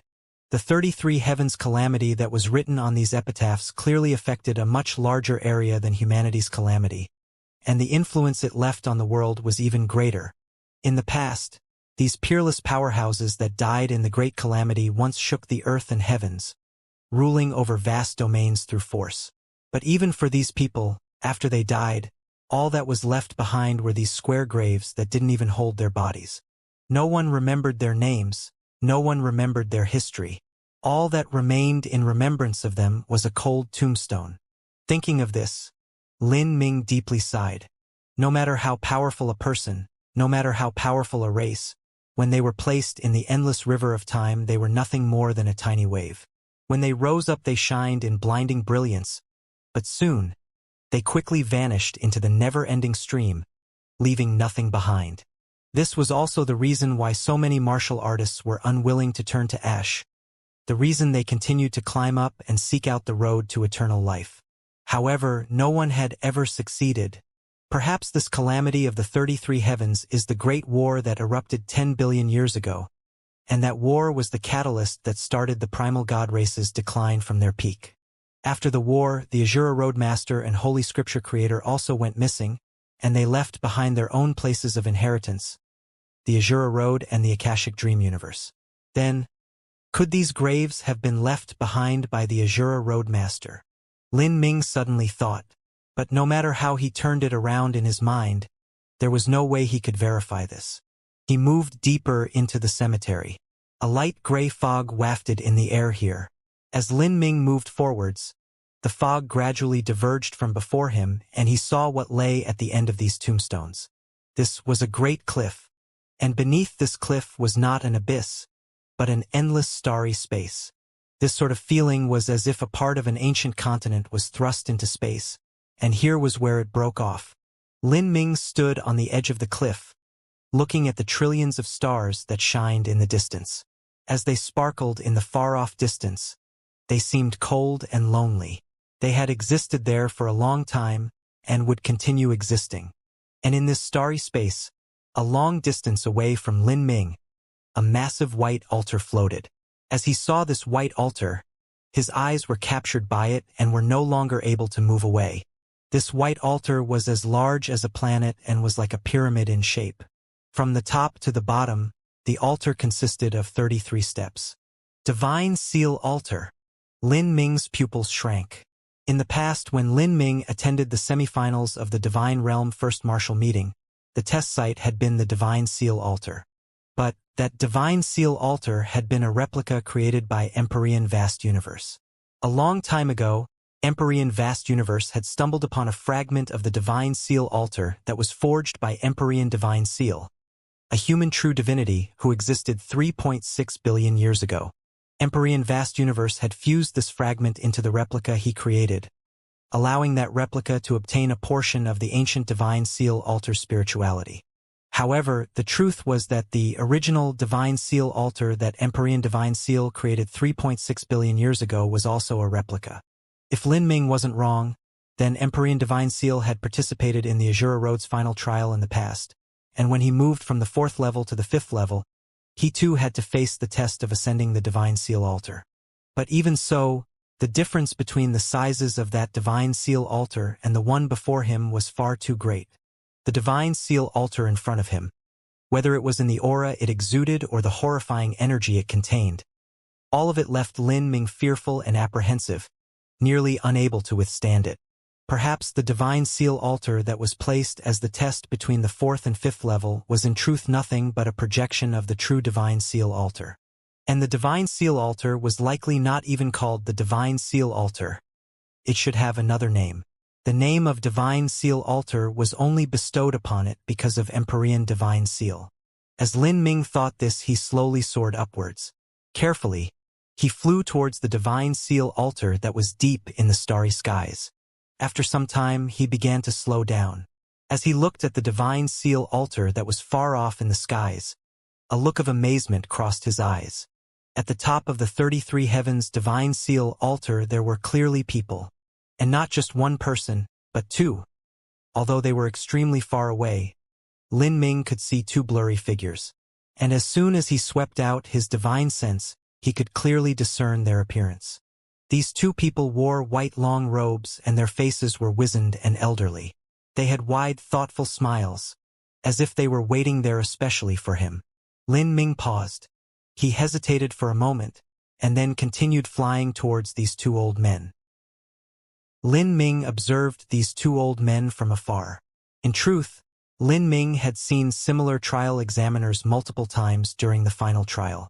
For instance, the Black Azura or the Azura Roadmaster Phantom.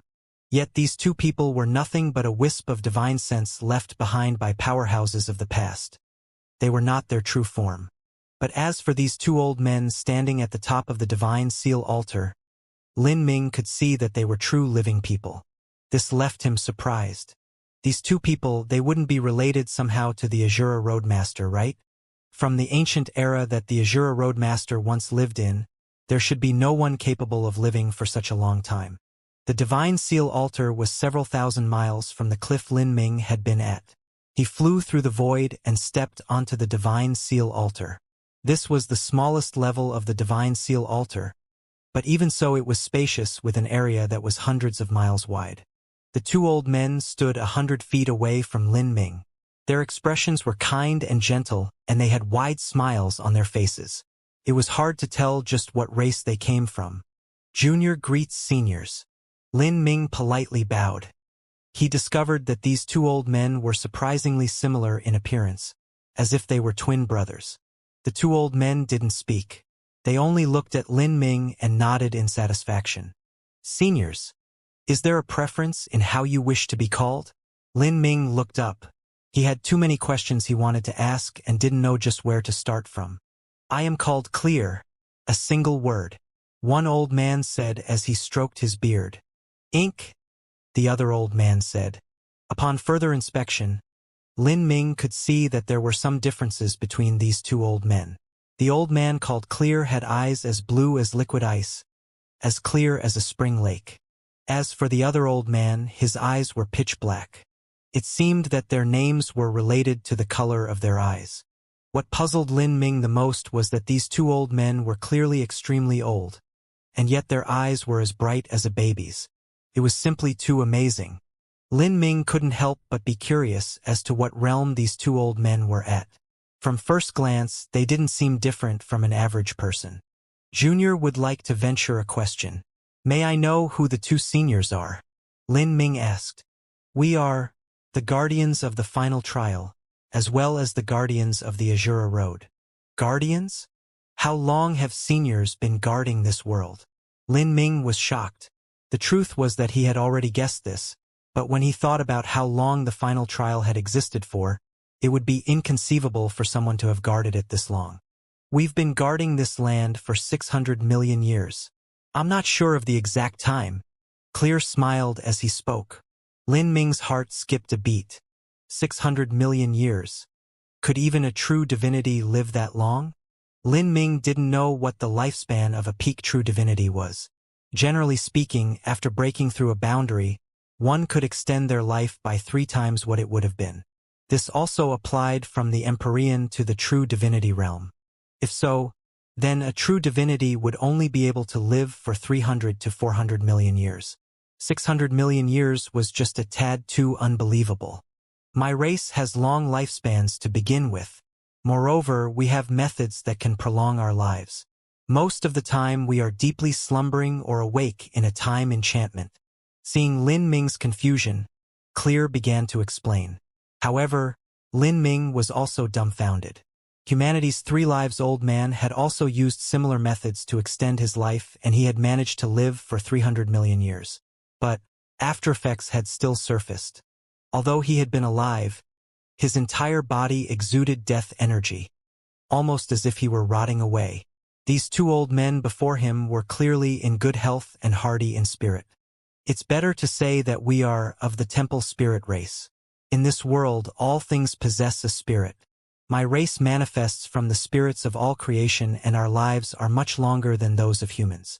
Much less humans, my race even lives several times longer than the primal god race. With other methods like time enchantments added on to prolong our continued existence, my race can live for 1 billion years. As for guarding the Azura Road and the final trial, that is the life's mission of our race. My people have guarded this land through the generations for 10 billion years.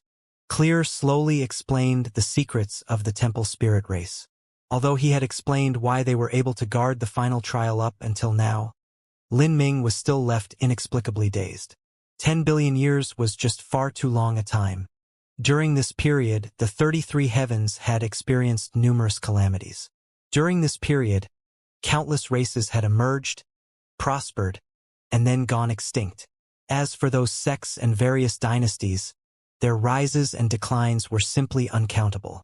But this type of clan had existed for over 10 billion years.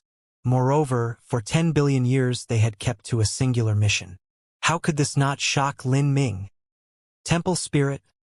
This junior has met them in the past also. Lin Ming remembered the temple spirit he encountered at the ancient Phoenix clan. But that temple spirit could not compare to these two old men in strength. Haha, Junior, you aren't bad. Thousands of years ago at the Great Desolate's Emperor Stone, I saw you carve your name there. Ink suddenly spoke up, his voice a bit hoarser than Clear's. Lin Ming's heart shook. The Emperor Stone? He certainly remembered this time. When he first came to the Azura Road, he had encountered Xiao Moxian and Monster Prince Duyu. The 3 of them had gone to the Emperor Stone together to leave behind their mark, and both he and Xiao Moshin had perfectly completed the mission. In the last billion years, there weren't many people that were able to perfectly leave behind their name. He never imagined that even at that time, these two old men had noticed him. And what shocked Lin Ming the most was that the him of the past was extremely different from the him of the present. And yet these two old men had been able to immediately recognize him. How did two seniors recognize Junior? Lin Ming asked, awed in his heart. When it came to something like this, he had to confirm just how it had happened. Otherwise, if the good fortune Saint Sovereign were to recognize him, all that awaited him was death. Because of the Emperor Jades and the Azura laws in your body. Ink pointed towards Lin Ming's stomach. You seem to have undergone some experience that changed you and left you reborn anew. If we didn't carefully distinguish that, then we indeed wouldn't have recognized you. The Emperor Jades and Azura laws you possesses in your body shouldn't be wrong, and it's impossible for such a coincidence to occur in this world. As Ink explained, Lin Ming let out a sigh of relief. It seemed that he hadn't left behind some flaw in his appearance after he was reborn, and it was the Emperor Jades and Azura road laws that had given him away. These weren't things that the good fortune Saint Sovereign would be able to recognize. Come, child. Let me bring you to what you want. Clear beckoned with his hand. Together with Lin Ming, they flew off the divine seal altar and deep into the void. The three people didn't fly too far. When they came to a certain area in space, Clear reached out his hands and touched the void. The starry space was ripped open and a thick ancient bronze book flew out from the tear. The title page of this ancient bronze book had several words written on it in the language of the ancient races. Azura Sutra, Volume 3. Seeing this ancient book, Lin Ming was overjoyed. This was what he had been looking for all this time, the energy section of the Azura Sutra. After collecting the books of essence, energy, and divine, Lin Ming had now gathered the complete Azura Sutra, and things had yet to end. Ink suddenly tore open the void again, and from this spatial tear, he took out an ancient coffin as well as a suit of black armor. The ancient coffin was simple and plain, wrapped with layers of chains. Lin Ming only had to look at it once to guess just what was inside. This must be the energy avatar that corresponded to the third volume of the Azura Sutra. After refining this avatar, he would have collected all three avatars. If he could bring the cultivation of these three avatars to large success and then fuse together with them again, then Lin Ming's Azura Heavenly Tao would reach a whole new level. As for that armor, Lin Ming felt that it was extremely familiar, as if this armor was faintly resonating with his bloodline. See? Lin Ming drew out the black dragon spear and compared it to the black armor. He discovered that the two items created a slight resonance with each other, as if they were originally a set. Black dragon armor. It can be attached to your body, and besides helping to defend, it can directly strengthen you. If you fully refine it and combine it with the black dragon spear, then you will be able to display an even greater combat strength. Ink slowly explained as he passed the black dragon armor to Lin Ming. Lin Ming received the armor with both hands and solemnly bowed. Thank you, seniors. Haha. There is no need to thank me. This was all left behind by the High Lord in the past. I have only been protecting them. Lin Ming knew that the High Lord Ink referred to was the Azura Roadmaster. When it concerned the Azura Roadmaster, Lin Ming had too many things he wanted to know. He couldn't help but ask. Junior has some questions he would like to ask, but I wonder if it would be rude to do so. Ask away. Clear gently smiled. Lin Ming took a deep breath. He asked, Junior would like to know, from 10 billion years ago, the Azura Roadmaster that once shook the heavens and earth, that controlled the winds and rain, is he still alive in this world? And if Senior is alive, just where is he? And the primal god race seems to be the race Senior came from? His race is near annihilation, and yet Senior. Lin Ming trailed off as he spoke to hear. He felt that his question had been a little rude, but he was just too curious. He had a faint premonition that the Azura Roadmaster hadn't yet died. But since the primal god race was on the verge of extinction, why wasn't he concerned about it? Would he really stare blankly on as his own race slowly declined over time until it was finally destroyed? The High Lord, he Clear sighed. Some matters aren't as simple as they seem. The High Lord has some difficulties. Clear didn't directly answer Lin Ming's question, but from the implied meaning, the Azura Roadmaster might really be alive. Then for all these years, where had he been? Such a terrifying character. If he had hidden himself in the universe for 10 billion years, Lin Ming would find it a bit unimaginable. In these 10 billion years, how could he not have revealed a single trace of his presence? The 33 heavens had undergone far too many events. These events involved the rise and fall of countless races, including the Azura Roadmaster's own race, so why had he been blind to all of it? Moreover, if his lifespan was so long, why would he be so anxious to leave behind his inheritance?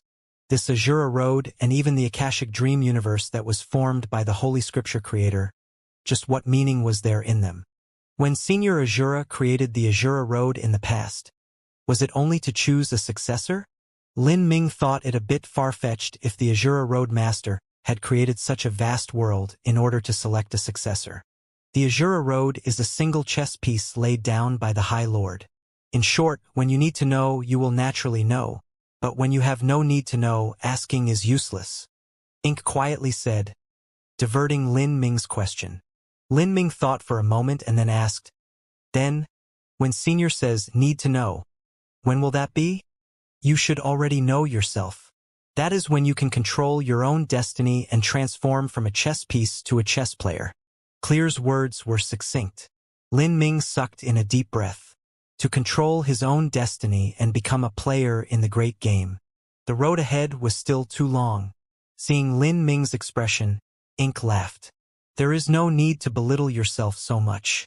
For you to become a chess piece is already a great accomplishment.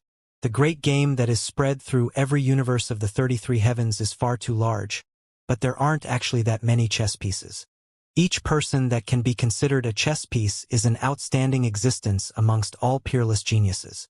And as for most people, they are not chess pieces at all, but dust that falls on the side of the board. Your destiny is incredible. In the last 10 billion years, you are the first one to fully complete the final trial and also the second to collect all 3 Emperor Jades. Your future is unimaginable. The second? Who was the first? Lin Ming asked, confused. Ink said, the High Lord believed that something called fate existed in the world. That is, when destiny and karma are combined together, fate is the manifestation. The Emperor Jades of fate only look at one's fate. If one is fated, then the Emperor Jades will naturally reach their hand. The first one to collect the Emperor Jades was Empyrean Divine Seal from 3.6 billion years ago. Empyrean Divine Seal. Lin Ming's mind shook. He had been the leader of humanity 3.6 billion years ago. With his strength alone, he was the mythical being who saved the entire divine realm. Lin Ming never thought that he would have collected all 3 Emperor Jades in the past also. No wonder Empyrean Divine Seal had created his own Divine Seal altar. It seemed that he too had seen the main body of the true Divine Seal altar. This Divine Seal altar. Lin Ming turned and looked at the Divine Seal altar. More and more, he felt that the Divine Seal altar was not some ordinary divine tool. As it was placed in the final trial's 7th level, it seemed to be stabilizing the Azura laws here, faintly gathering the momentum of the world. Just what profound meaning was there in the Divine Seal altar being placed here? Lin Ming didn't ask any more. He knew that once he became a chess player, he would naturally learn of the reason. He only asked, Seniors, did Empyrean Divine Seal practice the Azura Heavenly Tao in the past? Did he also obtain an Azura Heavenly Tao avatar left behind by the Azura Roadmaster? Clear nodded. He once practiced it, but the degree to which he did so was far inferior to your accomplishments. In the last 10 billion years, you are the one who has comprehended the Azura laws to the deepest degree. As for the 3 avatars, the Azura Roadmaster refined more than one set in the past. Clear's words were fair and reasonable. In these last 10 billion years, there were sure to have been some people who reached the standard set by the Azura Roadmaster and obtained their own lucky chance. As for the inheritance left behind by Empyrean Divine Seal, in the past, Lin Ming had only obtained a tiny fragment of the Divine Seal art and nothing that was related to the Azura Heavenly Tao laws. This wasn't strange. Lin Ming's own cultivation methods weren't all related to the Azura Heavenly Tao laws, and in truth wanting to transform the Azura Heavenly Tao laws and fuse them into one's own techniques and cultivation methods was extremely difficult. Seniors, do you perhaps know what happened to Empyrean Divine Seal in the past? For instance, the Great Calamity of Humanity 3.6 billion years ago. Lin Ming asked again. Empyrean Divine Seal had gathered all 3 Emperor Jades, yet he had perished in the Great Calamity 3.6 billion years ago. This left him sighing deep with emotion. A character with such a great destiny upon his body. Yet he still hadn't been able to defeat the saints? Upon mentioning Empyrean Divine Seal and the Great Calamity of Humanity 3.6 billion years ago, a look of respect appeared in the eyes of Clear and Ink. Ink said, Divine Seal was an extraordinary figure, and he arrived just in time to meet the troubled times of the Great Calamity. He cultivated to the realm of upper true divinity, and if he were able to break past the boundaries of true divinity, he might have become a character on the same level as the High Lord. Ink's words gave Empyrean Divine Seal an incredibly high appraisal. In ancient times, although upper true divinities were rare, there was still a considerable number when they accumulated over time. But none of these upper true divinities had finally been able to break through the shackles of true divinity. Yet Ink had said that Empyrean Divine Seal had a chance of breaking past that barrier. That was absolutely a terrifying appraisal. But what a pity! In this great calamity that should have been a tempering experience for Empyrean Divine Seal, an anomaly appeared. The Saint race's Saint Sovereign joined forces with the abyssal famine. The famine of the past was far more terrifying than the famine of today. Although Divine Seal was formidable, it was still difficult for him to face the multiple true divinities of the Saint race as well as famine which was equal to an extreme true divinity. In truth, Empyrean Divine Seal once had an escape route he could have taken. That was to abandon humanity and leave the divine realm, going to the Azura Road or some other world. With Divine Seal's strength, it would have been difficult for the saints to do anything to him. However, the choice he made was to fight for the human race. In the end, he managed to unite all the Empyreans of humanity together, and burned away the fires of his life to seal away famine's soul, as well as killing off the true divinities of the saints.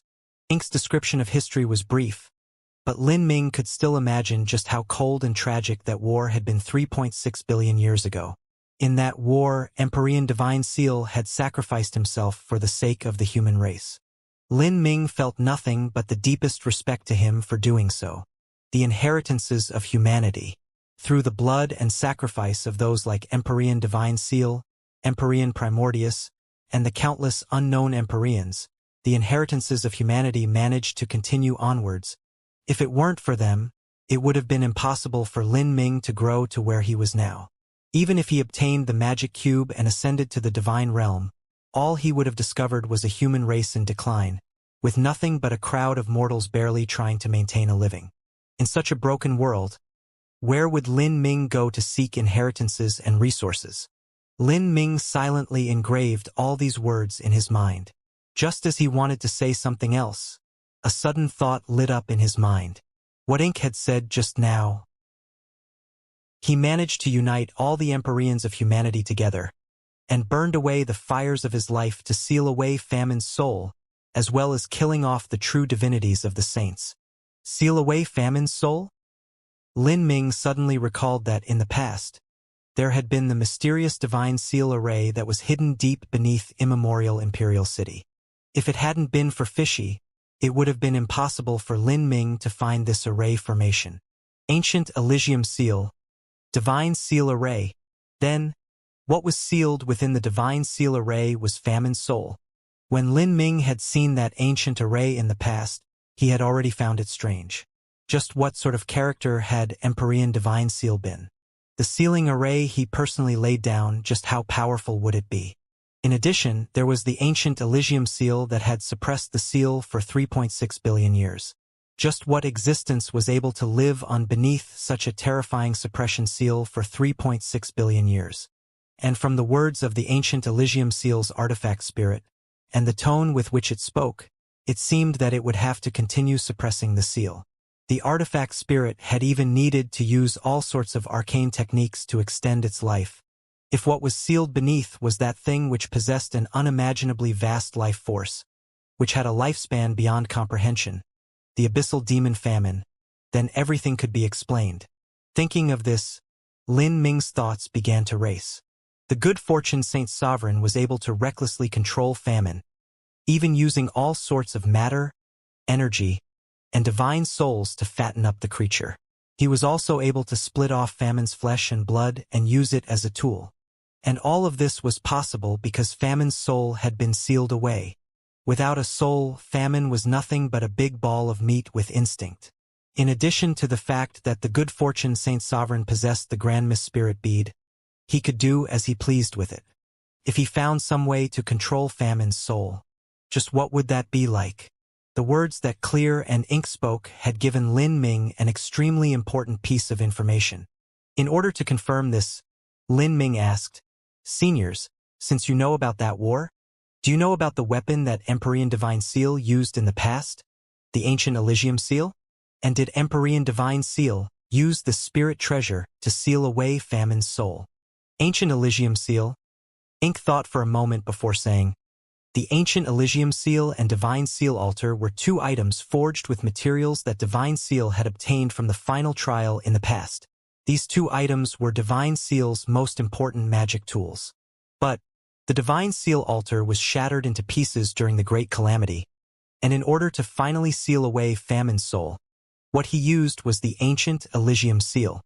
Ink and Clear seemed to have a deep understanding of Empyrean Divine Seal. This was likely because Empyrean Divine Seal was the only other person to have obtained all three Emperor Jades of Fate. Because of this, everything about him was paid attention to by the Guardian clan of the Azura Road. The words of the two old men dispelled Lin Ming's last traces of doubt. He needed to find some way to deal with famine's soul as soon as possible. However, even though famine's soul had been suppressed for 3.6 billion years, it absolutely wasn't something that would be easy to contend with. Lin Ming estimated that his current boundary was far from enough. He needed to increase his cultivation. He had no idea how much longer the artifact spirit of the ancient Elysium Seal was able to live on for. The main body of a transcendent spirit treasure might be able to last for 10 billion years, but its artifact spirit wouldn't be able to survive such a long span of time. In terms of lifespan, it was similar to a living being. For instance, the artifact spirit that once inhabited Lin Ming's Black Dragon Spear and Black Dragon Armor had long since died. "Do you have any more questions?" The two old men smiled at Lin Ming. Lin Ming pondered for a moment. He said, "Junior has two more questions. The first is about the Holy Scripture. Seniors, do you happen to know about this inheritance?" Holy Scripture. Clear and Ink seemed to fall into a deep state of recollection. The creator of the Holy Scripture was immortal sovereign of the past. He was the High Lord's rival, and then he lost to the High Lord by a small difference. Afterwards, they even became friends. The two old men spoke about the history that occurred 10 billion years ago. Their description was brief, but Lin Ming knew that their words involved innumerable secrets. "Is Immortal Sovereign still alive?" Lin Ming asked. The two old men shook their heads. "We are only guardians of the High Lord. We have no understanding of Immortal Sovereign." "Then, do seniors know if there was a peerless woman that was closely connected to Immortal Sovereign? Someone who possessed an extremely high degree of talent and was also familiar with the laws of life and death."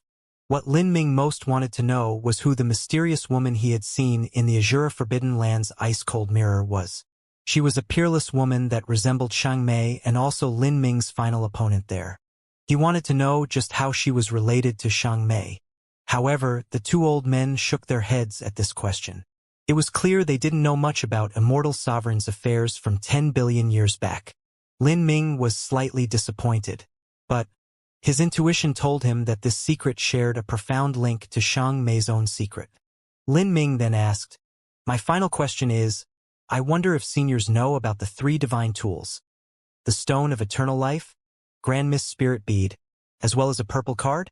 These three divine tools had always been an enigma in Lin Ming's heart. In particular, He wanted to know the whereabouts of the last divine tool, the purple card. 3 divine tools. Hearing Lin Ming mention the 3 divine tools, the vision of the 2 old men turned deep and thoughtful.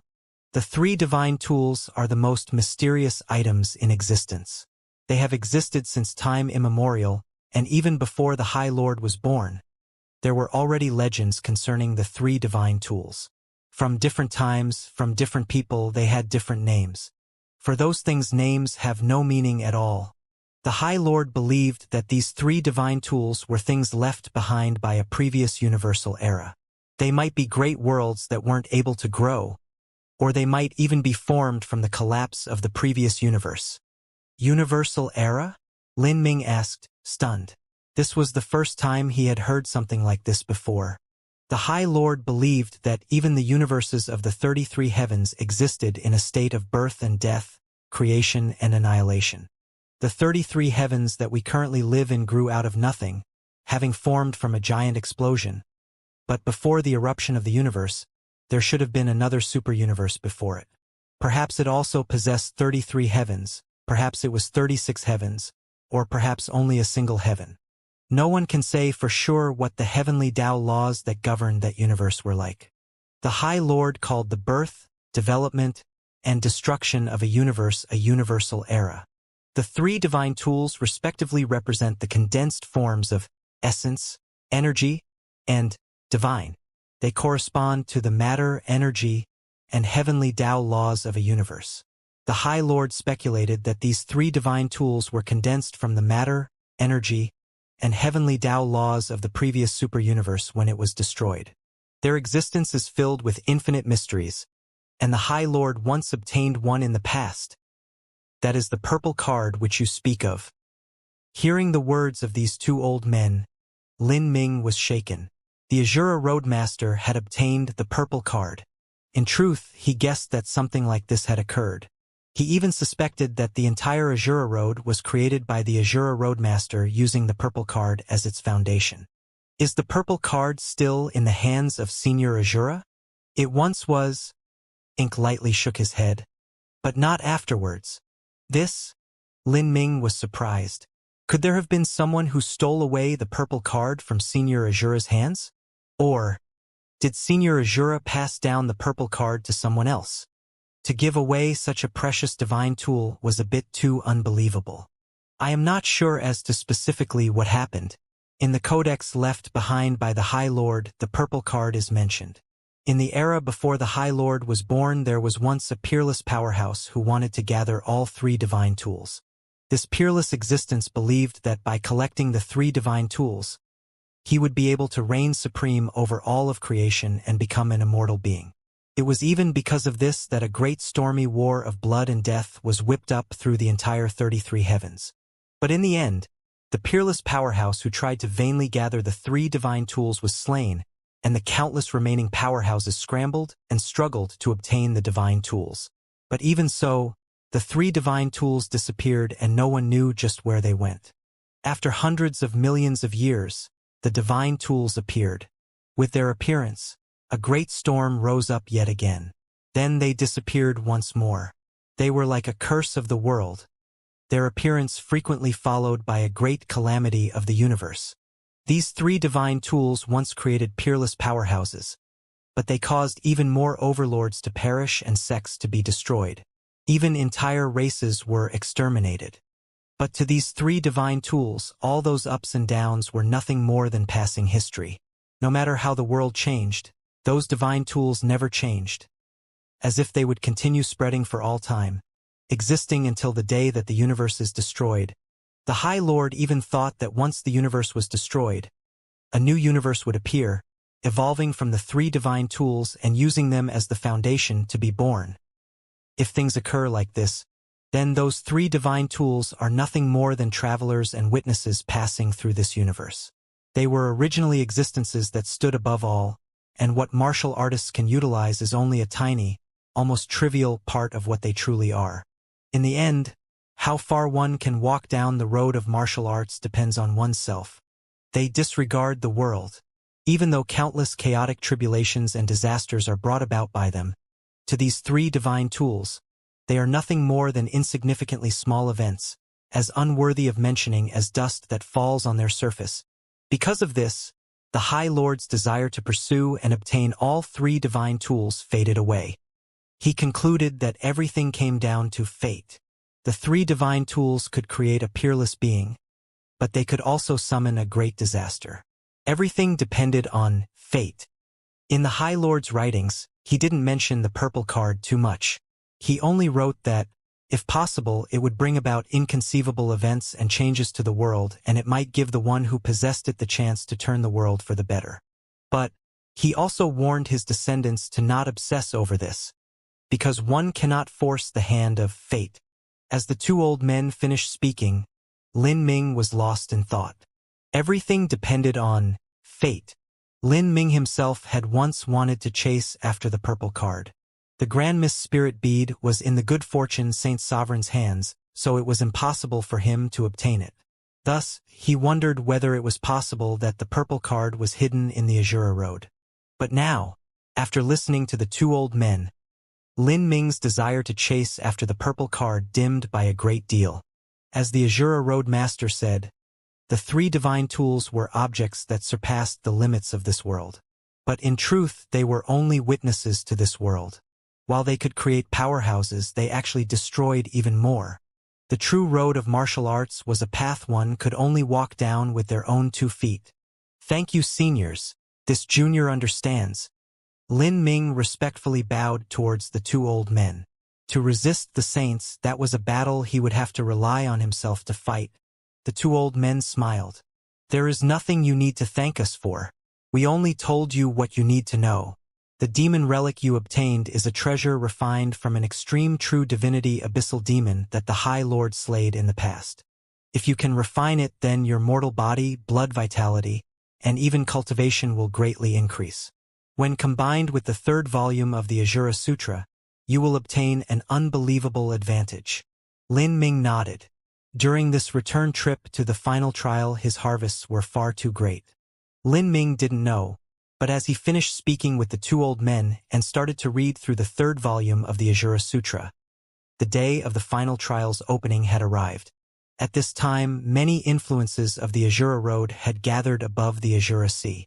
Even the forces of good fortune, St. Palace and Soaring Feather God Mountain had come, tensely waiting for the return of their disciples.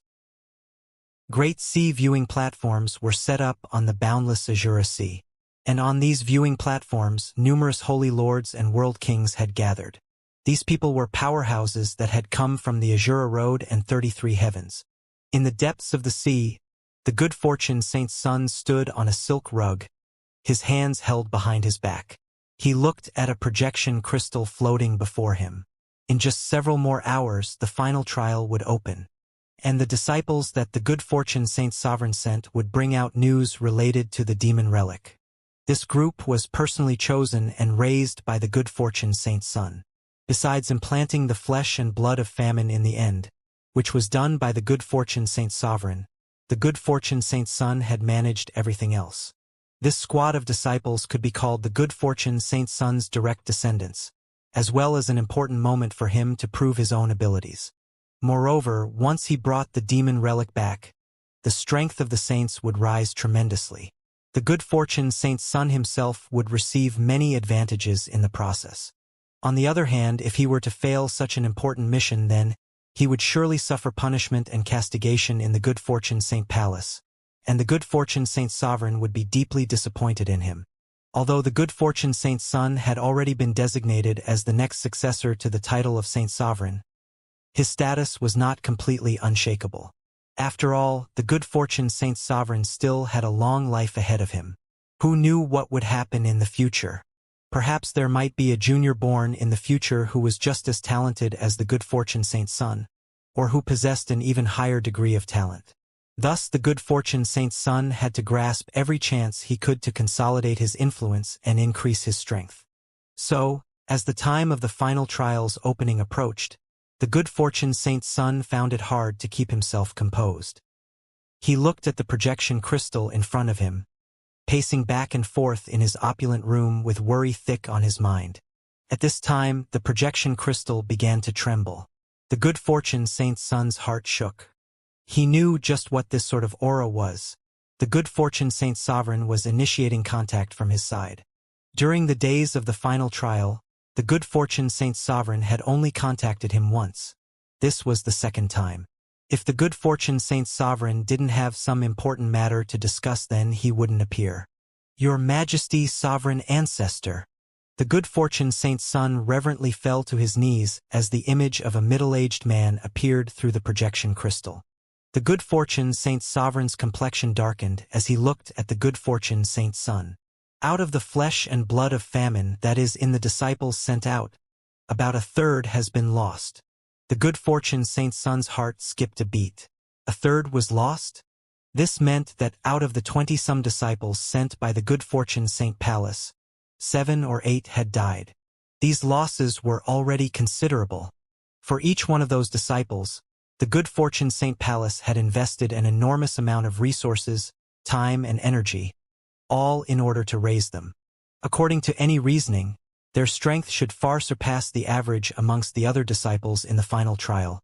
So how could they have lost so many? When did they die? The good fortune Saint Sun worriedly asked. He didn't worry about several disciples dying, but whether or not those people could bring back the demon relic. According to the time, it should have been around when the 4th level's test was coming to an end. Then people continued to die and the flesh and blood of famine was continually lost. In other words, every period of time, another person died. The good fortune Saint Sovereign could only feel the existence or destruction of famine's flesh and blood. What he was actually sensing was the flesh and blood of famine that was being continuously refined within the belly of the little black dragon. When the little black dragon refined the flesh and blood of famine, sometimes it was slow and sometimes it was fast. But overall, about a third had been processed already. This left the good fortune Saint Sovereign perplexed. The demon relic is buried deep in the 4th level. According to the sensation of your Majesty Sovereign Ancestor, the time that famine's flesh and blood started to disappear should have been the time the disciples obtained the demon relic. As for why the others died, that should be because they entered the 5th level and died there. The good fortune Saint Sun frowned. Such speculations were the most reasonable explanation. No matter how wild the imaginations of the good fortune Saint Sun and good fortune Saint Sovereign, they could never have extrapolated what truly happened within the final trial from this tiny piece of information. After listening to the good fortune Saint Sun's words, the good fortune Saint Sovereign's complexion turned cold and dire. In the 5th trial, when facing the undying polar ice and undying inferno, there indeed was a chance that one could perish there. At the time, the orders passed down to the disciples of the good fortune Saint Pallas were to take the demon relic as the most important goal of all. If needed, the entire final trial could be abandoned. They shouldn't have entered the 5th level in order to avoid any possible accident from occurring and losing the demon relic. Could those disciples have ignored these orders? The good fortune Saint Sun fell to the floor once more. Your child has been incompetent in disciplining them. After several more hours, they will emerge from the final trial, and your child will surely punish them according to the rules of the Saint Palace. For your sake, you should hope they can bring back the demon relic. Now go. The good fortune Saint Sovereign's phantom disappeared. His final words left a chilling cold in the air. The good fortune Saint Sun's complexion turned ugly. Although the news that the good fortune Saint Sovereign brought left him a bit angry, it at least proved something. This was that between the end of the 4th level and the beginning of the 5th level, most of the disciples from the good fortune Saint Pallas had remained alive. If so, then the chances of them obtaining the demon relic were at least 90% assured. After all, the good fortune Saint Sun had full confidence in the legion that he formed. He believed that in this situation, there were no other disciples of any influence that would be able to defeat this legion of famine. In fact, those 20-some disciples of the good fortune Saint Pallas could completely annihilate all the other trial challengers if necessary. Thinking of this, the good fortune Saint Sun finally relaxed a little. He placed his hands behind his back and flew upwards. In the next moment, famine's flesh and blood twisted and wriggled, forming a tunnel of meat that allowed the good fortune Saint Sun to leave its body. Rumble, rumble, rumble. The azure sea tore open and a massive amount of seawater flowed out like innumerable waterfalls. The giant body of famine emerged from the azure sea. The good fortune Saint Sun stood atop it, his arms crossed behind his back, filled with a heroic and dashing mood. In the skies, an elegant woman with bare feet and wearing a long blue dress stood atop a blue lotus. She faintly glanced at the good fortune Saint Sun, ice and arrogance in her eyes. This woman was the #1 direct disciple of Soaring Feather God Mountain's Soaring Feather God King, Fairy Blue Lotus. Soaring Feather God Mountain's venture into the final trial was led by Fairy Blue Lotus. Although her looks weren't extraordinary, her temperament was as ethereal as dust, giving off an elusive and untouchable feeling. Soaring Feather God Mountain and the Good Fortune Saint Palace stood on the same side, but the competition between the two influences wasn't small. The Good Fortune Saint Sun and Fairy Blue Lotus weren't on good terms either. The two of them were each the top heroic elite of their influence and were also tied into the group known as the Four Saint Marvels. Neither of them could accept being lower than the other. Heh! It looks like Fairy Blue Lotus is filled with confidence in the disciples of Soaring Feather God Mountain. The Good Fortune Saint Sun flew into the skies. The position he hovered at just happened to be 10 feet higher than Fairy Blue Lotus. This caused him to occupy a commanding position and look down at Fairy Blue Lotus with contempt. Nothing can compare to the 20-some disciples that your Good Fortune Saint Palace sent out. You seem prepared to take all the advantages obtained in the final trial. Fairy Blue Lotus didn't back down. The Good Fortune Saint Sun smirked. I don't dare to say that we took all the advantages, but I'm afraid the value of what we've obtained is likely greater than everyone else's combined. As the Good Fortune Saint Sun's cryptic words fell into the ears of the others present, it only seemed like a contentious struggle of words between two elites. But only the Good Fortune Saint Sun knew that he had already lowered the demon relic's true value by countless times. This was to prevent the demon relic from being coveted by others. Hiding the truth in plain sight would make it even harder for others to see just how great the harvests of the Good Fortune Saint Palace had been. Seeing Fairy Blue Lotus' clearly disbelieving expression, the Good Fortune Saint Sun only sneered in disdain, not bothering to argue any longer. Not to mention anything else, just the remaining 2/3 of disciples from the Good Fortune Saint Palace would bring back a considerable harvest from the final trial. According to the information from the Good Fortune Saint Sovereign, these people must have stepped into the 5th level. Although this was a violation of his orders, if they did go to the 5th level, then their completion percentage would definitely be higher. This would earn the Good Fortune Saint Sun even greater glory. These Saint Race fellows really think the Azura Road is their own realm. In the throngs of people, some people began to mutter with envy and anger as they saw the Good Fortune Saint Sun contend with Fairy Blue Lotus. Brother Dragonsweep, I hear that your divine void divine kingdom has already made sufficient preparations this time around. At the very least, there should be 3 or 4 disciples who surpass 70%, and there might even be someone who surpasses 75%. Divine Void Divine Kingdom was one of the 2 true divinity influences native to the inner Azura Road, and their background was naturally deep. Normally the Empyrean influences envied Divine Void Divine Kingdom, but now, because of the arrogant clamoring and boasts of the Saint Race, many influences of the Azura Road instead wished for Divine Void Divine Kingdom to do their best and beat these outsiders. 75% is the target, but almost none can reach it. The disciples of our Divine Void Divine Kingdom have set the 5th level as their goal, and they should be able to obtain a bit more completion percentage as a bonus. The man called Dragonsweep was a half-step Empyrean who had led the forces of Divine Void Divine Kingdom here. As he spoke, his thick mustache trembled. The appearance of these outside saints had roused the vigor and competitive spirit of Divine Void Divine Kingdom, and the plan was to do everything in their power to compete in a struggle for victory or defeat.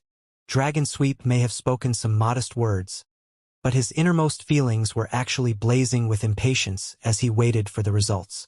5th level, how fierce! That is a dangerous level, but the disciples of your divine kingdom are incredibly skilled. If they work together, I'm sure they could make something happen. The other influences praised together. When disciples from the same divine kingdom formed a battle array, then their combined combat strength would multiply. If a group of weaker disciples joined forces to deal with the 5th level's guardian together, then although they might not be able to kill it, injuring it a little was possible. They would be able to obtain just a little bit more completion percentage. And at this time, a massive vortex appeared in the Azure Sea. A gaping entrance appeared on the surface of the water, swallowing in infinite seawater like the maw of a giant beast. The final trial had finally opened. All disciples in the final trial would be transmitted outside to a surrounding area of 100 miles. Then they would gather on the sea viewing platforms. It was time to verify the achievements of the young elites that the various influences had raised. I wonder how those boys of our clan have done. The final trials competition is too intense and our background is too shallow. If they can at least complete the Gate of Laws test without any problems, then I will be happy. A sect elder spoke with a sound transmission. In truth, many of these sects didn't have the ability to obtain a qualification token for the final trial. But, because of certain factors coinciding and with destiny on their side, they sometimes managed to occasionally obtain one. With the disciples they carefully raised and such a precious final trial qualification token, the future hopes of their sect were pinned on their success. If these disciples perished within, then the losses would be too great. He came out, the disciple of my white snow sect. Ha ha ha! An old man laughed. Everyone looked to the right and saw a youth slowly flying towards them. He had been transmitted several miles away from the sea viewing platform and had immediately discovered people from his sect. His sect quickly welcomed him and checked to see if he was injured or not. At this time, another sect found their disciple. These disciples didn't enter the 4th level, but they still passed the Gate of Laws and obtained satisfying rewards. Their rewards were some cultivation methods, laws, and even heavenly materials that were bred within the energy of the final trial. Lin Ming naturally held no desire for things like this, but to the martial artists of small sects, these treasures were enough to change their destiny. Haha! It looks like the Azura Road disciples obtained some good harvests. I wonder how the several largest influences of the Azura Road have done. Some people whispered. Many of them looked at the people from Divine Void Divine Kingdom. Dragon Sweep stroked his beard. His lips turned up in a confident smile. But his smile belied the worry in his heart, the worry that something had occurred. Look over there. Those are the disciples of Divine Void Divine Kingdom. They came out. That's their leader Whiteflower. Haha, they're safe. Whiteflower was one of the core disciples of Divine Void Divine Kingdom, as well as the focus of cultivation for this generation of disciples. As long as he was safe, then everything was okay. Dragon Sweep let out a long breath of relief. Elder Senior Apprentice Brother. How was it? A disciple from Divine Void Divine Kingdom asked as he welcomed Whiteflower. But, to his surprise, he discovered that the disciples of Divine Void Divine Kingdom seemed to shrink away, looking distressed, as if they had encountered something terrifying. Whiteflower, what is it? Seeing Whiteflower's appearance, Dragon Sweep was puzzled. They didn't have many disciples that died, so why was everyone looking so troubled? As Whiteflower and his troop was welcomed back, Dragon Sweep discovered that the disciples from other influences were glaring at their Divine Void Divine Kingdom. Then, those disciples used sound transmissions to say something to their elders. After they finished speaking, everyone would turn to stare at the disciples of Divine Void Divine Kingdom, and even the look in their eyes would change. Elder, Whiteflower hesitated. The good fortune Saint's son watched all of this occur from the corners of his eyes. He contemptuously sneered. In his opinion, these people were mostly talking about some inane matters that weren't worthy of his attention at all. Compared to the demon relic, anything they did was a joke. What an idiotic Divine Void Divine Kingdom! The good fortune Saint's son looked down at Divine Void Divine Kingdom was disdain. Although Divine Void Divine Kingdom was also a true divinity influence, in the eyes of their good fortune Saint Palace, the Soul Emperor Divine Void was one of the weaker true divinities and was far worse than Soaring Feather God Mountain.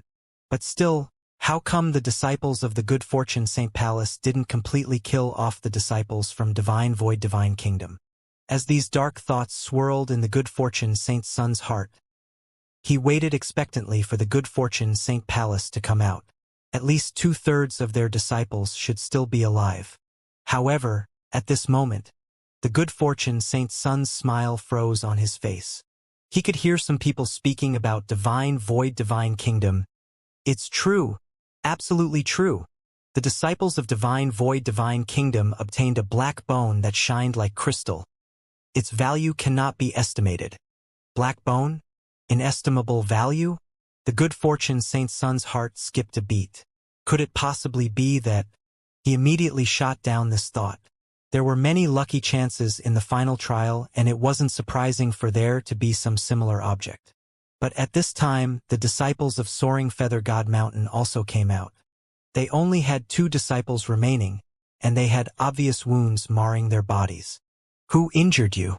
Where is your elder senior sister? Fairy Blue Lotus reached out a hand to investigate the situation of these 2 Soaring Feather God Mountain disciples. Her face immediately darkened. A wound left behind by a divine soul attack.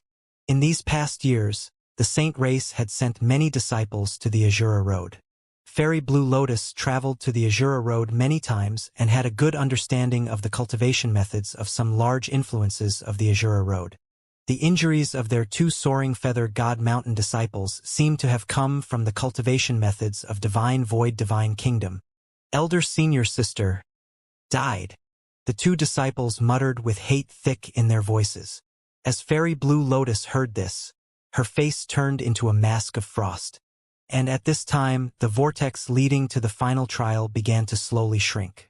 This meant that the final trial was soon about to close. The disciples that should have come out would have come out by now. Otherwise, they had died inside. It was only now that many elders discovered that the number of disciples who died was far more than they had expected. And it was also at this time that in the middle of all these people, the originally confident good fortune Saint Sun froze like a statue. Where are the disciples of my good fortune Saint Palace? How come they haven't come out? The good fortune Saint Sun was utterly stunned. He stared helplessly as the vortex continued to shrink away until it fully vanished. Yet, the 20-some disciples of the good fortune Saint Palace, the legion of famine that the good fortune Saint Sun had raised so carefully, still hadn't emerged. Had they died inside? Was that even possible? The disciples of my good fortune Saint Palace. How come they haven't come out? Blue veins stuck out on the good fortune Saint Sun's face. Gold light shot out from his entire body, even causing the skies to shake. Wild waves stirred up in the Azura Sea as the good fortune Saint Sun's anger reached the peak. The surging waves rolled up like giant tsunamis. Clearly, from what the good fortune Saint Sovereign had said to him before, 2/3 of the disciples were still alive. The good fortune Saint Sun was like a maddened lion. He stepped in front of a small influence and grabbed one of the disciples who had just come out of the final trial. Tell me what happened in the final trial. The good fortune Saint Sun's eyes were blood red, like a rabid animal. This mission was far too critical to him. He could not accept failure. The disciple was frightened so badly that his face turned ash-gray. Although the good fortune Saint Sun was only a peak great world king in terms of strength, he was actually a master more powerful than an ordinary Empyrean. This disciple's great world king-level influence wasn't able to stop him. Your good fortune Saint Palace disciples were cut down by the Azura law's judgment, dead. Killed them. This disciple stuttered as he spoke, his voice trembling all the while. The good fortune Saint Sun was so enraged that his eyes nearly popped out of his head. The Azura laws had sentenced them to death? How could this be?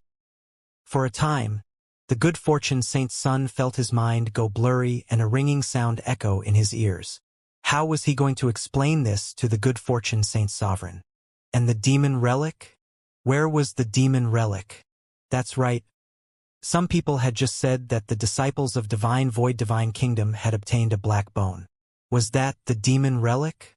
Just as this thought popped into the good fortune Saint Sun's mind, he discovered that the disciples of many other influences had started to move and surround the disciples of Divine Void Divine Kingdom. The disciples of Divine Void Divine Kingdom paled. The several elders from Divine Void Divine Kingdom also had extremely ugly complexions. As Dragonsweep saw these people surround his Divine Void Divine Kingdom, he coldly said, "Everyone, what is the meaning of this? What do you mean, what is the meaning?" Sage Dragonsweep, there is no need to pretend to be clueless at this time. Didn't your disciples tell you what happened in the 4th level? With such a precious treasure, no one could feel relaxed. In particular, the good fortune Saint's son's face was completely distorted. The situation had developed in the worst direction possible. Originally, in the mission that the good fortune Saint's son led, everyone was to remain as low-key as possible. After his disciples exited the final trial and before the other influences could respond, he would take the demon relic into the body of famine and then directly leave the Azura Road. But now, with the existence of the demon relic exposed, all the influences of the Azura Road would force their way into the situation. After all, there were still 2 true divinities here, and this was not the stage of their saint race. If a battle were to start up here, they would surely suffer a loss. Do you plan on attacking us? I've already sent a sound transmission to Soul Emperor Divine Void. In another 20 breaths of time or so, he should arrive here. Dragonsweep's face was grim. This situation was far beyond what he could handle. He had no choice but to contact the guardian god of their Divine Void Divine Kingdom, Soul Emperor Divine Void. In a single universe, and especially a universe like the Azura Road that wasn't as large as others, a true divinity could travel back and forth in an extremely short period of time, arriving at any corner of this world that they wished. For a time, the atmosphere above the Azura Sea was strange and tense. Everyone had gathered around Divine Void Divine Kingdom, but no one attacked. Time slowly passed. The good fortune Saint's son's complexion was impossibly ugly. He had no idea how he was going to explain this mess to the good fortune Saint's sovereign. I'll also say this. Even if you want to look for the black bone, it isn't in the hands of my Divine Void Divine Kingdom's disciples. During the 4th level, it already escaped underground and has long since disappeared. If you don't believe me, then feel free to investigate any spatial ring of our disciples. If you discover anything you want, then you can take it away, and my Divine Void Divine Kingdom won't even bat an eye. Dragonsweep explained, bracing himself. His Divine Void Divine Kingdom was a true divinity influence to begin with, so normally they wouldn't even bother giving such an explanation. But this matter was just far too important. According to what the disciples of Divine Void Divine Kingdom told him, this should all be part of a plan that the good fortune Saint Palace had carefully arranged. But an accident had occurred and they had all failed. When it came to matters involving the good fortune Saint Palace, Divine Void Divine Kingdom couldn't help but be careful. They were a super influence that no one in the 33 heavens was willing to offend. Dragonsweep glanced at the good fortune Saint's son. Hundreds of thoughts raced through his mind. For something so bizarre to occur in the final trial, this had completely surpassed his imagination. What use is there in searching your spatial rings? A small bone can be hidden using 100 different methods so that no one can find it. A saint martial artist testily muttered. To a martial artist, hiding things was far too easy.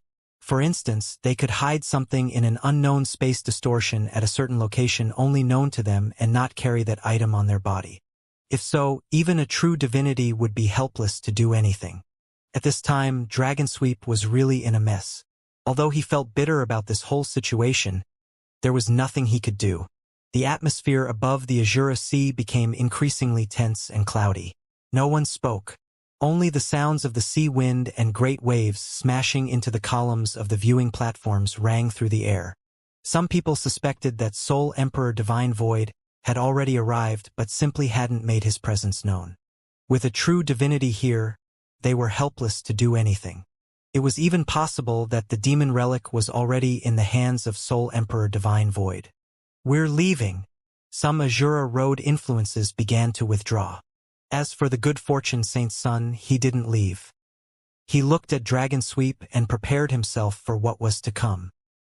He braced himself and transmitted news of what occurred to the good fortune Saint's sovereign. Oh! As winds and clouds were chaotically stirring above the Azura Sea, Lin Ming still remained in the final trial's 7th level.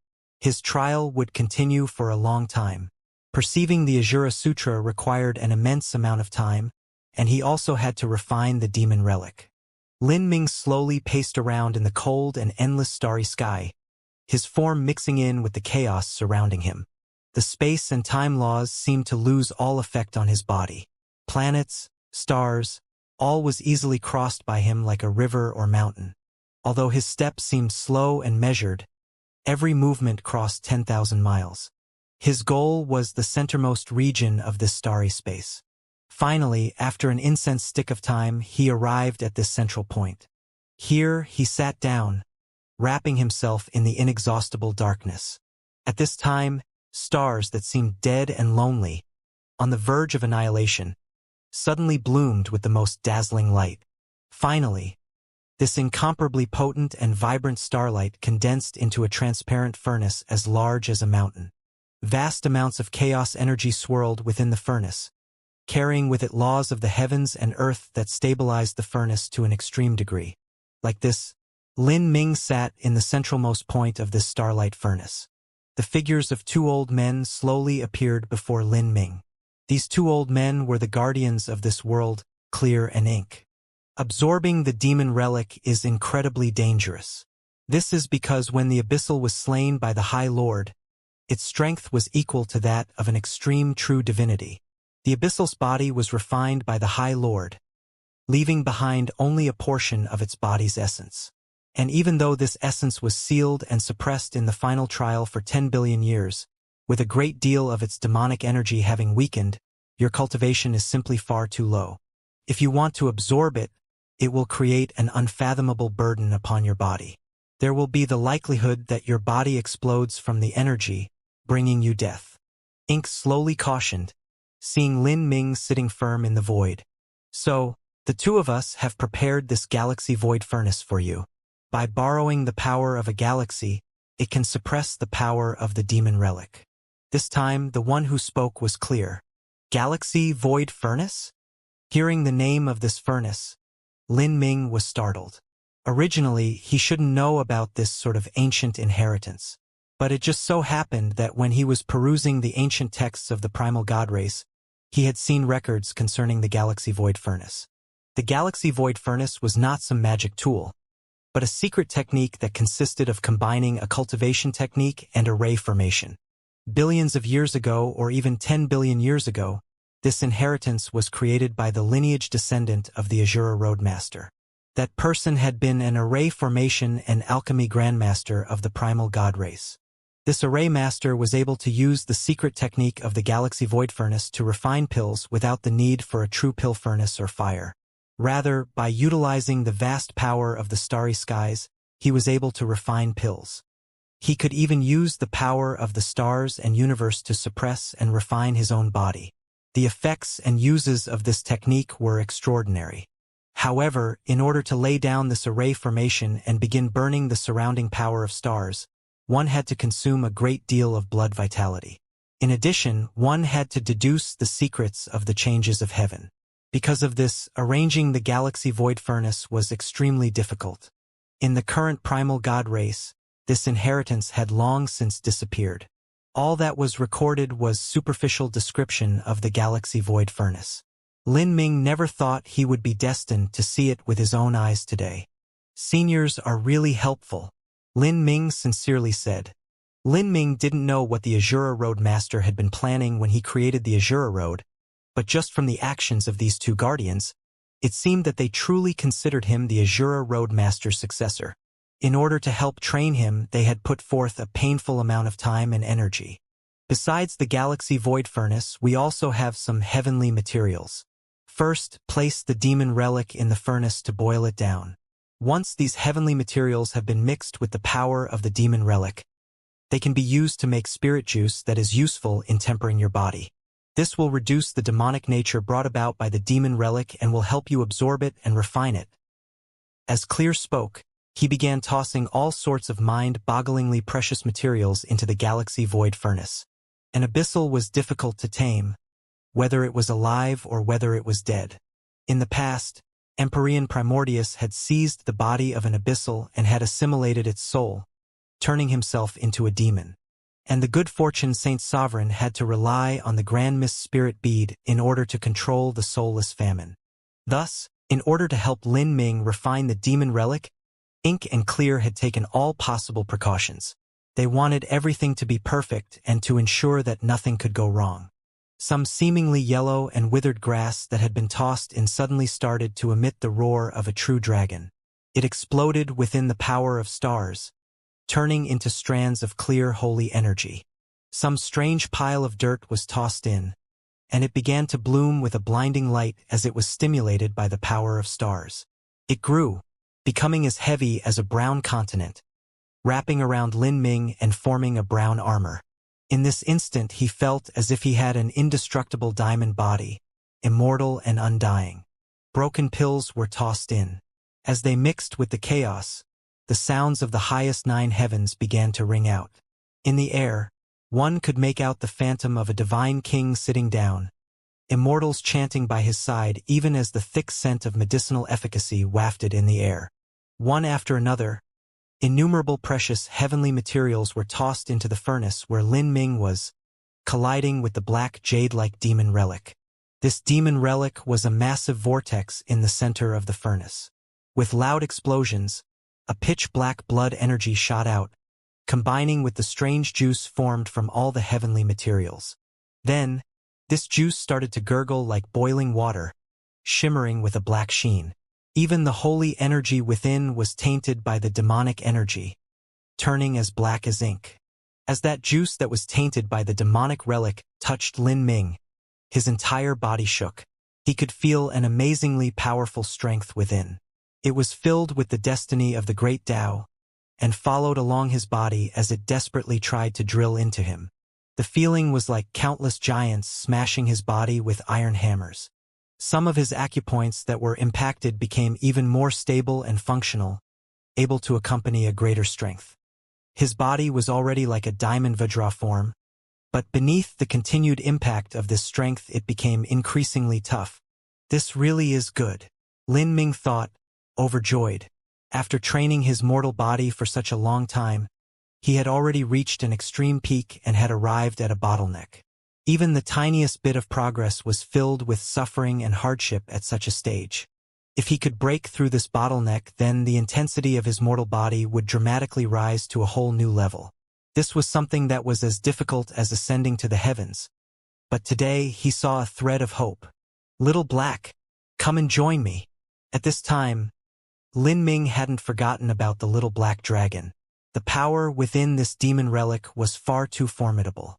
As a demon that was equal to an extreme true divinity, even after its death, the strength that it left behind was impossible for Lin Ming to absorb alone. Even if the little black dragon joined him in tempering their bodies, they still couldn't absorb it all. Ho! Ho! Ho! The little black dragon that had been refining the flesh and blood of famine suddenly emitted a happy howl.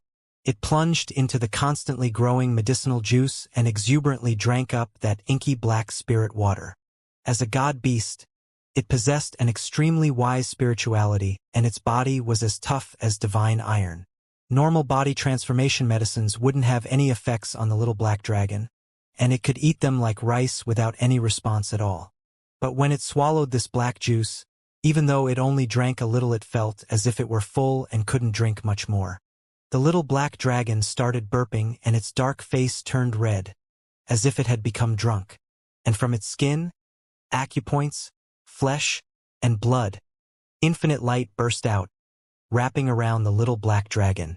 The galaxy void furnace and this spirit juice, with my current cultivation, I should be able to swallow around 20% of the demon relic strength. As Lin Ming was within the galaxy void furnace, he had been constantly deducing what consequences he would suffer by swallowing the demon relic. This was the conclusion he came to. However, he was well aware that in order to obtain a greater strength, he had to break past his limits. As to what would happen if he swallowed the entire demon relic, no one knew. Within the galaxy void furnace, Lin Ming closed his eyes in deep meditation. He entered the fused martial intent state, adjusting himself to his peak condition. This demon relic was created from the essence of an extremely strong abyssal demon that the Azura Roadmaster had cut down in the past. It was far more powerful than the abyssal that Empyrean Primordius had seized the body of, and Lin Ming had no choice but to be cautious. Lin Ming traced his spatial ring and took out many heavenly materials with soft and temperate properties. Over the years, Lin Ming had collected numerous precious materials. For instance, after killing top powerhouses or peak geniuses, all of the treasures in their spatial rings were naturally taken by him. Although these medicines and treasures were valuable, their effects weren't worth much to Lin Ming, who had already reached the bottleneck when it came to the intensity of his mortal body. Even if he were to swallow everything he had, it would still be abnormally difficult to temper his body any further. Thus, for a long time, besides occasionally giving out these spirit medicines, the rest had been saved up. But today these spirit medicines had found a use. Their medicinal juice could be used to extract power from the demon relic, drawing out the overbearing and tyrannical energy from within and making it gentler and easier to absorb. When all of these spirit medicines were thrown into the black ink, their medicinal energy slowly evaporated, condensing in the void and forming an incomparably marvelous sight. As for the medicines themselves, they melted beneath the baptism of starlight. This medicinal juice seemed to form its own world. Although there wasn't much of it, it gave off a feeling that it was as vast as a sea. The medicinal juices boiled. Wave after wave of medicinal efficacy smashed into the demon relic, as if all the celestial patrons of the heavens were bombarding it together. And at this time, from outside the galaxy void furnace, Clear and Ink also began moving to help refine the demon relic. The demon relic trembled. Roars howled out from within it. Beneath the extraordinary medicinal efficacy, beneath the power of divinity that the two old men sent out, beneath the infinite starlight within the galaxy void furnace, the demon relic began to melt away, a little at a time. The demon relic condensed almost infinite essence. Just attempting to melt it consumed a massive amount of effort and energy from the two old men. 2 hours passed. The demon relic had diminished just a little. Beneath the demonic power of the demon relic, the vast sea of medicinal juice had nearly dried up. At this time, the power of an abyssal was rich to the extreme. It's not enough. A little bit more. A fiery light burst out from Lin Ming's forehead. Beads of sweat dropped down. Currently, 20% of the demon power had been separated from the demon relic, and just swallowing this amount alone wouldn't be easy for Lin Ming. But, from the very start, he had already planned to break past his own limits. If he did as the little black dragon did and only ate up demon power until he was full, then although this would temper his body, it wouldn't allow him to break past his bottleneck. Boy, you still think this isn't enough? Seeing Lin Ming in such a frenzied state, Clear glanced at Ink. Worry clouded their eyes. Even if Lin Ming had completed the final trial with 100%, the two old men already had a deep understanding as to how great his talent was. And as they saw that Lin Ming wanted to swallow up 25% of the demon relic's power in a single attempt, even they believed this was a bit too dangerous. This was the essence energy left behind by an abyssal demon in the past, one equal to an extreme true divinity. Lin Ming didn't seem to hear Clear and Ink's warning. He stared quietly on at the boiling and tumbling black ink around him, until the demon power within it had condensed to 30%. Lin Ming suddenly opened his mouth. Like a great dragon drinking in a lake, he swallowed all of this black juice. Bang! As this medicinal juice mixed with 30% of the demon relic's power entered his body, Lin Ming felt as if 10 suns had risen within him, almost making him blow apart. A maniacal and bloodthirsty desire gushed out. Kill! A wild voice rang in the air, seeming to echo outwards from the infinitely distant expanse of time. It drilled into Lin Ming's body and soul. As Lin Ming sat within the galaxy void furnace, his closed eyes shot open and an ominous blood-red light leapt out from his pupils. Ah! The moment that Lin Ming was controlled by the backlash of the demon relic's power, the starlight within the galaxy void furnace suddenly stabbed into his body like innumerable needle points. Although this strength wasn't enough to contend with the demonic energy of the demon relic, it still gave Lin Ming a brief respite, restoring his eyes to pure brightness. He roared upwards into the heavens. High above his spiritual sea, 9 stars appeared, Tao palaces floating above them. The heretical god tree rose up and thunder dragons howled through the air. Every law he had comprehended, every power he obtained, began stirring within him to suppress the roaring demon phantom in his divine soul. As these powers suppressed his soul, phantom images began to spread through Lin Ming's mind. This was an endless war. Waves of fresh blood dyed the skies red and the ground was covered with red blood, so much that it soaked the earth wet. Countless demons slaughtered and fought. Amongst them, one seemed to be a king of these demons. Its body emitted bursts of boundless black light, each ray condensing into a dragon, invincible and unstoppable. The world tumbled over and the scene changed. The void rumbled as large tracts of it came falling down. In a pitch-black abyssal world, an Asura warrior stood equal to the heavens, bathed in blood as he fought with the Demon King. The Demon King stomped its feet, causing planets to shatter. A single roar caused suns and moons to fall. But even though this Demon King possessed such power, it still fell back step after step beneath the onslaught of the Asura warrior's black spear. With each step it took back, its body was punctured with gaping holes that could not be regenerated. Finally, the Demon King's head was pierced through by the black spear. Asura Road Master? Is this the demon relic's fragmented memories? These memories were too chaotic, too rapid. Lin Ming had no time to experience them at all. Suddenly, he was caught in a tide of endlessly agonizing pain and forcefully dragged out from these memories. Demon power flooded every inch of Lin Ming's body. It tore apart his blood vessels and even burst apart his organs. Lin Ming's eyes turned blood red. He grit his teeth, persisting through the pain. This demon power had once collided with the terrifying strength of the Asura Roadmaster. Although it was only a tiny amount, it was still enough to crush a planet to pieces. At this time Lin Ming had opened every ounce of strength he had. Behind him 9 stars appeared. These 9 stars resonated with the starlight of the galaxy void furnace, propping up Lin Ming's body. Lin Ming released all 4 Tao palaces and simultaneously galvanized the power of the Asura blood within him. Ka-ka-ka-ka-ka. Lin Ming's flesh and blood wriggled. His meridians were reborn and the wounds of his organs began regenerating. His body was simply too abnormal. Although it kept breaking apart beneath the impact of the demon power, it continued to regenerate. Meanwhile, the power of the Asura laws he grasped was like towering mountains that joined together with the galaxy void furnace all around him. Combined with the power of stars that washed over him, he strove to suppress the violent impact of the demon relic. Rumble, rumble, rumble. Lin Ming's body had turned into a great battlefield. His skin swelled up and down with waves, constantly bulging and shrinking. At this time, Lin Ming's flesh and blood, meridians and organs were constantly reborn and then destroyed again by the demon power. Even then, it was reborn again, as the cycle continued without end. Slowly, the demon power was refined by Lin Ming.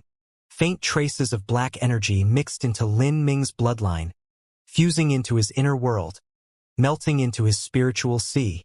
Suddenly, Lin Ming's eyes turned blood red, as if they weren't the eyes of a man, but the eyes of a rabid, vicious beast. Seeing this, Clear and Ink felt their hearts skip a beat. To swallow the demon relic, the risk wasn't just the potential that one's body would explode. There was even the chance that one's spiritual sea would be washed away by the remnant will of the demon. If so, then the martial artist would lose their mind and become a brain-dead idiot. Ka-ka-ka. Lin Ming clenched his fists. His teeth began to turn sharp and jagged. His body started to tear open. From his wounds, long bone spikes jutted out. These bone spikes were pure black. They were somewhat similar to Empyrean Primordius bone spikes, but a faint and horrifying demonic energy lingered on them, making them even sharper and more terrifying. This boy, not only did he plan on refining the demon power, but while he did so he planned on fusing with it so that he could thoroughly control its power and obtain the strength of a demon in his body. The power of a demon has already fused into the boy's mortal body. It's beginning to change his body structure. Seeing this, ink and Clear's pupils shrank. When a martial artist fused together the 33 heavens laws, the power they used was called the power of divinity. And corresponding to that was the demon power of the abyssal demons. This was a kind of power that stood beyond the laws of the 33 heavens. Lin Ming was actually trying to bring this demon power into his body and thoroughly control it. According to the information obtained by the primal god race, during the ancient times, many powerhouses held the belief that the abyssals didn't come from the 33 heavens. The dark abyss was where the abyssal demons lived, and this was a place that seemed to be independent of the 33 heavens. It was a mystical land. No one knew how large it was, how deep it was, or where it led to. In the dark abyss, the world laws were different from the laws of the 33 heavens. The power the abyssals used was different from that of the 33 heavens martial artists. This also caused the intelligent races of the 33 heavens to be inborn mortal enemies of the abyssals.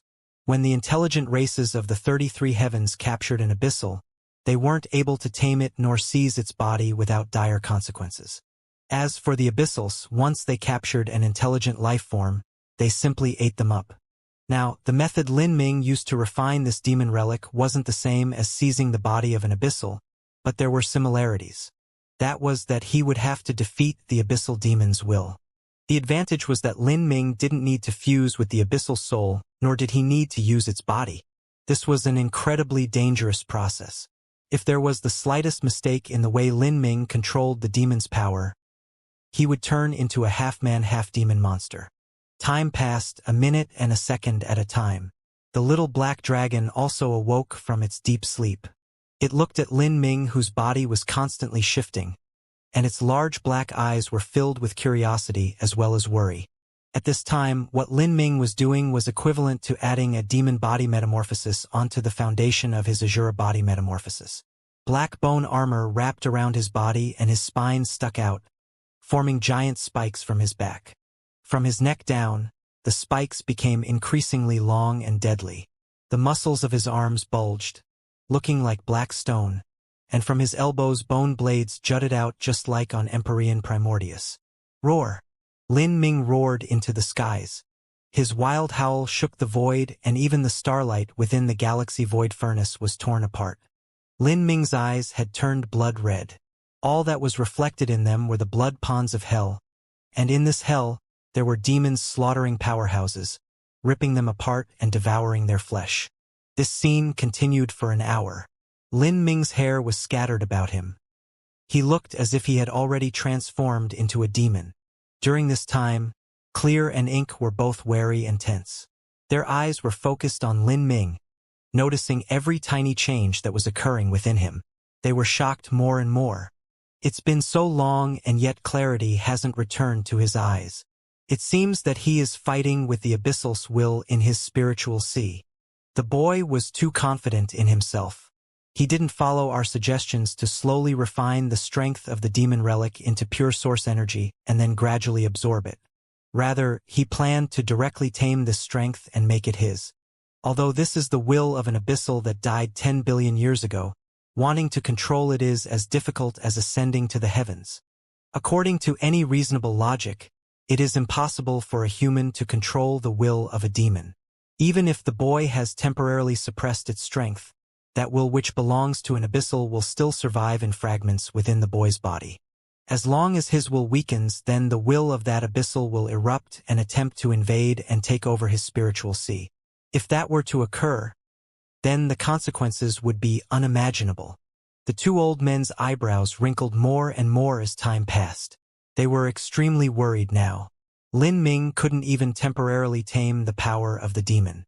If too much time passed and Lin Ming's soul force was exhausted, then his spiritual sea might fall into the enemy's hands. The two old men waffled back and forth, deliberating on whether or not they should help Lin Ming with their own will, no matter what the consequences would be. But at this time, in the skies that shined with 9 great stars, one turned red, this one shining with a brilliant red light. This star seemed to be dyed with blood, so red that one couldn't look at it. This is... The two old men were startled. Before they could respond, this blinding red star shot out a straight red beam of light. The red beam of light was only a foot thick, but it instantly crossed 10,000 miles of the void and thrust straight downwards. From afar, it was like a divine god had thrust down a blood-red holy sword from up high, shattering the starry skies. This light pierced into the left side of Lin Ming's chest, the position where his heart was. In that moment, the tyrannical fluctuations of energy suddenly calmed down. The explosive cracklings of Lin Ming's muscles also faded away, everything turning so silent that even the drop of a needle could be heard. Lin Ming's mortal body rose up from the galaxy void furnace and floated into the skies. The blood-red starlight revitalized Lin Ming's body. Pata! Pata! In the quiet skies, the sound of a heartbeat echoed through the air. This heartbeat was powerful and steady, like the heartbeat of Empyrean Primordius that once rang in the goddess' ancient grave in the eternal demon abyss. If a world king were to approach and hear this heartbeat, even they would feel their blood vitality being summoned by it, every drop of blood in their body resonating with this sound as their blood desired to break free from their frame. This was Lin Ming's heartbeat. Although Lin Ming's mortal body had reached a peak during these past years, his heartbeat had never been so powerful. This meant that his blood vitality had reached an inconceivable boundary, no worse than Empyrean Primordius in the past. This boy, did he open the 9 stars of the Tao Palace again? Clear and Ink looked at each other and then towards the blood-red star out of the 9 that were floating high in the skies. These 2 old men were well versed in the cultivation methods of the various races and also had many understandings into the 33 heavenly Taos. They naturally understood just what the 9 stars of the Tao Palace were.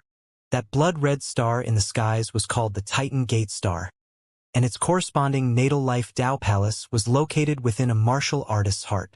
The natal life Tao Palace possessed the power of infinite blood vitality. By opening it, a martial artist's understanding into the power of life would deepen profoundly and allow the regenerative capabilities of their mortal body to reach the limits of the extreme. A manifestation of this was the regrowth of limbs and organs that had been cut off and destroyed. When a normal essence gathering system martial artist cultivated to a high boundary, if they cut off their arm, they could still regenerate a new one with enough rest and care. However, the newly regenerated arm would only be a mortal arm. The mortal body of a high-level essence-gathering martial artist had to undergo pulse condensation, and then the Xiantian realm where the impurities were eliminated. Next, they had to undergo the 9 stages of life destruction to transform into their spirit body. After that was the 9 divine shifts that allowed their mortal body to evolve further. In the end, every inch of their flesh and blood would be extraordinary. But if they were to use a mortal body that hadn't been tempered with origin energy, their abilities would be greatly compromised. In order to restore it, they would have to use up a massive amount of time and energy. This was also the reason why Tian Mingzi's progress into the Empyrean realm was halted after his arm was severed, and also the reason he had such a deep grudge against Lin Ming. Originally Lin Ming was also the same, but after opening the Natal Life Tao Palace, this would change. The laws of the Natal Life Tao Palace would become a mark that deeply engraved itself into every part of Lin Ming's flesh and blood. His shattered organs, his severed limbs, all of it could return into pure life energy that would re-enter his body and be regenerated, without any difference from the original. Even if his lost limbs were refined by others, his newly regenerated limbs would still have evenly distributed energy, and would have little to no effect on his strength. Time passed. From Lin Ming's eyes that reflected a blood pond hell, streams of blood began to flow down. The crimson-red Titan Gate star in the skies turned into waves of energy that fell down like a waterfall of blood, converging into Lin Ming's body. The demon-transformed Lin Ming turned bright red, as if he had rolled out from a blood pond. This boy, he really used the demon power to open the Natal Life Tao Palace. The demon power has fused into his body. Does he really not fear the mutiny of the Abyssal's will in the future if his spiritual sea was to ever weaken? Clear and Ink were both concerned. But at this time, beneath the endless starlight of the galaxy void furnace, a completely different scene from their expectations was playing out in Lin Ming's spiritual sea. Lin Ming wore a suit of blood-red battle armor. He stood in the skies as he faced down a massive demon phantom. This demon phantom was extremely blurry, but it emitted an incredibly potent aura that shocked the mind. This was the abyssal will that resided in the demon relic. Even though it had been sealed and suppressed for 10 billion years, the remnants of the abyssals will surpassed most Empyreans. It retained its instinct to swallow all. Your strength, give me all of it to use. Facing this pressure of this demonic will, Lin Ming's expression was calm and composed, as if he were facing nothing but a calm spring breeze. Jejejej, the demonic will cackled in the void. You are very strong. I cannot destroy your spiritual sea right now, so I will temporarily lend you my strength. But the cost of borrowing my strength is very high. I fear you will not be able to pay it, Jejejej. Oh, cost! Lin Ming's lips curved up in a mocking smile. I will lend you my strength, and you will let me use your mortal body as compensation. Your mortal body has been tempered quite nicely. The phantom raucously laughed. Couldn't do anything to Lin Ming, but it knew that Lin Ming couldn't do anything to it either. As long as it lurked in Lin Ming's spiritual sea, there would eventually come a day when his spiritual sea weakened. At that time it would attempt to invade his body once more, and it also didn't care if it became a half-man half-demon monster. As the phantom was calculating its future plans, its smile froze on its face. Lin Ming had stretched out his right hand, and in his palm was a black cube. This black cube slowly revolved, as if all of existence would be drawn into it. This is. The phantom's pupils shrank. But by now, a massive black soul storm had whipped up in Lin Ming's spiritual sea. The phantom cried out in misery as it was sucked into the storm. Ah! The phantom wailed in agony and pain. Its face was completely distorted. This storm was too terrifying, and its remnant will wasn't able to withstand it. Pong pong pong. The demon phantom exploded to pieces in this horrifying storm. Once its will shattered, the cracked fragments simply weren't able to withstand the dreadful impact of the soul storm. Everything blew apart, thoroughly vanishing. My apologies, but I have no intention of allowing any part of your remnant will to remain. Lin Ming quietly put away the magic cube. With the trump card of the magic cube in his hands, only then did he dare to recklessly absorb the demon's power. As the remnant will of the abyssal demon completely disintegrated, the demon power within Lin Ming's body became utterly masterless and then erupted from within him. This vast, sea-like strength smashed into Lin Ming's spiritual sea and mortal body, constantly attacking his inner world. As this wild demon power rushed through him like a crazed tide, it violently reacted with the power of divinity in Lin Ming's inner world. Rumble, rumble, rumble. Lin Ming's body emitted thunderous, explosive peals. But at this time, his eyes were no longer blood red, but instead gradually returned to their pure brightness. Lin Ming's eyes couldn't be described just with adjectives like bright or profound anymore. There seemed to be countless lives being born and then perishing within them, planets rapidly revolving. If an ordinary person were to look at Lin Ming, they wouldn't see anything exceptional. But if a martial artist with a profound understanding of the laws and a deep cultivation were to look at Lin Ming, they would see the infinite mysteries contained in his eyes. If Lin Ming were to die, his eyes would become supreme treasures fought over by countless sects. Lin Ming, he really managed to suppress the demon's will. From nearby the galaxy void furnace, Clear was shocked as he saw Lin Ming's changes.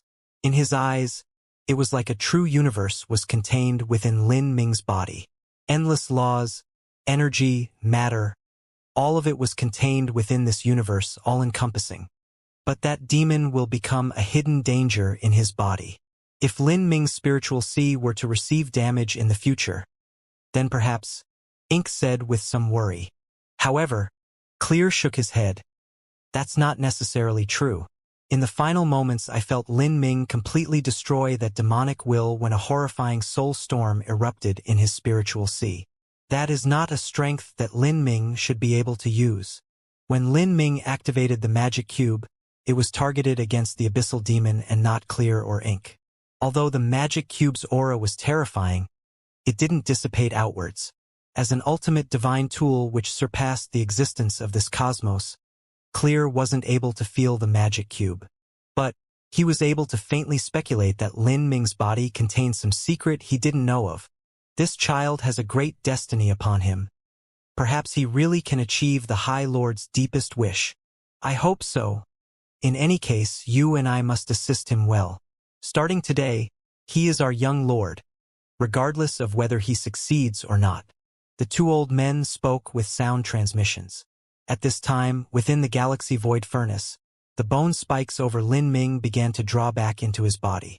The demon bone armor and scales also disappeared. Lin Ming returned to his perfect form. His naked body was bathed in endless starlight, and his inner world constantly evolved with the two different strengths continuously surging through it. Lin Ming's consciousness also arrived in his inner world. He stood at the center of a vast galaxy, looking at the surrounding universe. He could see innumerable planets in this universe. Some planets were bleak and dark, but some had infinite lives living on them. These lives, from as small as a blade of grass or a single ant, or as large as a towering tree, or even as majestic as a leviathan or great rock, all of it was clearly sensed by Lin Ming.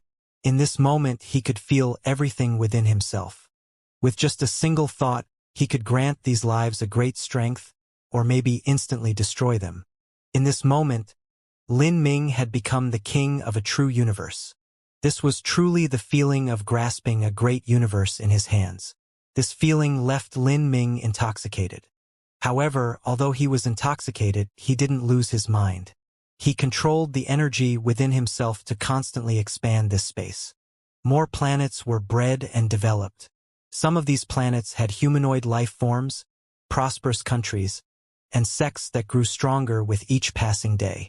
In lofty divine palaces, great rulers prowled. Dragons and Kirans roared, and the beat of the great Tao cycled in rhythm. Lin Ming could feel this world become increasingly full and plentiful, nearly impossible to distinguish between illusion and reality. When the boundaries of this universe were expanded to their limit, he finally stopped. For a time, all the strength of this universe was poured into Lin Ming's body.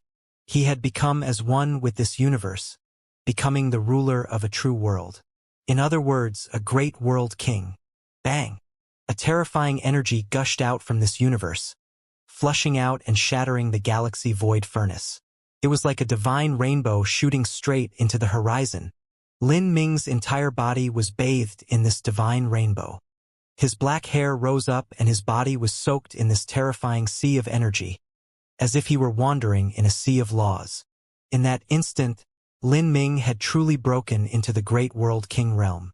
Lin Ming's eyes flashed open and brilliance blossomed within them.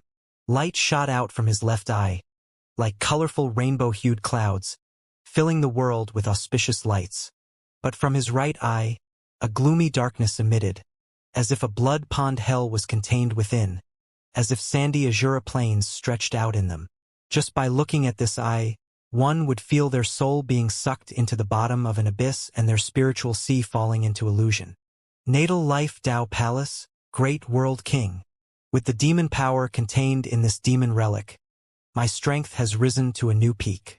There is no comparison to how I was before. Lin Ming gripped his fists together. He fervently hoped he could find a powerful opponent and fight them in a heaven-shaking battle so that he could test out the limits of his strength. From a holy lord to a world king and finally to a great world king, Lin Ming had used several thousand years to accomplish this during his fourth reincarnation. Now he was like a phoenix that had undergone nirvana. His strength soared into the heavens. With a wave of his hand, heaven and earth origin energy condensed into a robe that wrapped around him. This robe was extremely strange. Lin Ming had casually made it, and he hadn't designated anything special about it, but had allowed the world laws to create it. The robe was half black and half white. It was covered with stars, and the way these stars were arranged revealed infinite mysteries, so deep that one could perceive them forever. If a World King-level master were to summon all their mental strength to look at this robe, they would see phantoms of demons and god kings within it. These demons and god kings were all different, each one containing different principles of the great Tao. Just this robe alone, if it were refined and condensed into material essence and then given to any random World King powerhouse, would be a treasure. They could perceive it for hundreds and thousands of years, obtaining great harvests. At Lin Ming's boundary, any things he casually discarded would be precious treasures. This was because he was amongst the top characters of the universe. Of course, to resist the saints and to resist the great calamity, his strength was still lacking. Thank you, seniors. Lin Ming bowed in the air. Dressed in this black and white robe, it gave Lin Ming an inexplicable feeling, as if where he stood was the center of the universe, the source of light and dark. Young Lord, there is no need to bow to us too. The ones bowing should be us. The High Lord showed deep graciousness to our race in the past, and the ancestors of my people have taught us to forever serve the lineage of the High Lord. 10 billion years have passed, and young Lord should be able to complete the long-cherished wish of the High Lord in the past. Clear and ink changed the way in which they referred to Lin Ming, and as they spoke, they even deeply bowed to him. This flustered Lin Ming and caused him to hurry forwards to help them up. Seniors, please don't do this. The reason this junior was able to absorb the demon relic was all thanks to two seniors helping me. As for Senior Azura, Junior has inherited a great graciousness from him. If Senior Azura has a wish that he hopes to fulfill, then this junior will try his best to accomplish it. Even if I have to pass through fire or water, I will do anything in my power. The High Lord's wish isn't something that young Lord needs to worry about at present. Now, young Lord should focus on improving your strength. One day when young Lord becomes a true divinity, perhaps you truly can change the flow of this world. The two old men still weren't willing to reveal secrets of the Azura Road. Lin Ming didn't press them further. Young Lord, we too had a conversation just now and have some suggestions. The space of the final trial is the central point of the Azura Road's origin energy and laws. There are all sorts of pure energies and laws gathered here, and for the last 10 billion years, innumerous world treasures have been bred and nourished here. Some weren't taken away by trial challengers and have been collected by my race. Young Lord can use these resources to continue cultivating in the final trial's 7th level for the next several hundred years in order to consolidate your great World King Foundation. What does young master think about this? Then I will have to trouble two seniors. Lin Ming agreed after considering for a moment. His grand reincarnation art needed to be done in the outside world in order to bring his state of mind to perfection. But in terms of just consolidating his boundary, this final trial space would give him twice the results with half the effort. After cultivating for several hundred years here, he could go out to practice the grand reincarnation art to the 7th level. Then, Lin Ming believed he would have enough strength to stir up trouble for the saints. As Lin Ming was bitterly cultivating in the final trial's 7th level, a great storm was stirring in the Azura Road. This storm would involve many large influences. Let alone Empyrean influences, in just true divinity influences there were 4. They were the 2 true divinity influences of the Azura Road, Divine Void Divine Kingdom and Heaven Union Divine Kingdom, as well as 2 influences from the 33 Heavens Saint race, the Good Fortune Saint Palace and Soaring Feather God Mountain. At this time, the Good Fortune Saint's son was kneeling on the ground deep within the Good Fortune Saint Palace, so low that his head was buried in his hands. He didn't even dare to take a deep breath. Before this, he had widely bragged that the Legion of Famine he trained would absolutely complete the mission perfectly and return safely. Otherwise he would be willing to endure any punishment passed down to him. But in the turn of an eye, the Legion of Famine had been annihilated and the Good Fortune Saint's son had returned in disastrous failure. The Good Fortune Saint's son had brought back a captive with him. He shivered as he remembered saying, "The demon relic is missing, and because the disciples of the Good Fortune Saint Palace were sanctioned by the Azura Road laws, they will not return." Even just thinking of saying these words left him feeling listless and sick. The once proud and arrogant Good Fortune Saint's son now lay humbled on the ground, no different from a dog. This person is someone brought back by this child from the Azura Road. He is a wandering martial artist that entered the final trial and witnessed the battle. The captive that the Good Fortune Saint's son brought back was a young trial challenger from the Azura Road. The captive's movements and cultivation had been sealed away and all he could do was blink his eyes. He couldn't even speak. But at this time, The captive was glaring at the good fortune saint's son with anger and looking at the direction that the good fortune saint's son was groveling towards with fear. He knew that in the deep darkness there was a demon that would decide his life or death. This captive had no family or sect, and only relied on himself and his destiny to obtain the lucky chances he had to arrive at where he was. When he accidentally obtained a qualification token to enter the final trial, he thought that this was the chance he needed to soar into the heavens. But he never thought that he would be seized by the good fortune saint's son as soon as he left the final trial. What a laugh! He once thought he was a genius with a great destiny upon his body, but now in the grasp of this super influence, he was as weak and useless as an ant. Without sect or family, without any influence to support him, he would die here without anyone knowing about it. As he thought of this, his heart filled with despair. Your Majesty, sovereign ancestor, if you have anything you wish to confirm, you may question him. The good fortune saint's son pushed this unlucky wandering martial artist to the ground. He felt panic rising in his heart. However, the only response was a deep and profound silence.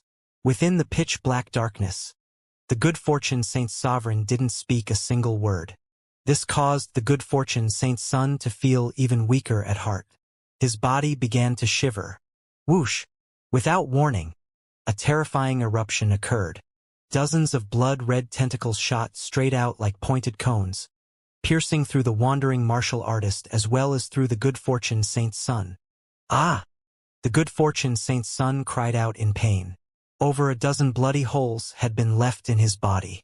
As for that wandering martial artist, he vomited blood as he verged on the precipice of death. At this time, a blood-red hand extended out from the darkness and directly grasped the wandering martial artist's head. The wandering martial artist wildly struggled, his eyes bulging.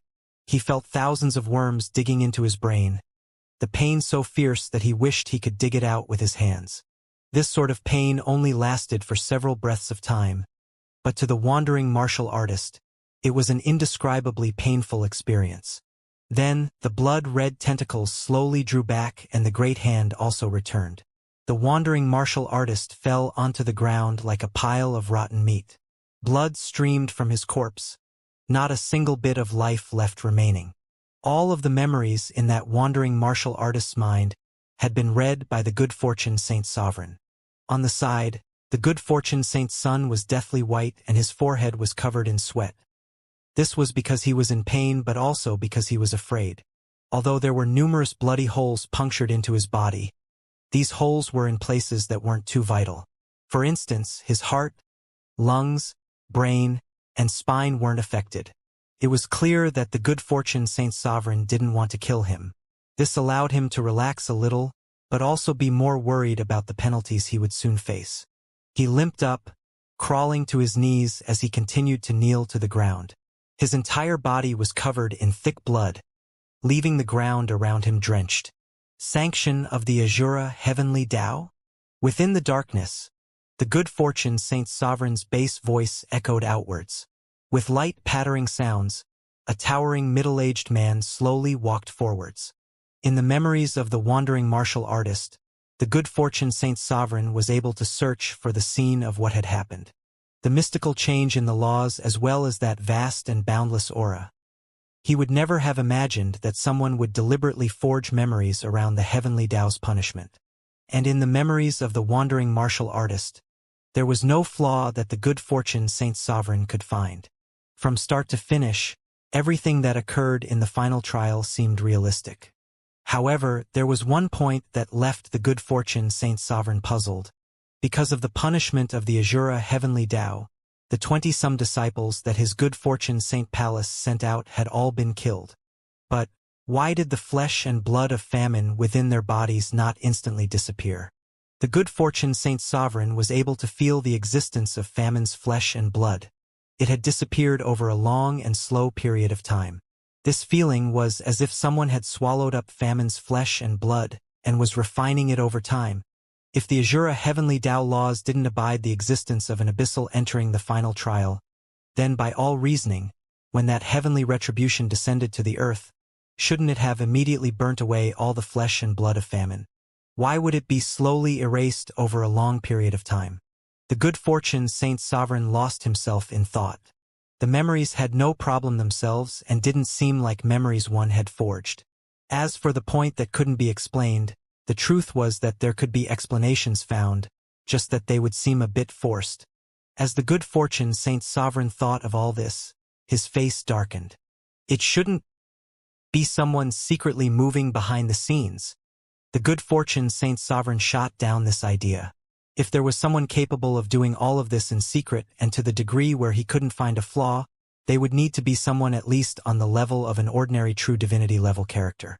For instance, someone like Soul Emperor Divine Void. However, with that person's skeletal age, it was impossible for them to enter the final trial. The good fortune Saint Sovereign closed his eyes. He sensed that there wasn't much of Famine's flesh and blood remaining. As for where it was located, he had no idea. For such a situation to appear meant that Famine's flesh and blood existed in a powerful space that surpassed his divine sense. Without a doubt, this space was the final trial. In other words, the flesh and blood of Famine was still within the final trial, so it was even more impossible that someone was acting behind the scenes to do this. Otherwise, with the conclusion of the final trial, it would be impossible for that person to stay inside. Then could this really mean that the laws of the final trial had extinguished the disciples of the good fortune Science Palace? And the demon relic, where did it go? Could it be in the hands of Soul Emperor Divine Void? Or could it be that the laws within the final trial, in order to prevent an existence related to the abyssals obtaining the demon relic, had sealed away the demon relic instead? As all these thoughts flashed through the good fortune Saint Sovereign's mind, it left him increasingly frustrated and confused. This demon relic was just far too important to him. However, there was nothing he could do about it. Even going to the Azura Road himself was meaningless. He looked at the good fortune Saint's son and impatiently waved his hand. Screw off. This time, the reason the disciples were destroyed was because of the sanction of the Azura Road, a power that cannot be stopped. Then, I will forgive your sins for now. I thank your majesty, sovereign ancestor, for such mercy. The good fortune Saint's son hurriedly bowed in gratitude and relief. Then he dragged away his wounded body, leaving behind a trail of bloody footprints. However, as he was leaving the holy temple, he saw someone, a junior that he didn't want to see at all, Imperial Prince Xianxia. Within the good fortune Saint Palace, the title of Imperial Prince was only inferior to that of good fortune Saint's son. In the past, Naki had been the Imperial Prince, but after he was slain by Lin Ming, the position of Imperial Prince had been empty. It was only 1800 years ago that another talented character appeared in the good fortune Saint Palace, Xianxia. He had used less than 1,000 years to break into the World King realm, and in terms of combat strength, there was no martial artist of his rank that was able to defeat him. Thus, the good fortune Saint Sovereign had granted him the title of Imperial Prince. Xianxia won victory after victory and basked in the limelight. In addition, with many influential saint race figures supporting him, this gave him the ambition of replacing the good fortune Saint's son. It was because of this that the hostilities between the good fortune Saint's son and Imperial Prince Xianxia rose at a precipitous rate. Regarding this, the good fortune Saint Sovereign only watched it all occur from the corners of his eyes, as if he simply didn't care, or perhaps even enjoying this type of competition. During these years, Xianxia had earned many merits in the war against humanity. He had stolen away a great deal of merit and glory from the good fortune Saint's son.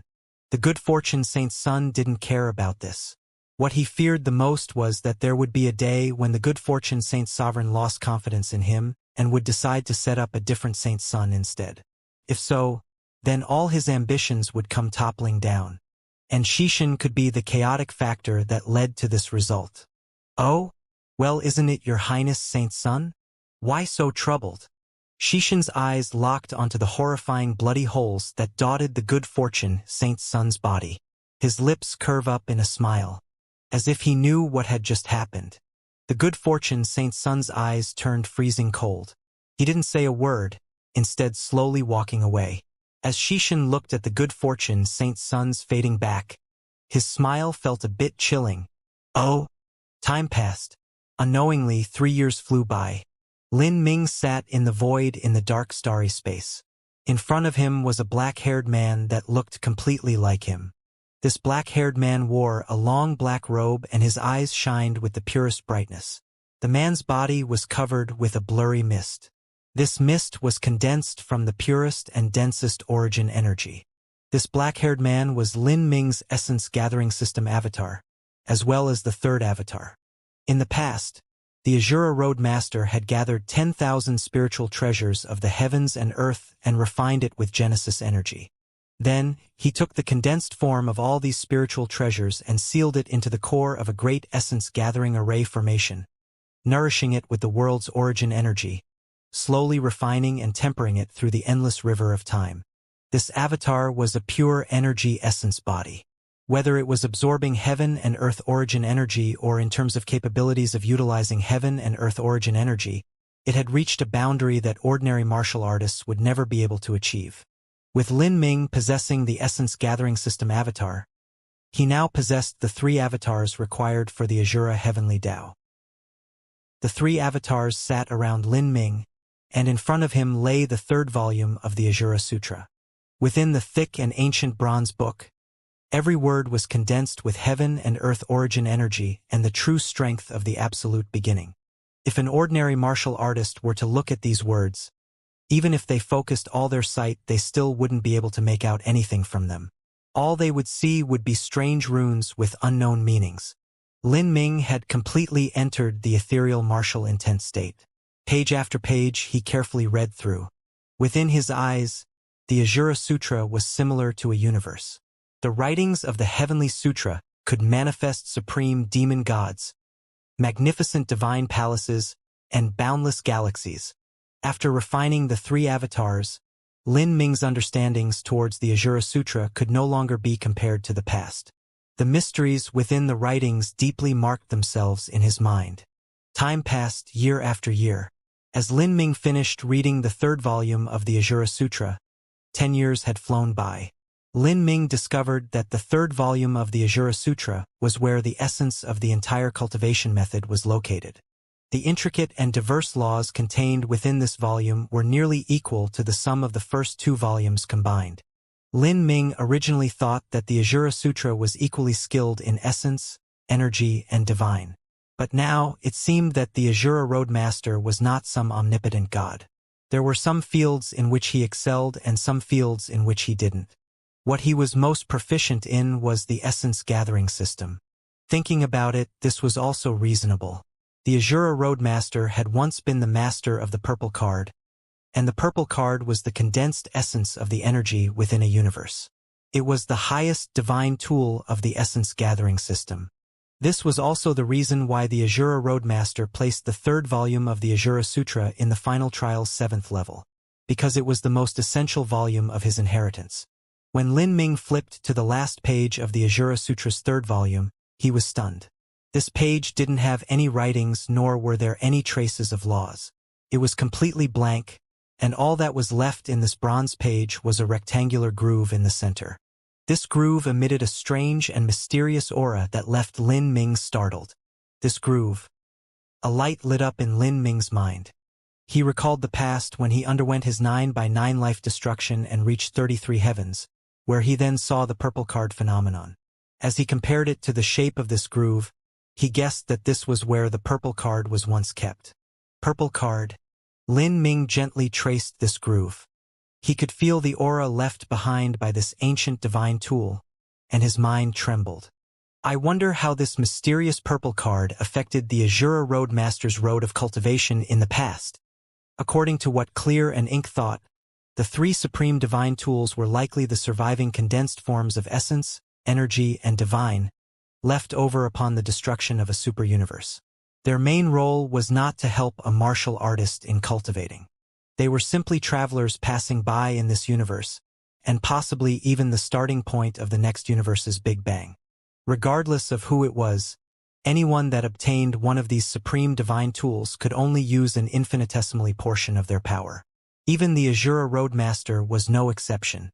When the High Lord wrote the Azura Sutra in the past, he used 100 million years to do so. Every time he learned something new, became aware of something new, he would add it to the Asura Sutra. At that time, the purple card had been placed in the last page of the Asura Sutra's third volume, but later it disappeared without a trace. An old voice echoed from behind Lin Ming. Lin Ming didn't turn around, but instead traced the groove in the Asura Sutra where the purple card had once been. He asked with some surprise, "The 3 books of the Asura Sutra took Senior Asura 100 million years to write?" Lin Ming was stunned upon hearing this time span. Yes, but the High Lord didn't spend every waking moment of this 100 million years writing the Asura Sutra. This 100 million years was only the time period in which the High Lord wrote the Asura Sutra. During this time, the High Lord also had many other matters he needed to handle. For instance, this was also when he chose to establish the Asura Road. When the High Lord completed the Asura Road, he placed the 3rd volume of the Asura Sutra in the final trial's 7th level. The first person to open it was a human, the human race's divine seal. In the past, when divine seal opened it, although the purple card was no longer there, he still took away a wisp of aura left behind by the purple card. The purple card's aura? Lin Ming repeated. What is that? The purple card followed the High Lord for far too long. The High Lord's aura, laws and energy, poured into the purple card and accumulated over time. Slowly, it bred an aura with a spiritual intelligence of its own. You might call it something like an artifact spirit. But this artifact spirit is different from the artifact spirit of an Empyrean spirit treasure or true divinity spirit treasure. A true divinity spirit treasure's artifact spirit can completely control the true divinity spirit treasure. They could even be called the true master of the spirit treasure. But the artifact spirits born from the 3 divine tools do not possess such an ability. Even so, they still have the ability to enhance and manipulate the 3 divine tools because they in themselves are evolved from the aura of the 3 divine tools. They can be called a bridge, a medium that connects the divine tool to the user. That spiritually aware aura that was similar to an artifact spirit was taken away by Empyrean divine seal? As Lin Ming heard this, his mind began to race. What was the appearance of that spiritually aware aura? Lin Ming suddenly asked. Too much time has passed. That spiritually aware aura will change forms, and it also has spiritual wisdom. When Divine Seal brought it away, it had the appearance of a little girl. Afterwards, this little girl also played a role in humanity's great calamity 3.6 billion years ago, when Famine's soul was sealed away. The 2 old men had a deep understanding of Empyrean Divine Seal and his struggle against the saints. After all, he was the first person to ever collect all 3 Emperor Jades. Thus, everything about him was recorded in the records of the Asura Road's Guardian clan.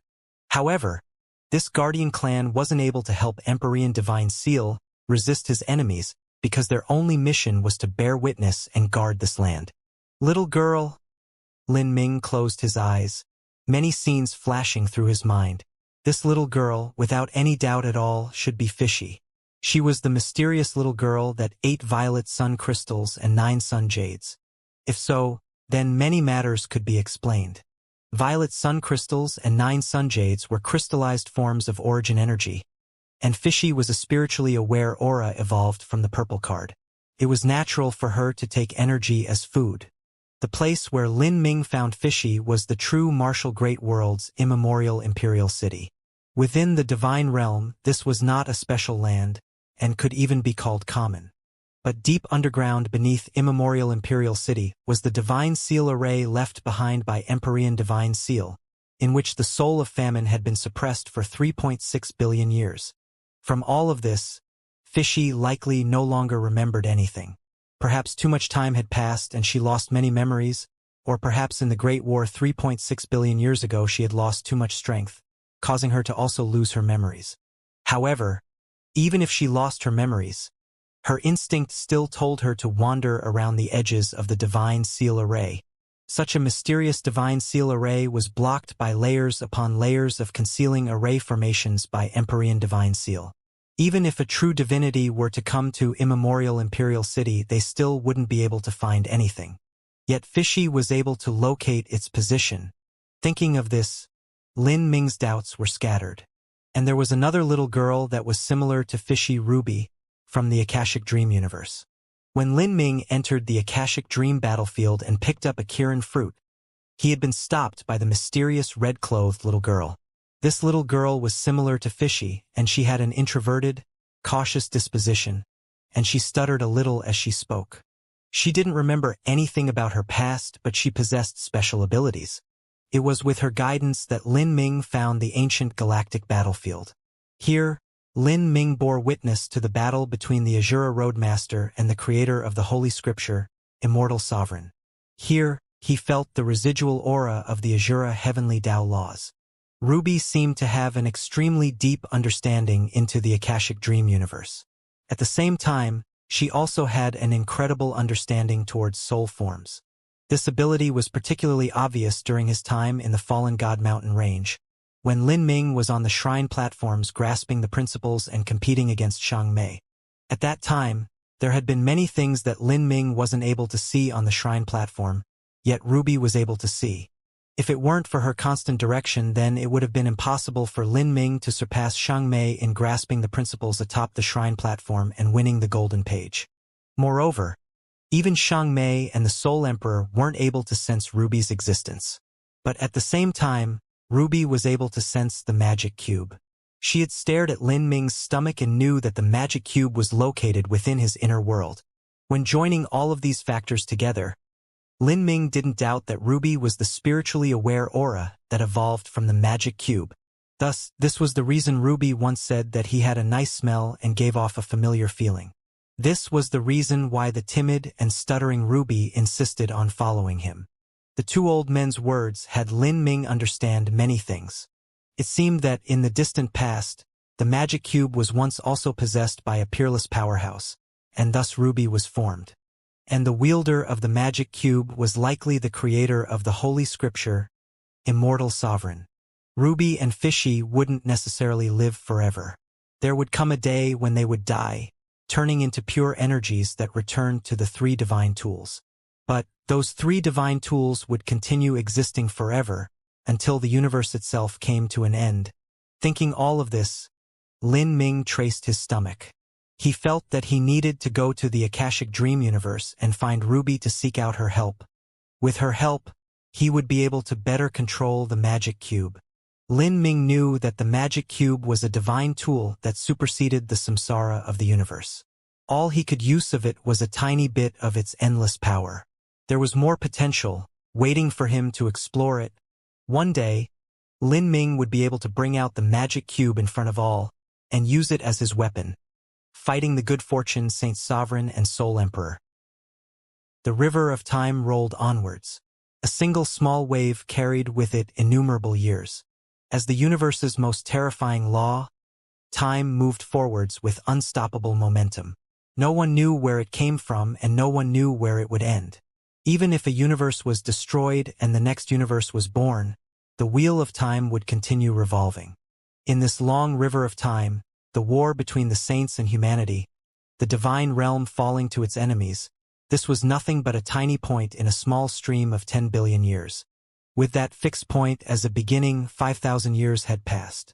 The outstanding elites of humanity had already given up on the divine realm and had long since fled to a wild world.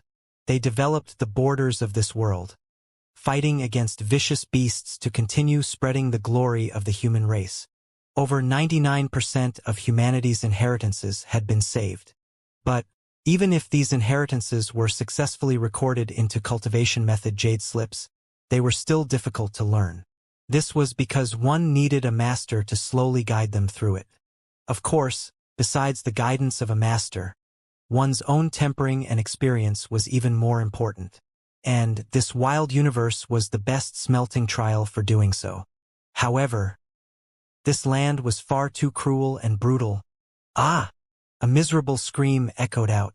In the skies above a wild forest, a man was thrown into the air as he wildly struggled. Then something tragic occurred. A massive spiked club smashed down on this man's body. Pong! A terrifying impact exploded this man into a mass of blood fog. Ashwan! A woman cried out in panic. Her eyes filled with tears. The one who just died in the air was her little brother. Run! A man grabbed the woman's arm and began to hurriedly pull her away. Although the woman was sad and heartbroken, she didn't do something stupid like betting her life against the monster. She quickly composed herself, biting her teeth and fleeing with the man. The one who killed her little brother was a desolate primal giant. This was a non-intelligent humanoid race, one of the many mysterious races within the wild universe.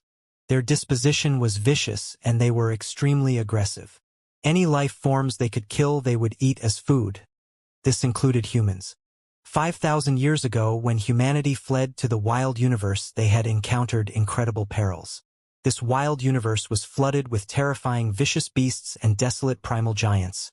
And even demon beasts evolved from the mystical heavenly Tao laws. These savage existences had existed for billions of years in this wild universe and had undergone endless slaughtering for all this time. They were incomparably formidable beings and would kill anything they saw. Humanity was naturally attacked.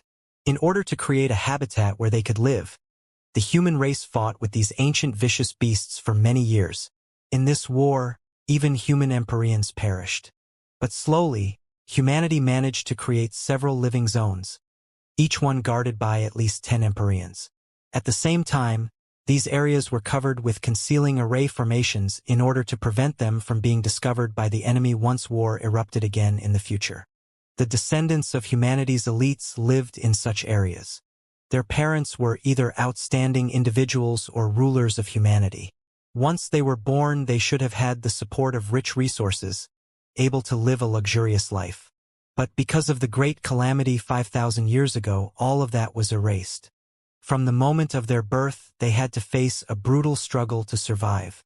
Now, all descendants of humanity, whether they were the children of Empyreans or any other genius, all of them to experience an equally savage and merciless competition. They had to expand their territory in this wild universe.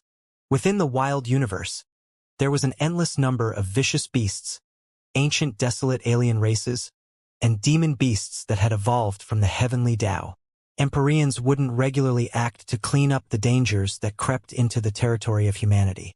Rather, this task was passed down to the younger generation. This was their trial. Every year countless heroic elites would die. But at the same time, more and more outstanding elites were able to grow. They inherited the mission of reviving their race from their parents and became true warriors. In the history of humanity, there had never been such dark and troubled times. This was a test of their entire race. If they were able to survive through this, then they would be a phoenix that had undergone nirvana, breaking out of their cocoon with new life. But if they failed, that meant utter annihilation. Bang! Bang! As the man and woman ran away, the desolate primal giant behind them took its great spiked club and wildly smashed down at them again and again. Many towering trees were broken apart like dry straw beneath this onslaught. The man and woman began to despair. The desolate primal giant was faster than they were. At this pace, they would die in less than 10 breaths of time. "Don't panic," a blue-clothed scholar shouted out. He led 4 or 5 disciples behind him, his group rapidly approaching the young man and woman to rescue them. "High Master!" Seeing this blue-clothed scholar, the man and woman were overjoyed. But before they could rejoice, they caught a glimpse of the blue-clothed scholar's dark and grimacing face. Desolate primal giant royalty! The blue-clothed scholar's heart chilled. The desolate primal giants were like bees in their structure and had a very strict hierarchy.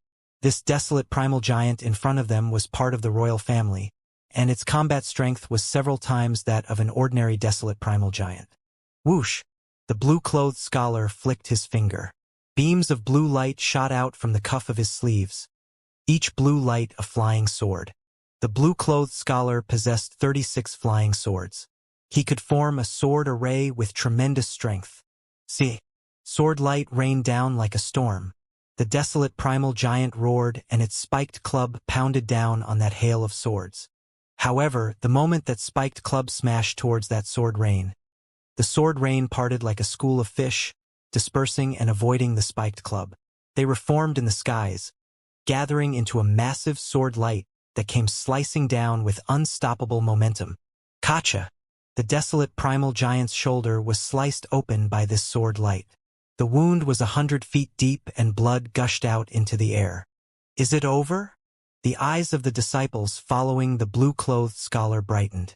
However, before they could cheer, they saw that the desolate primal giant had directly grasped onto that sword light and crushed it in its hand. Pong! The giant blue sword exploded into endless motes of light. The desolate primal giant's eyes suddenly turned blood red, and the thick muscles that corded its body began to wriggle about. Its body started to rapidly inflate, and the giant alarming wound that marred its body started to regenerate. This is bad. The blue-clothed scholar's forehead began to drip with a cold sweat. Not only was this desolate primal giant from the royal family, but it was a top master amongst the royal giants. Its combat strength could not be compared to the others. Hurry and run. I will distract it, and the rest of you flee. The blue-clothed scholar sent out the most sensible order that he could in this dire situation. The disciples behind him felt their hearts drop into their stomachs. The dangers of recklessly fleeing into the wild forests could be imagined. In particular, the fate of the blue-clothed scholar that was staying behind to delay for time would likely be hopeless. High Master! The young female disciple that had been chased by the desolate primal giant couldn't help but cry out in sorrow. Hurry and run! Hurry and run! I will distract it, and the rest of you flee. The blue-clothed scholar sent out the most sensible order that he could in this dire situation. The disciples behind him felt their hearts drop into their stomachs. The dangers of recklessly fleeing into the wild forests could be imagined. In particular, the fate of the blue-clothed scholar that was staying behind to delay for time would likely be hopeless. High Master! The young female disciple that had been chased by the desolate primal giant couldn't help but cry out in sorrow. Hurry and run! The blue-clothed scholar bellowed from the depths of his lungs, his 36 flying swords spinning around him. But at this time, there was a thunderous peal of roars from the forest. The sound was so loud and bass that the earth shook. From the far-off forests, 7 or 8 hill-sized desolate primal giants leapt out. These desolate primal giants had thick muscles that gripped their bodies like a dragon's claws. Their skin was gray-blue. It would be impossible for ordinary weapons to even leave behind a scar on that terrifyingly hard skin. What? Seeing these new enemies appear, the blue-clothed scholar felt his heart sink. A chill crawled up his back and his entire body turned cold. Amongst these 7 or 8 approaching desolate primal giants, there were 3 royals. For royal desolate primal giants had actually appeared from this forest. Fathomless abyss shrouded his mind and heart. With so many desolate primal giants, scattering and fleeing was no longer possible. Could it be that they were all destined to die here today? The blue-clothed scholar bit his lips, a decisive light flashing in his eyes. He was ready to burn his blood essence and go all out in a deathmatch against these desolate primal giants, and carve out a road of blood for his disciples. But at this time he froze. He discovered that these 7 or 8 approaching desolate primal giants weren't coming here to attack them, but were instead fleeing, as if they were being hunted down by something else. One of the desolate primal giants was running away in panic and chose to rush towards the blue-clothed scholar. This desolate primal giant came from the royal family and was a top master of its rank. It was even stronger than the desolate primal giant that the blue-clothed scholar had just fought. Its speed was extremely fast, and wherever it ran, the earth would cave in and great trees would be broken apart like weeds. The several young disciples following the blue-clothed scholar hadn't noticed that these desolate primal giants were trying to escape. They thought that this giant was coming here to kill them. With opponents from the front and the back, they were sure to die here without a burial. As they had lost all hope of survival in their hearts, on the verge of waiting for death, the desolate primal giant's body shook and froze, and it lost all forwards momentum. In that moment, a gray light had pierced through its body. Compared to that titanic desolate primal giant, this gray light seemed like a small gray needle, simply unworthy of mentioning. But as it sliced through the giant's body, it produced a black vortex. This black vortex grew within the desolate primal giant's body, becoming larger and larger as it recklessly sucked in the desolate primal giant's flesh and blood, cried out in pain and misery. It used its 2 hands to cover its chest, but it couldn't stop its life force from passing away. Like this, it crashed into the ground, and the powerful inertia of its weight and size shattered innumerable trees. As this desolate primal giant toppled down, a young man's figure appeared like ghosts and gods in the air. His body burned with black flames, and he grasped a pale blue spear. His black hair scattered in the wind. The desolate primal giant beneath it had yet to completely die. It reached out a hand, wanting to crush this youth. But the youth simply waved his spear, and a divine red light fell down from the clouds, thrusting through the desolate primal giant's head. Pong! Horrifying black flames exploded within the desolate primal giant's brain. Its spiritual sea was instantly destroyed, and its life ended there. Impossible to die any further. That person is. Seeing this black-haired youth suddenly appear, the young disciples were shocked. Wasn't this too strong? He had instantly struck down a royal desolate primal giant who was at the peak of his level. Even the blue-clothed scholar was bewildered. He looked at the blue spear in the youth's hand, a thoughtful look on his face. But at this time, a roar echoed out from behind him. The desolate primal giant that he had injured was enraged due to the death of its companion, and it angrily punched out at the blue-clothed scholar. The blue-clothed scholar's pupils shrank. Before he could even counterattack, all he saw was a blue light flash in front of him. The head of the desolate primal giant flew up into the air, and the terrifying blood pressure formed a fountain of blood that erupted hundreds of feet into the blue skies. A top royal desolate primal giant had its head instantly severed. This strong? The woman who was chased by the desolate primal giant was dumbfounded as she saw the flashing figure of the youth. This youth began hunting down the other desolate primal giants, and with his horrifying speed, he could easily chase after these desolate primal giants like a lion chasing sheep. As expected, in several breaths of time, another desolate primal giant had its heart pierced through and it toppled to the ground. This desolate primal giant wasn't a royal, and its body wasn't too formidable. It directly blew apart beneath the power of the mysterious youth's attack, nearly split in half. The young disciples couldn't help but fly into the skies to watch this battle. They flew to the blue-clothed scholar's side, and saw that the blue-clothed scholar was watching the youth with a thoughtful look in his eyes. "High Master, who is that man?" The blue-clothed scholar hesitated for a moment. Then he said, "If I'm not wrong, that youth is called Lin Huang. He comes from Divine Dream City." Divine Dream City was the first living zone that the human race had opened up in the wild universe. It was called a city, but this so-called city was merely a name. In truth, Divine Dream City included dozens of planets, including a massive supercontinent. It was the largest living zone of humans. And the city lord of Divine Dream City was the leader of all humanity, Empyrean Divine Dream. By now, Empyrean Divine Dream had broken into the realm of true divinity. Whether it was in status or strength, she was the pillar of humanity. Divine Dream City? He came from there. The young disciples looked at each other. Communicating and traveling between the various living zones of humanity wasn't easy at all. This was because in order to travel through the wild universe, one needed a powerful strength as a foundation. Otherwise, one wouldn't even have their bones left. Let alone them, even the blue-clothed scholar wasn't able to travel between the human living zones. Lin Huang. No wonder.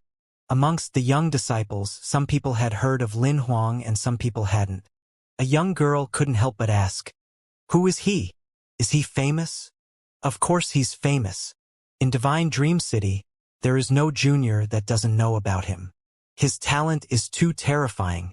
The disciple spoke with awe in his voice.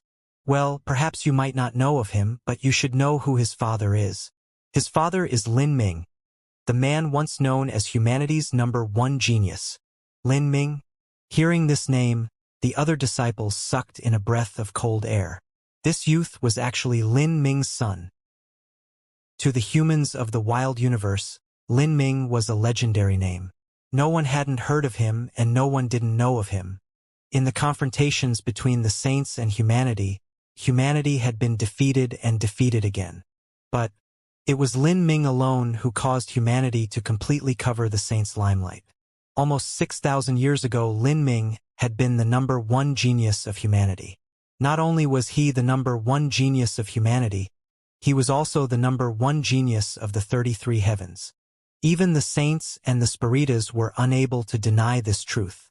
In the past, with a mere divine transformation realm cultivation, Lin Ming had challenged the #1 genius of the saints, the good fortune saint's son, who was several times older than he was. And in just 60 years Lin Ming had surpassed him. At the Monster Emperor's Grand Longevity Feast, he forced down the good fortune saint's son in a heaven-shaking battle. His actions had greatly inspired the morale of humanity and even affected the alliance between the saints and the monster race to a certain degree. That had been humanity's complete victory. That victory could be said to be limited to inspiring morale and hadn't truly damaged the saints. But afterwards, Lin Ming went alone to the soul world to find a method of salvation, a way to truly save humanity. From anyone's viewpoint, Lin Ming's actions at the time had been an utterly hopeless mission. Even the wise Emperor's divine dream didn't have any hopes that he would succeed. Lin Ming first tried to form an alliance with the spiritas. But after nothing came from the negotiations, he went to the primal god race, and from them he found the Ark of Hope as well as the Azura decree that was capable of piercing through the god-lamenting wall. By using this Azura decree, humanity was able to pierce through the barriers of the 33 heavens and arrive at the wild universe. Only then were humanity's inheritances and elites able to be preserved. Otherwise, in that great calamity 6,000 years ago, humanity would have already perished. The numerous Empyreans and geniuses would have died in battle, and there would no longer be a chance for the revival of humanity. It could be said that without Lin Ming, there would be no human living zones within the wild universe. But what a pity! When Lin Ming was at the mere Holy Lord realm, the saints had dispatched Soaring Feather God King to personally chase and hunt him down.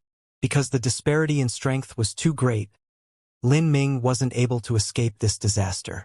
Otherwise, many people believed that if he were able to grow for another 10,000 years, then he would definitely have been able to bring about a great reversal to humanity's fate. But history had no ifs or whats. Lin Ming had died, and the only bloodline he left in the world was Lin Huang. Seeing this youth with the blue spear, the blue-clothed scholar walked forward and bowed. "I am one of Skyrend Godlord's latter disciples, Qing Mo. I've long since heard of young hero Lin's famous name, and seeing you today is my greatest honor. I, Qing Mo, will forever carve down young hero Lin's life-saving grace in my mind." The blue-clothed scholar was one of Skyrend Godlord's disciples and also had a world king cultivation. He was Lin Huang's elder. But the words he spoke didn't have the bearing or authority of an elder. Rather, he spoke with earnest respect. This was the disparity in status brought about by strength. Lin Huang cupped his fists together. "It was just a minor effort. There is no need for Senior to speak so seriously. The reason this Junior came to Skyrend World was to meet Senior Skyrend. Junior has brought along a letter from Senior Divine Dream and must show it to Senior Skyrend." Lin Huang's reply was humble and polite, giving off a comfortable feeling. Although he was strong, his aura was restrained and he didn't emit any oppressive feeling at all. At the same time, one could see a will and ambition in his pupils. One so profound that it seemed as if it could reverse the heavens and earth, leaving one sighing in praise. "You are truly exactly like your father. 5,000 years ago, when I followed the human elites to evacuate the divine realm, I saw your father once. He left a deep impression on me." Hearing the blue-clothed scholar suddenly mention his father, Lin Huang was startled. Everyone respected his father. He had never seen his father before, but he had continually affected his life. From birth he had listened to innumerable tales about his father's deeds and legends, and every time there was a person that had met his father, they couldn't help but mention his father in passing. Regarding this, Lin Huang always politely listened. As a child, these moments had brought him pride countless times. Even the name Huang within his name was related to his father. Huang was an ancient word that held many meanings. Huang meant the wilderness. When humanity arrived in the wild universe, They had to face the inexhaustible wilderness and constantly develop their own land and territories. They fought without end, fighting for their future. Huang meant the beginning of a new era. Huang also meant famine. Famine, that was the name of the abyssal demon. Lin Huang didn't fear this abyssal. Instead, this name reminded him that if he wanted to lead humanity to overcome this great calamity, he needed to mercilessly slaughter and brutally struggle just like the abyssals. Finally, Huang also meant desolate. This was the last and most important meaning behind his name. Lin Huang's mother and father had met in the Azura Road's Great Desolate, where they had fallen in love with each other. They journeyed together and were later pushed into a dead end by Tian Mingzi, forced to enter the Great Desolate's tragic death valley. This pressure made them join together and gave Lin Ming the pressure he needed to break through the 9 stars of the Dao Palace. Huang, a name that also represented his mother's feelings and thoughts for his father. Master is currently in seclusion. If young hero Lin wishes to see him, then the disciples of Skyren God Palace will need to send a message. Thank you. Lin Huang held his fists together once again, bidding the blue-clothed scholar farewell. His figure turned into a beam of light as he vanished into the skies, leaving behind the group of young disciples to stare at his fading back, dazed and lost in thought. He is Senior Lin Ming and Senior Xiao Maxian's son. Senior Xian Maxian possesses a half-phoenix body, and her talent is extremely high. As for Senior Lin Ming, there is no need to mention him. If such a combination has a child, just how talented would they be? I wonder what boundary his current strength is at. A young disciple sighed as he spoke. Facing Lin Huang, he felt that he simply couldn't compare at all. The blue-clothed scholar said, Lin Huang was born with a royal god-beast's bloodline, and he also seems to have inherited a bloodline from his father that is even more powerful and special than that of a god-beast. As for what it actually is, I have no idea. In addition, Lin Huang dual cultivates body and energy, and is being carefully directed by Empyrean Divine Dream and the other Empyreans. The rate at which his strength increases cannot be imagined. But because he has a half-royal Dark Phoenix bloodline, he has to experience 9 Phoenix Nirvanas, so the rate at which his cultivation rises isn't too heaven-defying. Even so, in terms of combat efficiency, he is already able to rise above many of the older generation's Empyreans. As for how strong he actually is, I cannot begin to speculate. The blue-clothed scholar judged. The other young disciples felt their hearts skip a beat as they all gulped together. Although the blue-clothed scholar's words seemed reasonable, as they recalled that young and polite youth, they felt it a bit unbelievable that such a nice young man could contend with an Empyrean. The feeling the young man gave off was as if he was no different from how they were. At this time, Lin Huang had already entered Skyren God Palace. He was resting in a room, lost in thought. Then, he rose up to deliver Divine Dream's letter. Although Lin Huang now possessed the strength to travel through the wild universe, Xiao Maxian was still always worried about him. Could be said that Lin Huang was Xiao Maxian's everything. This was a continent that was hundreds of millions of miles wide. On this continent, the origin energy was rich in the air and one could find opulent floating jade palaces everywhere. Rare spirit flowers bloomed throughout, making this land a living paradise. This continent was called the New Era Continent. 6,000 years ago, Empyrean Divine Dream joined together with several other Empyreans to open up this land, allowing it to be developed. Currently, it was the largest of the human-inhabited continents. Within the wild universe that was filled with perils and endless slaughtering, this was a rare, blissful land of peace. The name of New Era signified the hopes of humanity to overcome this tribulation and return to the divine realm. At the center of this continent was an incomparably large divine tree. The crown of this divine tree towered into the clouds and the boughs shaded a radius of thousands of miles. A quiet, immortal palace quietly floated above the crown of this divine tree. This divine tree had numerous rainbow-hued clouds swirling about it. There were grand structures layered high and low, with winding waterside pavilions spread out everywhere. Many spirit beasts and spirit birds flew through the skies, the sight beautiful to the eyes. In this immortal palace, there was an extremely ordinary-looking garden. The garden was planted with well-tended flowers and plants, all of it seeming delicate. Dappled golden sunlight sprinkled down, shining down on a door. At some time, the door was pushed open by a jade-white hand and a woman stepped into the garden. She was a beautiful and lithe young woman. Her looks were elegant and her skin was flawless, as if she were a dream painted by an artist. She wore a black dress that fell to her knees, revealing straight and slender thighs and creamy white ankles. This woman was Lin Ming's wife, the half-phoenix body Xiao Moxian.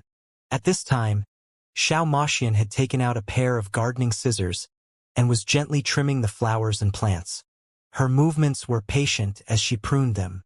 A rainbow-hued flower was cut down by her and a flower petal fell into her hands. She placed it in her mouth, slowly chewing it. The sweet and fragrant scent dissipated through her senses. These flowers and plants were treasures of the heaven and earth. They could be used for medicine and also to refine high-quality pills. Xiao Moxian plucked another flower petal. She placed it in her mouth, slowly eating it. With every flower that she cut down, the spirit energy they dissipated began to slowly gathering, finally forming a dense and hazy mist in the garden. Xiao Moxian looked at this swirling mist, lost in thought. She used a finger to gently point at this mist. The energy in the mist began to rapidly move in the air. In just several breaths of time, it gathered into the phantom of a man. This man had a forehead as sharp as a sword and eyes as bright as stars. His face was edged and angular and he held a long spear in his hands. He gave off a sharp feeling, as if he were some treasure sword hidden in a sheath. Xiao Moxian looked at this image and gently sighed. Then, she waved her right hand and this phantom dissipated, vanishing into nothing. She looked towards the skies, disappointed. For 5,000 years, Xiao Moxian's cultivation had been at a bottleneck. Towards this, Empyrean divine dream had guided her, saying that if she couldn't break past the shackles of self and heart, then it would be even more difficult to break through this cultivation barrier and would cause her cultivation to be delayed for a long time. During these years, Xiao Moxian had spent a great deal of her time gardening, living life and eating flowers and drinking morning dew. She used this to reminisce on the cherished memories in her heart, and also to temper her own state of mind. She had never been able to accept news of Lin Ming's death. In truth, even though the saints had long since confirmed Lin Ming's demise, even though she knew that Lin Ming had departed from her because he was being chased down by soaring feather god king, even though she knew he had chosen a path of certain death, she continued to stubbornly believe that Lin Ming was still living. This might be an obsession or perhaps a kind of reluctance. It might even be because of her blind trust in Lin Ming, her faith that he would survive and once again create miracles. However, even though she ardently waited for Lin Ming for 5,000 years, he still hadn't returned. She touched her chest, pulling out a strange necklace. This necklace was simple and crude. The chain was thick and the design was primitive. As Xiao Moxian wore it, it contrasted sharply against her pale neck, seeming completely incompatible. But for so many years, Xiao Moxian had always had this necklace with her. This was the first gift that Lin Ming had given her. Its name was the 1,000-Mile Heart Link. Could remember a person's soul aura. As long as that person existed in the same world, then regardless of how far they were, this necklace's master could use its ability to communicate with this other person. This necklace held a special significance to Xiao Moxian. In the past, when Xiao Moxian returned to Demon Dawn Heavenly Palace from the Azura Road, she had been placed under house arrest by Empyrean Demon Dawn because she had been with child. Empyrean Demon Dawn coerced Xiao Moxian to agree to marrying the good fortune saint's son, using the life of her child as a threat. And as Xiao Moxian was in her most desperate time without any way out, she suddenly remembered the 1,000-Mile Heart Link. Using it, she was able to contact Lin Ming and discuss countermeasures. Afterwards, Lin Ming fought the good fortune saint's son at the Monster Emperor's Grand Longevity Feast. Now over 5,000 years had passed, and Xiao Moxian always kept the 1,000-Mile Heart Link in good condition. Besides recalling her most beloved memories, she also had a wild hope that one day, when she touched the 1,000-Mile Heart Link, she would feel a familiar pull on her soul, a soul that haunted her dreams. As she held the simple necklace in her hands, she hesitated. Then, she closed her eyes, sinking her thoughts into it.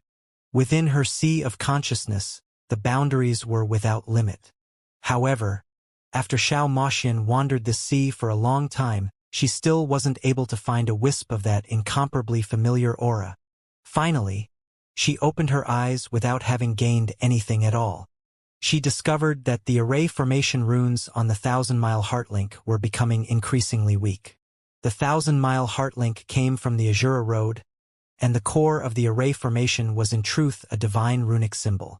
There was a limit to the number of times it could be used, and now after so many years with Xiao Moxian constantly using it to sense Lin Ming's existence, the array formation had slowly decayed over time and was now nearing collapse. Once the array formation collapsed, the memory of Lin Ming's soul mark would disappear with it. Then, it would no longer be able to communicate with Lin Ming. Gently tracing the 1,000-mile heart link and feeling the increasingly weak soul mark, Xiao Moxian dismally sighed. Then, she carefully put away the necklace. Little sister Xianxia. As Xiao Moxian put away the necklace, 2 women entered the garden. Of these 2 women, one wore a long red dress. She was elegant and mature, her stature tall and proud. The other woman wore a light yellow dress. She was beautiful and charming to the eyes, like the young treasured princess of a family. These 2 women were Mu Qianyu and Qin Xingxuan. Now their cultivations had reached the peak Divine Lord realm. A Divine Lord powerhouse could live for over 100,000 years. If one didn't factor in foundation and actual combat strength, then with the support of many resources, it wouldn't be hard for these 2 women to break into the Holy Lord realm. In the past, when the human race hastily evacuated the divine realm and fled to the wild universe, Mu Qianyu and Qin Xingxuan had been considered non-combatants. Under the arrangements of Empyrean Divine Dream, they had left with the first batch of people. Mu Qianyu noticed the 1,000-mile heart link that Xiao Moxian had just put away. She also knew what use this necklace had, and also knew that Xiao Moxian hadn't found anything just now. My 2 big sisters have arrived. Xiao Moxian put away her wistful thoughts and revealed a charming smile. In truth, before Lin Ming had been chased down by soaring Feather God King, and then disappeared without even a message, Xiao Moxian hadn't actually had much contact with Qin Xingxuan and Mu Qianyu. They didn't know each other to begin with, and there was a large disparity between them in multiple aspects. This made it so that they didn't have many chances to socialize and their relationship was somewhat estranged. It was only when Lin Ming had disappeared for many years that the 3 women became much more familiar with each other as they all were in the same situation. If one ignored the years that Xiao Moxian passed within Tragic Death Valley, then she would be considered the youngest of the 3 women. Thus, she called Mu Qianyu and Qin Xingxuan her big sisters. Huang just sent a message. He has arrived at Skyrend World and entered Skyrend God Palace. Qin Xingxuan said. Lin Huang was the only bloodline left in the world by Lin Ming.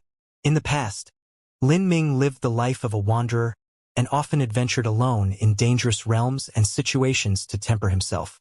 He had gained many enemies and was often being hunted down by others.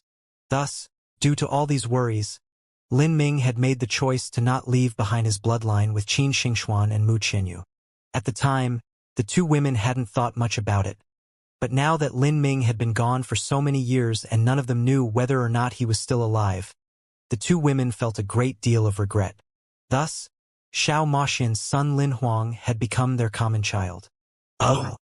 At this time, at Skyrend World, Lin Huang was standing in a grand hall. He politely bowed, saying, Junior Lin Huang greets Senior Skyrend. In front of Lin Huang, a tall old man strode down from a divine altar. He had fiery red hair and his hands were as large as fans. A kind and gentle smile hung on his face. Lin Huang, it's been over 4,000 years. You've grown up. The breeding of a god beast was an extremely slow process. And this was even more so for Lin Huang, who possessed a heaven-defying bloodline. He had been born only after spending several hundred years in his mother's womb. And even after he was born, he still didn't open his eyes but continued sleeping for 100 years. It was only when his bloodline had finished its growth that he started to grow like other children. By the time Lin Huang was a year old, almost 1,000 years had passed since the war between humanity and the saints erupted. Empyrean Divine Dream held a grand birthday feast on the day of Lin Huang's first year. Many human Empyreans had attended, and Skyren Godlord was no exception to this. He also saw Lin Huang at this birthday feast, and now after 400 years, Lin Huang was considered one of the masters of the human race. Senior, this is a letter that Empyrean Divine Dream wrote for you. Junior has brought it. Skyren Godlord was one of the top-ranked Empyreans of humanity. And in terms of age and background, he was almost the greatest of humanity. He had a high level of prestige among the human race, and Empyrean Divine Dream would frequently consult with him concerning important matters. However, in most situations, Empyrean Divine Dream would directly communicate with Skyren Godlord. She rarely sent someone to deliver him a letter. As Skyren Godlord received the letter that Empyrean Divine Dream sent him, he probed it with his divine sense. Slowly, his eyebrows furrowed deeply. Within this letter there were many images, and these images left him beyond shocked. This was a giant red monster. It smashed at the void, again and again, causing cracks to appear in the void. But these cracks slowly regenerated. Skyrend Godlord knew just what this red monster was. It was famine, and the void that it smashed was the God-lamenting wall that separated the divine realm and the wild universe. The good fortune Saint Sovereign had gained enough strength that he could forcefully open a connection through the God-lamenting wall without sacrificing too much strength. The God-lamenting wall was a great enchantment formed from the heavenly Tao laws. It divided the 33 heavens and was incomparably firm. Beneath the mysterious control of the heavenly Tao laws, parts of the God-lamenting wall would periodically weaken like the rise and fall of a tide. But there were also some parts of the God-lamenting wall that were always firm. And for these firm parts of the God-lamenting wall, even a peak Empyrean wouldn't be able to leave behind a trace. Only a true divinity would be able to open up a connection by damaging their cultivation. But this so-called connection was only temporary and couldn't be maintained. For instance, 105,000 years ago, the good fortune Saint Sovereign had targeted Empyrean Primordius, and in order to chase him down he had formed a connection in the God-lamenting wall. But this connection wasn't able to last too long, and afterwards, the God-lamenting wall had slowly regenerated itself. Yet this time was completely different. The good fortune Saint Sovereign was using famine to carve open a path in the God-lamenting wall. And the method to carve open this path was famine's most formidable ability, swallowing. At its peak, famine was able to swallow the rules of the heavenly Tao, and the God-lamenting wall itself was in truth one of the heavenly Tao's rules.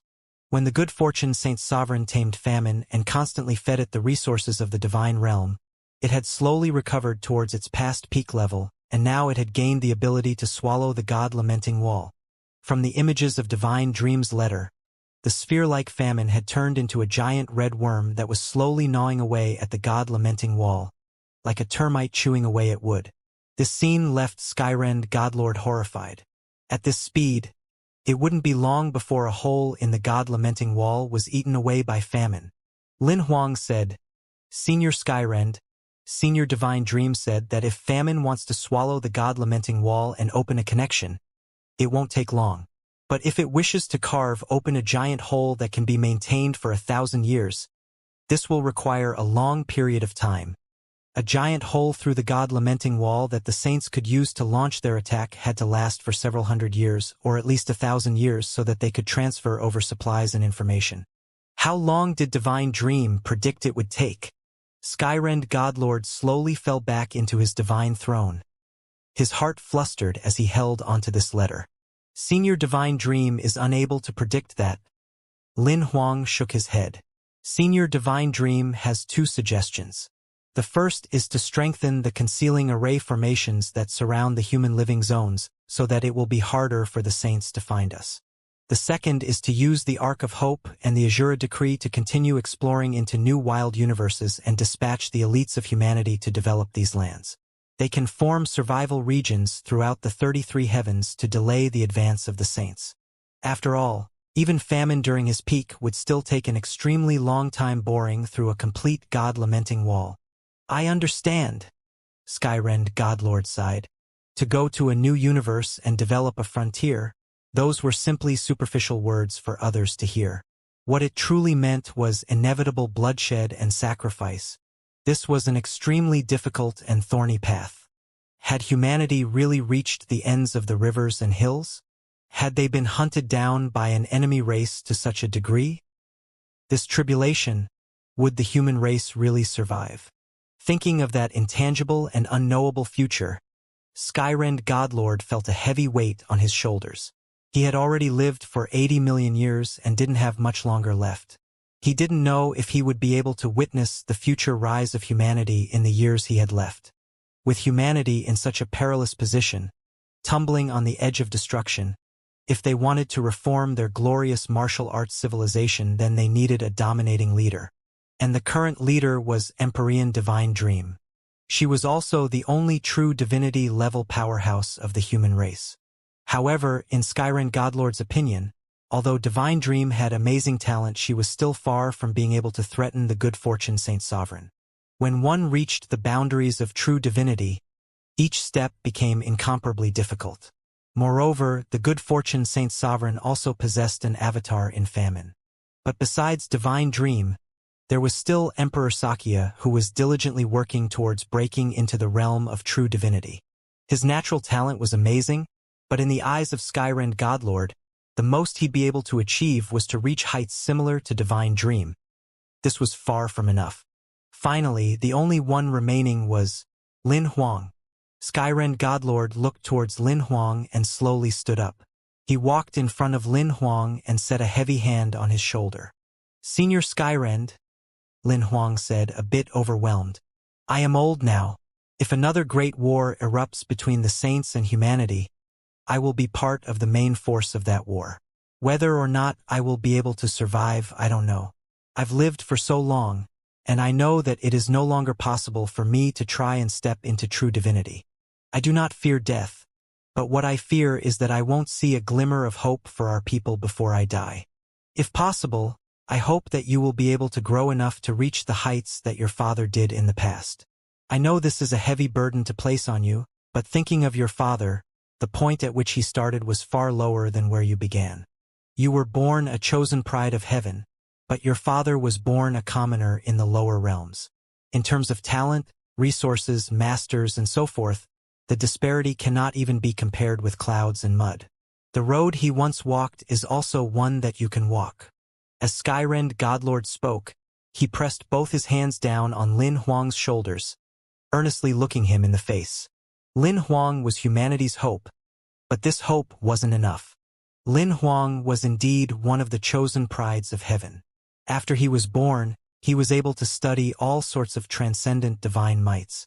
And in resources or teachers, he was able to freely choose whoever he wished. If he continued at this pace, becoming a true divinity wouldn't be too difficult for him. But becoming a true divinity was far from enough for being able to resist this great calamity.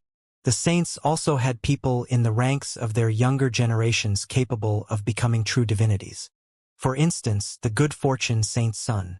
Or, for instance, the recently emerged Imperial Prince Xishan, who was basking in the current limelight. In just the younger generation of the saints alone, there were 3 people capable of becoming true divinities. And beyond that, the saints also had 3 actual true divinities. If Lin Huang were to lead the forces of humanity in the future to battle with the saints, surpassing those 3 juniors wasn't what was difficult. What was truly difficult was surpassing the boundary of the good fortune Saint Sovereign. In just this alone, the chance of Lin Huang succeeding with his speed of growth was 0. It had to be known that even an upper true divinity wasn't able to defeat the good fortune Saint Sovereign. Lin Huang also once secretly traveled to the Azura Road and completed the final trial. His completion percentage had been 88%, a single percent lower than Xianxia's second time in the final trial. The truth was that this was already a result he could be proud of. Xianxia cultivated the grand reincarnation art, but Lin Huang didn't. The phoenix nirvanas that he underwent through the virtue of his bloodline ultimately weren't able to compare with the grand reincarnation art. But Lin Huang wasn't satisfied with this. His goal was to achieve a score above 90%, perhaps even reaching the heights his father once reached. I understand. I will try harder. Lin Huang grit his teeth. In the eyes of the juniors in the wild universe, the name of Lin Huang was blinding. To them he was an existence that none of them could compare with. But in Lin Huang's eyes he was far too weak. His goal was his father, the legendary man whose presence continued to drive him forwards, who continued to bring glory to him, but yet also continued to place a tremendous pressure on him. In the past, his father had only been 100-some years old, but he was able to stir fear in the hearts of the Saint race's good fortune Saint Sovereign. This fear was so great that even soaring Feather God King was sent out to hunt him down. But currently, Lin Huang was far from being such a deterring strength. Child, I can feel that your inner world seems as if it's in a hurry to break into the half-step Empyrean realm. But don't be too impatient. If you want to have great achievements in the future, you will need to form a solid foundation. Your father's myth was not brought about by his cultivation speed, but by the depths of the laws he perceived, the lucky chances he accumulated, the experiences he underwent, and all the other things in his life that made him who he was. Your road is still long. Even if you break into the half-step Empyrean realm and increase your battle strength, you still won't be any help in the next war between humanity and the saints. But if you were to perish, then that would be an immeasurable loss for the human race. Skyrend Godlord earnestly said from the depths of his heart. Lin Huang nodded. Cultivation speed wasn't everything. On the road of martial arts, one needed patience. A bean sprout could grow in a single day and a field of rice could be harvested in several months. But a true divinity-level spirit medicine required hundreds of millions of years to breed. Bean sprouts and rice were only the food of mortals. They ate this to survive, to appease their hunger. But true divinity-level spirit medicines were treasures that countless large influences would fight over. If one was planted in a sect, it would become the supreme treasure of that sect, a single fruit able to change the destiny of a powerhouse. What Lin Huang was now was such a heavenly material. He lacked tempering, but what he had that his father didn't was time. He would have time to grow until he could one day shoulder humanity's burden. This was a difficult and thorny road. In the divine realm, in a small world adjacent to the Crimson Light world, there was a planet called the East Blue Planet. This planet was 250 million miles in diameter, several times larger than the Sky Spill planet. However, this planet was simply too far away from the Crimson Light world's main continent. It was a part of a small world near the Crimson Light world and also had no masters, thus no one paid attention to East Blue Planet. 6,500 years ago, when the divine realm fell to its enemies, the many holy lands of the Crimson Light world were destroyed by the saints and a massive number of human masters perished in battle. As for the extremely distant East Blue Planet, it was also looted in the calamity. At that time, the number one sect of the East Blue Planet, the East Blue Sect, was targeted by a squad of saints. This squad ordered the Blue East Sect to hand over all their spirit medicines, resources, and cultivation methods. Otherwise, they would completely annihilate the entire East Blue Planet and all their families. The leader of this Saint Squad was only a Saint Lord Realm powerhouse, but the East Blue Sect was a mere 7th grade sect, and the sect's strongest highest elder was also at the Divine Lord Realm. The other sovereigns and elders were at the Divine Transformation Realm, and when they heard these demands they were incensed and wished to fight them. But they also knew that facing the invasion of the saints, they were nothing but a bunch of ants, simply unworthy of mentioning. They had no choice but to accept their fate. However, they didn't think that after they had meekly handed over all their resources, the Saint Race Squad would also demand to take away 100 young girls from the East Blue Sect to use as living furnaces, and amongst these girls was the daughter of the East Blue Sect's sovereign. This enraged the disciples of the East Blue Sect. They fought with the Saint Race Squad and killed off many of their martial artists, but there were even more Saint martial artists that managed to flee. What came after that was the brutal retaliation of the saints. A peak Saint Lord powerhouse arrived and slew the highest ancestor of the East Blue Sect before killing all the masters within the sect. Some of the young girls within the sect dreaded the horrible fates they would have to suffer and committed suicide. These actions touched upon the nerves of the saints. They began a massacre on the East Blue Planet, killing billions and billions of humans. At that time, everyone ran away in panic. Some descendants of the East Blue sect were lucky enough to escape the destruction. With their sect near collapse, the remnants of some other sects that were slaughtered by the saints arrived at the small world where the East Blue planet was. They joined together with the East Blue sect. Within these remnants, there were some disciples that were once part of the ancient Phoenix clan and ancient Dragon clan. If one were to trace the ancient Phoenix clan and ancient Dragon clan to their origins, it would be that some powerhouses had ventured into the god-beast mystic realm where they found the corpses of 4 god-beasts.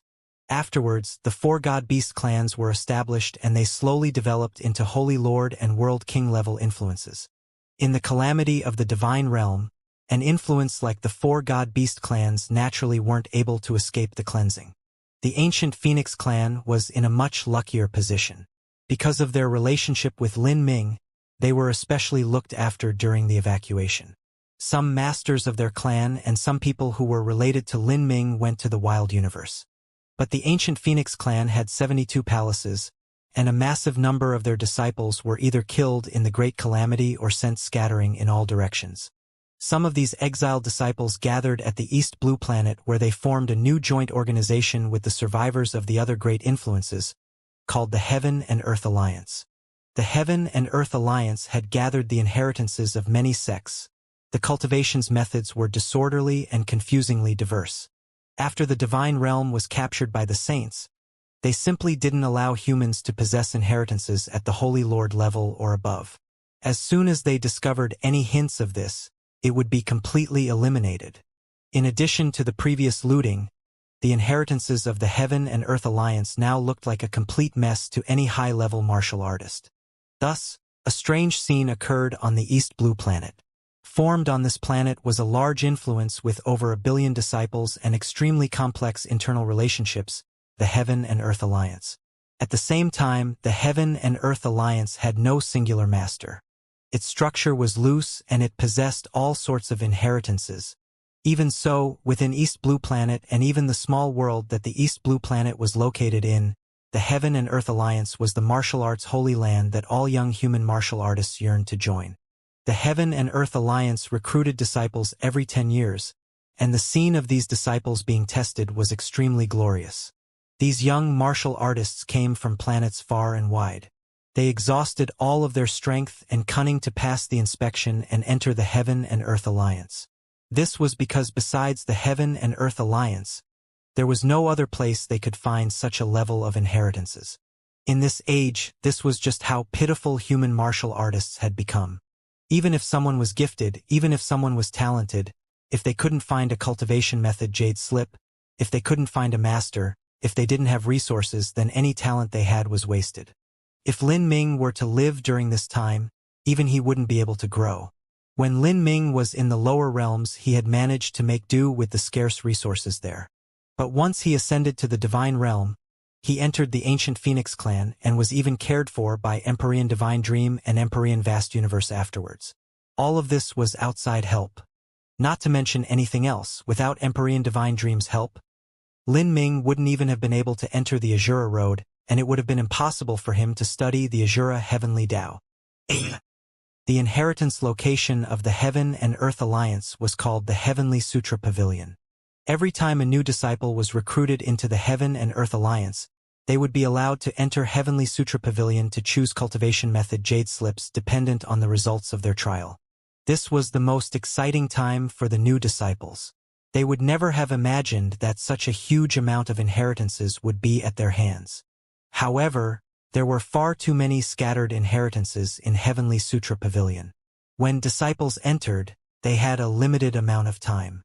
Oftentimes, they weren't able to maximize their harvests.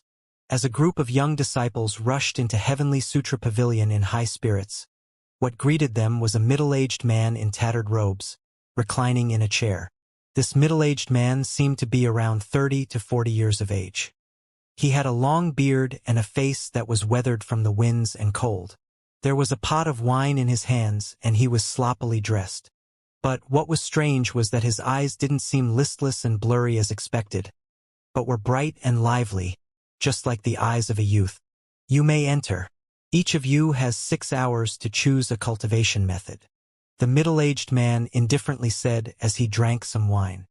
His indifference seemed to give off a feeling that he was someone who had seen through life and death. Seeing this middle-aged man, the young disciples were inexplicably shocked. "Who is this uncle?" someone secretly asked with a sound transmission. "He is the caretaker of Heavenly Sutra Pavilion. Don't look down on him. It is said that he knows of every cultivation method within Heavenly Sutra Pavilion. If he is willing, he can help any disciple who enters Heavenly Sutra Pavilion find the most suitable cultivation method for them in a short period of time." A senior apprentice brother of the Heaven and Earth Alliance explained with a sound transmission. "Oh? Then should we ask him and see if he can help us look for a cultivation method? Don't expect anything from him. Normally, he won't respond to any questions at all, but sometimes he will give some pointers even if you don't speak to him. This senior has an eccentric personality." As the disciples were rapidly speaking to each other, the middle-aged man had leaned back in his chair and had started to sleep. This middle-aged man was the sixth reincarnation of Lin Ming. At this time, 3,500 years had passed since Lin Ming's last trip into the final trial. Lin Ming had re-entered the Azura Road during his fourth reincarnation and cultivated in the final trial's 7th level for 500 years, consolidating his great world king realm cultivation in a single period. He also fully opened the natal life Dao Palace there and underwent his 5th reincarnation. Then, he left the Azura Road and swam through the Divine Realm. Lin Ming's 5th reincarnation was spent wandering the Divine Realm's starry skies. He absorbed the vast world power of the Divine Realm, using it to nourish his world seed. This tempering continued for 2,000 years. During these 2,000 years, Lin Ming cultivated to the peak of the Great World King Realm, just a step away from the half-step Empyrean realm. This was only a step away, and the current Lin Ming could break through at any moment if he wanted to. But Lin Ming didn't choose to make this breakthrough. When there was nothing but a fragile layer as thin as a soap bubble separating him from the half-step Empyrean realm, he chose this time to undergo his 6th reincarnation. His cultivation fell once more. Then, he arrived at the East Blue Planet, manifesting himself as a young disciple where he entered the Heaven and Earth Alliance. The reason he chose this place was because the Heaven and Earth Alliance had a complex relationship with the ancient Phoenix clan. Lin Ming was someone who remembered his old friendships and relations. He came here because it was his nature and also to finish this circle of karma.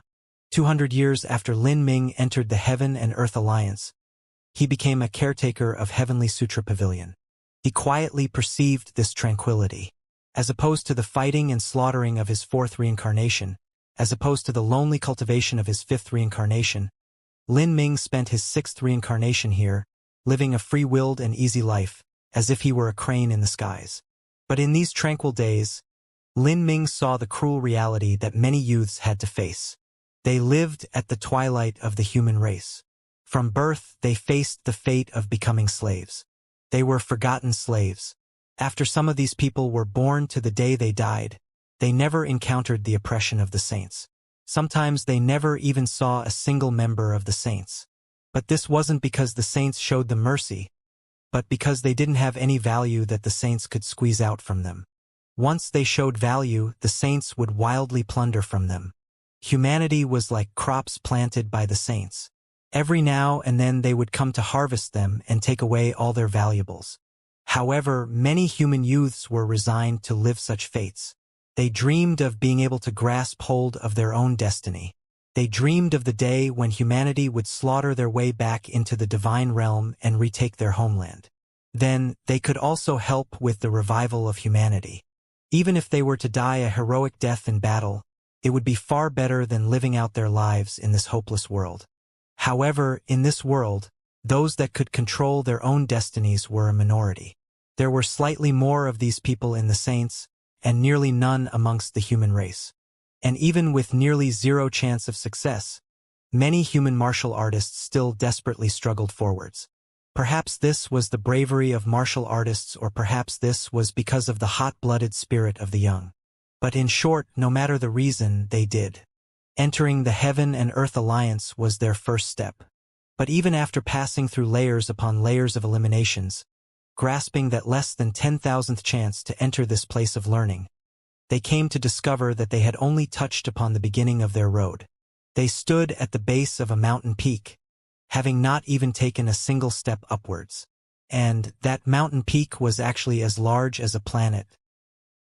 Young disciples ventured out to search for lucky chances. They hoped to find ruins at the Holy Lord level or above, or perhaps even find some incomplete cultivation methods that would allow them to break into a higher realm. Of course, the chances of this occurring were far too slim. The famous mystic realms of the divine realm were long since controlled by the saints, and wanting to find a land of inheritance in the open wilderness was as difficult as looking for a needle in a haystack. Thus, with this great mountain in front of them, even in their entire lives they wouldn't be able to ascend the base of the mountain. This was what all humans within the divine realm faced. Even if they desperately fought in the wild, recklessly journeying out to search for lucky chances, even if they used every waking moment of their lives to meditate, they still wouldn't be able to escape the shackles of their fate. These shackles were like a great cage, and they were animals raised in this cage. However, within the slowly passing river of time, their sweat and blood flowed in and faded away. In the end, all they obtained was an unchangeable truth and a body that gradually died from old age. These were the lucky ones. The unlucky ones died in the wilderness. Their bodies eventually turned to dust until no sign of them was left remaining in this world. This heaven and earth alliance had a grand name and was the dream of many human youths. But in the 3,000 great worlds of the divine realm, there were innumerable organizations like this. This was the greatest influence that humanity could form under their present situation, an influence that could fuel their hopes and dreams. Without having experienced suffering and oppression, it was impossible to imagine how people who lived such hopeless lives could still fervently thirst for the revival and glory of their race. This obsession had carved itself into their very beings, flowing with their life and sharing a destiny with them. Humans were creatures that were easily affected by those who surrounded them. As everyone was desperately risking everything in these troubled times, even those listless people would be dragged along, eventually becoming strong and brave. Like a country on the brink of extinction, there would be those people with high and lofty ideals who threw up their heads and showered the people with their hot-blooded courage. In this situation, Lin Ming saw some old people within the Heaven and Earth Alliance that left a deep impression on him. Some of these old people diligently struggled all their lives and yet weren't able to accomplish anything. Sometimes, they didn't even manage to break into the divine transformation realm, their hearts filled with sorrow and unwillingness as they left the mortal coil alone. But there were some old people that, before their death, would call a junior to their side and give voice to all their grief and indignation. They would pass on their hopes and wishes, saying words such as, "When our people in the wild universe return to the divine realm in glory, do not forget the sacrifices of your ancestors." However, these two types of old men weren't the ones that left the deepest impression upon Lin Ming. The ones Lin Ming couldn't forget the most were a third kind. These people had entered the Heaven and Earth Alliance during their youth. They ventured out again and again, searching for lucky chances, and then secluding themselves to bitterly cultivate. Even when old age arrived and they still didn't have any achievements, they never gave up on the hope that burned in their hearts. They took out some fragmented map pieces from ancient books and carefully compared them. Then, betting everything on this faint hope, they spent the last years of their lives exploring the universe. They earnestly prepared for this journey, but in truth, all they had were some ordinary weapons, pots of wine, and some inferior medicines. They called on several of their companions and then strode forwards. But in truth, they had already passed the age where they could soar into the skies. Even if they really did find some ancient ruins, it wouldn't be too beneficial to them. Still, they continued moving forwards, welcoming the winds and rain, welcoming the slowly falling sun, firmly climbing up that planet-sized mountain peak. This was a journey that they didn't regret. Perhaps outsiders wouldn't be able to understand their reason for doing so. The end was already decided for them, and all their futile efforts only served to stand in stark contrast to the work and energy they put into it. It was hard to imagine just what meaning there was in continuing to explore the world when they were at the twilight of their years. However, Lin Ming knew that when they reached this step, what they chased was not a chance to become a stronger powerhouse. What they chased was a belief.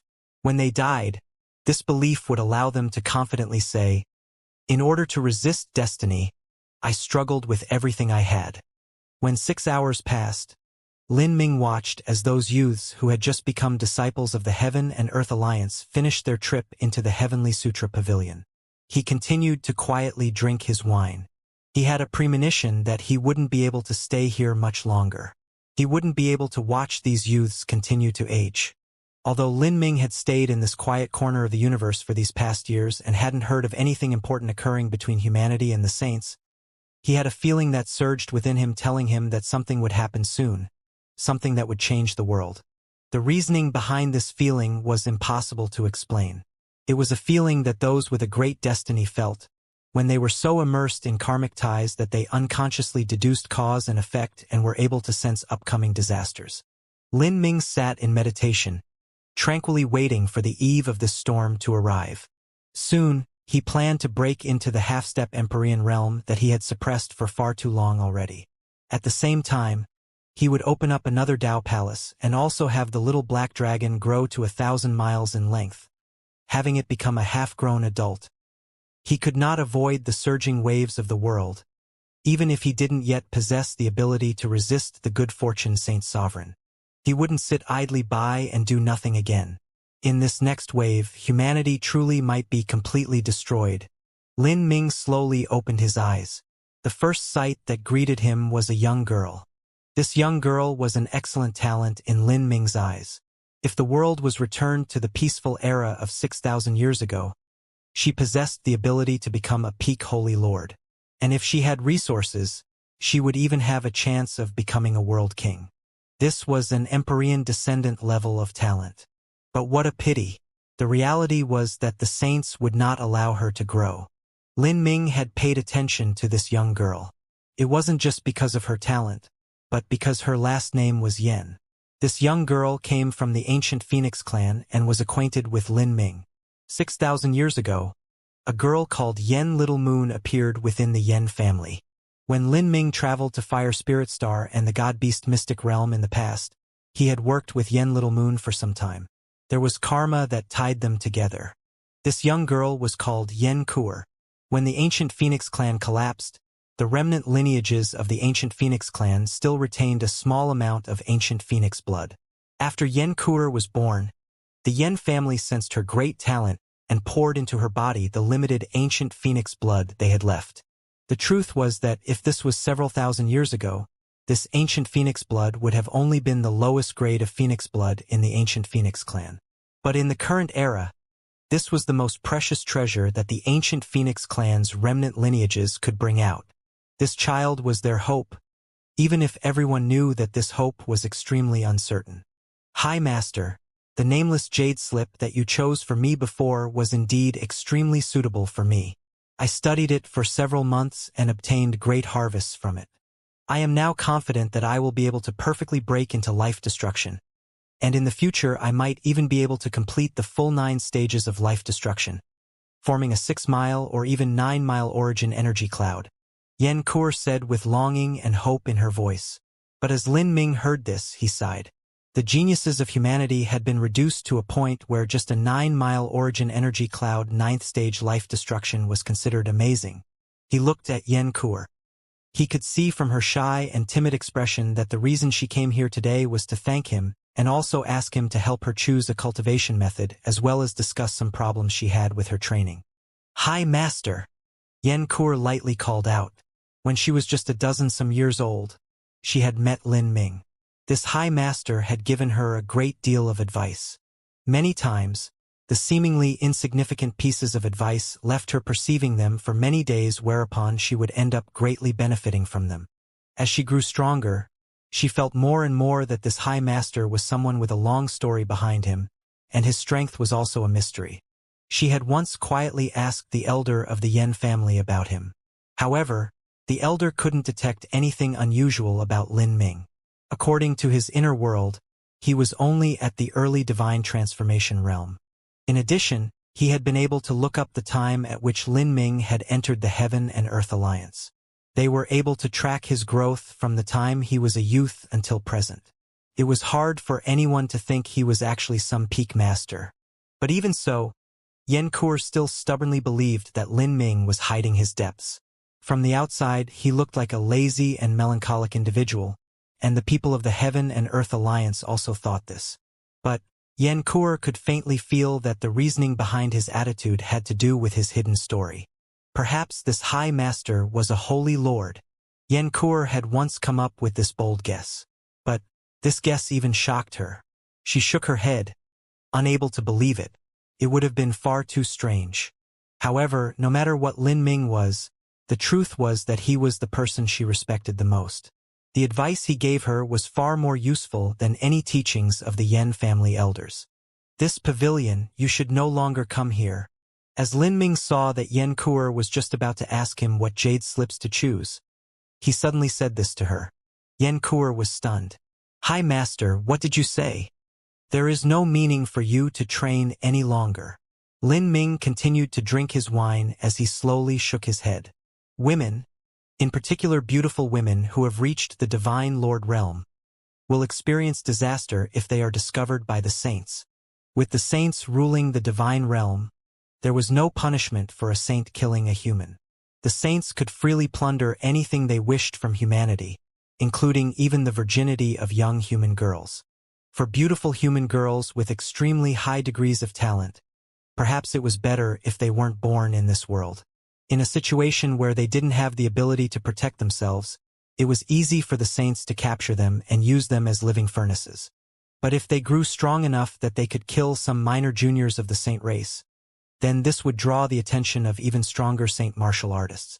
This was because the stronger a woman was, the greater the advantages that could be obtained from them. Thus, their situations only became worse. Moreover, it was impossible for low-level human girls to conceal their cultivations in front of saint race powerhouses. Once they were discovered, their fates would be miserable.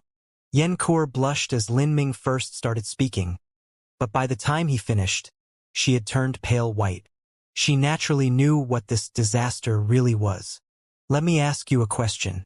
Even if you know the fate that possibly awaits you in the future, will you still choose to become a powerhouse? Lin Ming clearly and unhurriedly asked as his eyes turned towards Yan Kuo. Facing Lin Ming's question, Yan Kuo was stunned. If she were to be captured by the saints because of her breakthroughs in strength and then made into a living furnace, that would be a life worse than death. But as she thought of living a life of mediocrity, never being able to display her talent and wasting her days until her end game, Yan Kuo felt a heaviness on her heart that she couldn't explain. She could not accept such a destiny. Sometimes the most painful thing in life wasn't being defeated in struggling against destiny, but never being given a meaningful chance to struggle against destiny to begin with. This was what left others wallowing in despair. Thinking of this, Yan Kuo clenched her teeth and said, even if I know that such a fate might await me, I will still continue to cultivate and grow stronger. I understand. Lin Ming sighed.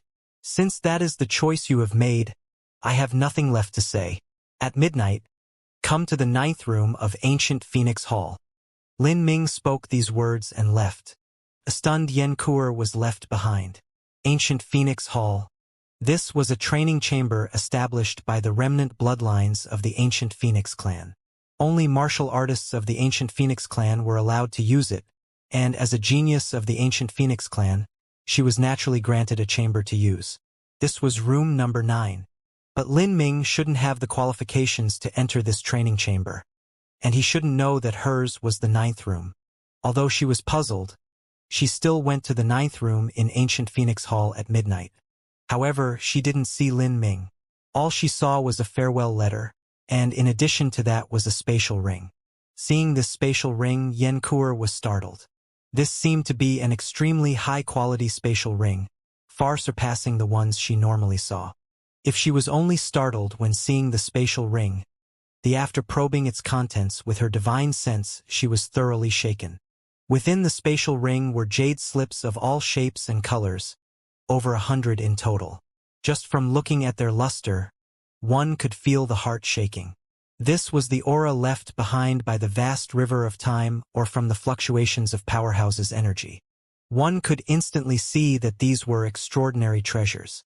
These were inheritances. Yen Kur sucked in a deep breath and continued investigating. Although she only had a life-destruction realm cultivation, she could still distinguish the approximate rank of these inheritances. In particular, some of these inheritances still had messages carved into them, indicating the realm and life experiences of their maker. They shouldn't be wrong. In a time when the saints strictly controlled or eliminated most of humanity's inheritances, she had suddenly obtained over 100 sets. A small number of these inheritances could even be cultivated from the life-destruction realm to almost the Empyrean realm.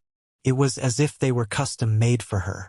Such a massive and rich wealth of inheritances was something that not even the Grand Library of the ancient Phoenix clan headquarters in the past would have. But now all of this had fallen into her hands, left behind by that mysterious High Master. Yen Kur felt this all unbelievable. After these inheritance jade slips, there was even a massive number of pills and also some spirit artifacts. These pills alone had such a potent medicinal fragrance that Yen Kur was left speechless. When Lin Ming was in the final trial's 7th level where he had to swallow the demon relic's power, he had consumed almost all the high-quality pills he had. As for these low-level pills, he kept them, occasionally giving away a portion of them. Even so, to the martial artists of the Heaven and Earth Alliance, these were priceless treasures. High Master, just who is he? Yen Kur was flustered. Then, she suddenly recalled the letter that Lin Ming left behind for her. She dazedly opened it and saw that the letter was completely blank, without a single letter.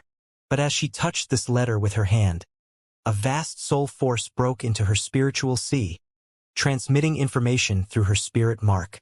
It was only at this time that she realized Lin Ming had left, and he hadn't said whether or not he would return. But Yen Kur felt that the High Master had permanently left this small world and wouldn't return.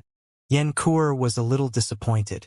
Before he left, he had left behind these jade slips and told Yen Kur that she could do with these cultivation method jade slips as she pleased. She could quietly hoard the treasure and cultivate on her own, or she could share them with others. But with every additional person that she shared them with, the potential dangers in her future would be that much greater. If news of the jade slips were to be revealed, the entire Heaven and Earth Alliance would face the threat of imminent destruction. Before this, Lin Ming hadn't truly supported the Heaven and Earth Alliance. This was because he knew that too much support would only draw the attention of the saints. If so, the consequences could be imagined. And in the divine realm, it was impossible for Lin Ming to personally defend the Heaven and Earth Alliance. Otherwise, he would be in danger if the saints were to discover his continued existence. Before he truly left, he had left behind a rich and varied number of cultivation method jade slips with Yen Kur. She could keep them to herself, share with the entire Heaven and Earth Alliance, or only share with a select number of people. But no matter what her choice was, once made, they would have to bear the consequences of their decision. Every person was responsible for their own choices, regardless of whether that meant glory or destruction. This was the price of struggling against destiny. Looking at these jade slips, Yen Kur couldn't find the words to say for a long time. That mysterious High Master had left just like this. In the end, who was he and what was his identity? And these jade slips, what should she do with them? Yen Kur grit her teeth. She turned around and walked away, going to the room where the patriarch of the ancient Phoenix clan remnant bloodlines was. At this time, Lin Ming had already left the small world where the East Blue planet was located. He entered Crimson Light World, and with incredible speed he flew towards the border zone of the Divine Realm and the Saint Convocation Heavens. Lin Ming planned on entering the Saint Race's Saint Convocation Heaven. Ever since the Divine Realm was annexed by the Saints opened many channels between the Divine Realm and the Saint Convocation Heavens. Each channel was wide enough to fit several planets. This was in order to facilitate easier transportation of plundered goods. These channels were tightly controlled by Saint Race martial artists. They forbade any human from passing through. However, no matter how strict the Saint Race was in defending these channels, they couldn't send a true divinity to guard them. With Lin Ming having undergone his multiple rebirths and in addition to his horrifying soul force and bodily rebirth technique, Even if a true divinity personally came here, they still might not be able to find anything. Looking at the boundless saint race armies that continued to pass in and out, it would be incredibly difficult to find Lin Ming. Moreover, the ones currently responsible for guarding the channels were only saint race world kings. Thus, the innumerable checkpoints within these channels existed only in name to Lin Ming. He easily took on the appearance of a saint martial artist and passed through. In the saint race's territory, Lin Ming was even more relaxed. He used the Great Void Shift and rapidly passed through Saint Convocation Heaven. His goal was the Soul World.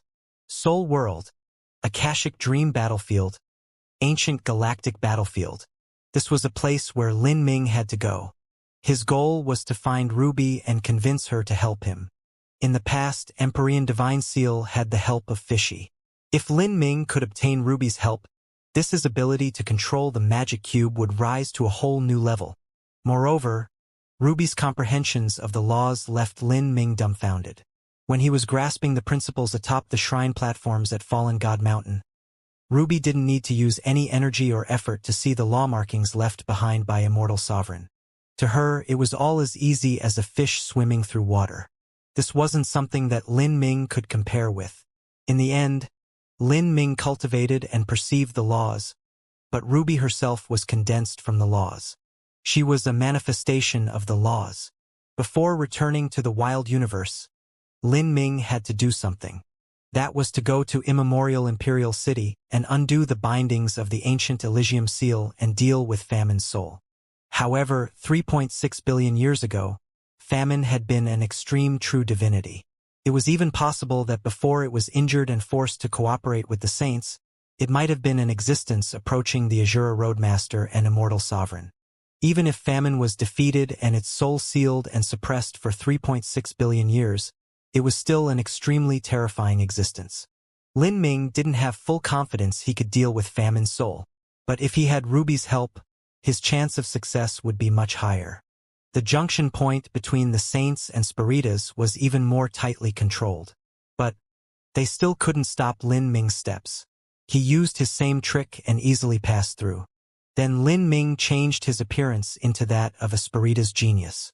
He infiltrated his way into a small sect and obtained a token to enter the Akashic Dream Battlefield, staying with the sect until the Akashic Dream Battlefield opened. The slaughter within the Akashic Dream Battlefield would continue for 3 years. When Lin Ming arrived at the spiritual universe and saw the Emperor God Wall, his heart was filled with emotion. He swept his eyes over the Emperor God Wall and saw the name he had once left behind, Polar Ice Lin. He also saw Shang Mei's name that was beside his own. For over 6,000 years, no one had been able to surpass them. Within the Akashic Dream universe, many places were under the suppression of the laws. The Akashic Dream Battlefield was such a place. Every martial artist that entered the Akashic Dream Battlefield would have their cultivation suppressed to the Divine Lord Realm, a realm equivalent to the Soul Lord Realm amongst the Spiritas. As for those who had yet to reach that level, their cultivation would be forcefully increased. Although everyone was suppressed to the same cultivation realm, one's comprehension of laws and one's cultivation methods were still maintained. In other words, Empyrean powerhouses in the Akashic Dream Battlefield could still instantly wipe out the lives of several hundred Soul Lord Juniors in a single attack. In the past, when Lin Ming entered the Akashic Dream Battlefield, he was one of those protected by the laws. He utilized these laws to strike down Empyrean Myriad Ghost, whose cultivation had been limited. But now, Lin Ming was the one who was being limited by the laws. Although his cultivation had been lowered, when one considered his comprehension of laws, his cultivation methods, and his bloodlines, he was likely the most terrifying Divine Lord powerhouse to ever appear in the history of trial challengers that entered the Akashic Dream Battlefield. The Akashic Dream Battlefield was extremely broad. In such a vast land, it was hard to find a single little girl. However, Lin Ming actually knew just where Ruby frequently liked to go. He launched his movement technique, had started flying towards a place from his memories. Soon, he saw a great canyon before him. Many martial artists had gathered in this canyon. Seeing this, Lin Ming smiled. Lin Ming was familiar with this canyon. The first time Lin Ming entered the Akashic Dream Battlefield, this was where he found Ruby. This place was called the Soul Cave, and it was Ruby's home. This was an incredibly deep cave. Within were countless soul beasts formed from the spiritual energy of the Akashic Dream universe. There were also many other dangers like gates of gods and ghosts, or even wild soul storms. At this time, more and more martial artists were gathering at the entrance of the soul cave. These were disciples who came from large influences all over the soul world. Generally speaking, disciples of small influences didn't dare to enter the soul cave. These people were waiting until they gathered enough manpower to forcefully open the soul force field that blocked the entrance of the soul cave. Entering the soul cave carried with it a considerable risk, but they had to do this in order to seek out precious medicines that were bred within the soul cave by the source soul force within. To the Spiritas, these spirit medicines were supreme treasures. But outside the soul cave's entrance, a mass of purple fog shrouded the area. This purple fog was a sort of force field, and if one wished to enter, they had to break past this purple fog force field. This required an extremely formidable strength. In less than an hour, the trial challengers managed to gather enough strength. They arranged a battle array, preparing to puncture through the force field with everything they had.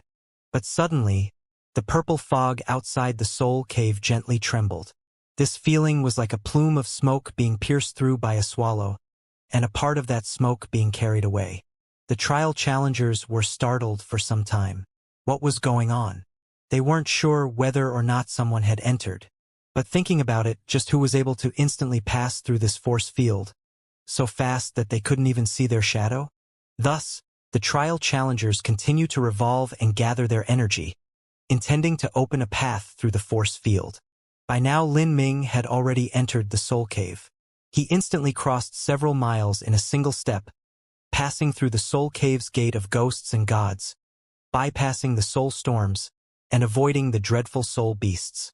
In truth, these horrifying soul beasts didn't pose any threat to Lin Ming, or it could be more accurate to say that they never felt Lin Ming pass by them to begin with.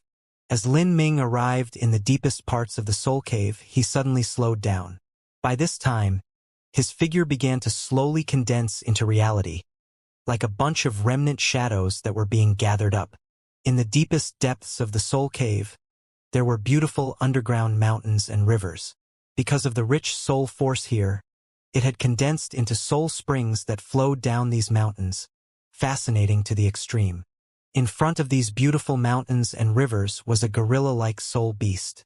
This soul beast was gold in color and its body was towering and large, its physique thickly corded with vigorous muscles. It was the master of this land. In normal times, it would be the absolute nightmare of any trial challengers who entered the soul cave. Even a peak great world king was extremely likely to be torn to shreds if they faced this terrifying soul beast while being suppressed by the laws. After Lin Ming appeared, the golden gorilla was shocked. Then shock turned to anger.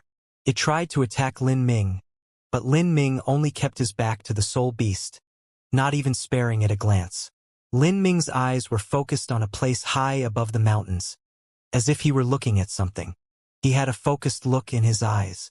This disregard was undoubtedly a great challenge and provocation against the authority of the golden gorilla. But for some unknown reason, this originally eager-to-battle golden gorilla could feel a soul aura from this tiny human that made its heart quake. This aura caused it to slowly retreat. Then it turned and ran. Lin Ming didn't care about this. He continued to look up 60 degrees into the air. The end of his vision was a section of rock that bulged out from the mountain. On this rock was a spirit medicine. A small amount of soul force condensed spring water was gently falling down over this spirit medicine and sprinkling it, causing it to emit a faint medicinal fragrance. After an incense stick of time, a light red glow of energy slowly gathered behind this spirit medicine. Then, like a thick fog being blown away to reveal red flowers, a red-clothed little girl appeared. She sat on that rock outcropping. Her bare feet and her small calves rocked back and forth in rhythm. Her toes dipped into a spirit spring, causing small circles to ripple outwards. This little girl was Ruby. She was exactly the same as when Lin Ming first saw her. Even though over 6,000 years had passed, she still hadn't grown up, not even in the least. She still seemed like a porcelain doll with a cute and baby-like face. A timid look hung on her face, mixed with some vigilance and confusion as she looked at Lin Ming. Why you, FF found me? This little girl was confused for a moment before she suddenly asked Lin Ming a question. Because she was shy with strangers, she stuttered a little as she spoke. However, just as she spoke, her tiny nose twitched. Her large black eyes blinked as she stared at Lin Ming's stomach. Lin Ming knew she had sensed the magic cube.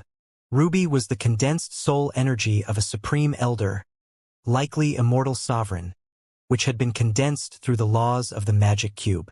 She was a mystical law life form who had been evolved through innumerable years. Her rank was far, far lower than the magic cubes. But she had countless inexplicable links to the magic cube, as if she were a part of it. In fact, as Lin Ming approached the depths of the soul cave, he had to rely on his soul force that had been greatly enhanced in his 6th reincarnation, as well as his increasing control of the magic cube to catch scent of Ruby's aura. Thus, he was able to sense something about that rock outcropping. Otherwise, if Ruby intentionally wanted to hide away, even Shang Mei or the Soul Emperor would be unable to find a trace of her. You are. As Ruby saw Lin Ming, she felt a strangely binding familiarity with him. Thus, there was a hint of confusion in her eyes. And the more she looked, the more intense this familiar feeling became. Within Lin Ming's nice smell that emanated from his body, she suddenly started to remember who this middle-aged-looking man was. This was the big brother she had met a long time ago in the Akashic Dream battlefield. The truth was that there were no appearance-changing techniques that could fool Ruby. But, after Lin Ming underwent 6 reincarnations, his own soul aura had slightly changed. This made it so that Ruby didn't immediately recognize him. Ruby's response left Lin Ming satisfied in his appearance-changing technique. The reason he didn't purposefully announce his own identity was to allow Ruby to find out on herself just who he was. As a result, even Ruby hesitated. If so, then even a true divinity like Soaring Feather God King wouldn't be able to recognize him at all. "Big brother Lin, it's you. You came back," Ruby giddily shouted. She leapt down from the rock outcropping. Lin Ming and Ruby hadn't spent too much time together, nor did they undergo any life or death trials at each other's side. By any reasoning, their relationship shouldn't be deep, but the truth was that Lin Ming had left a profound impression on Ruby, and this was because of the magic cube's existence. Ruby had an innate attachment to Lin Ming. This was a type of instinct. When Lin Ming left the Akashic Dream universe and parted ways with Ruby, Ruby had been listless for several days. This sort of feeling was like a cat being left behind by its master. I've returned." Lin Ming could see the sincere happiness in Ruby's eyes, a true excitement that could never be faked. He was also touched by her. For so many years, he had been concealing his identity. Today was the first time that someone he knew had recognized him. This sort of feeling left him warm. "Big brother Lin, are you leaving soon?" "I am. This isn't my world, and there are many things I have to do." As Lin Ming said this, Ruby was suddenly sad. Her small head fell down as she muttered, "Oh." Although she was shy, she didn't know how to conceal her feelings. Everything she felt was written across her expression. Lin Ming smiled. He patted Ruby's head and said, "Ruby, would you be willing to leave with me? To see the outside world?" "Huh?" Ruby was stunned. Leave with big brother Lin? Ever since she gained consciousness, she seemed to have always existed in this strange world. She had never left to take a look at what was outside, and in fact she never thought that there was another world outside. As if this too was part of her instinct. It was only today that Lin Ming's words caused an inexplicable stirring in her heart. The world outside is larger and even more interesting, but it is also much more dangerous. As Lin Ming spoke these words, he was bewildered by what he said. In a way, he felt he sounded like an uncle trying to abduct a little girl. But, since he came to look for Ruby, he already had the confidence that he could protect her and resist the great calamity. At the same time, he also believed that if Ruby followed him, he could help her grow even more in the magic cube. Ruby was silent for a long time. She tilted her head and looked at Lin Ming, seeming to read all sorts of things from his expression and eyes. She bit her lips and forcefully nodded. Then, she softly and firmly said, "I will." Hearing Ruby's answer, Lin Ming smiled. This smile contained warmth and affection, as well as hope and desire for the future. "If you come with me, there may be terrifying things you will have to face. Ruby, are you not afraid?" "I'm not." Ruby gripped her small fists and firmly shook her head. "Good. Then let's go."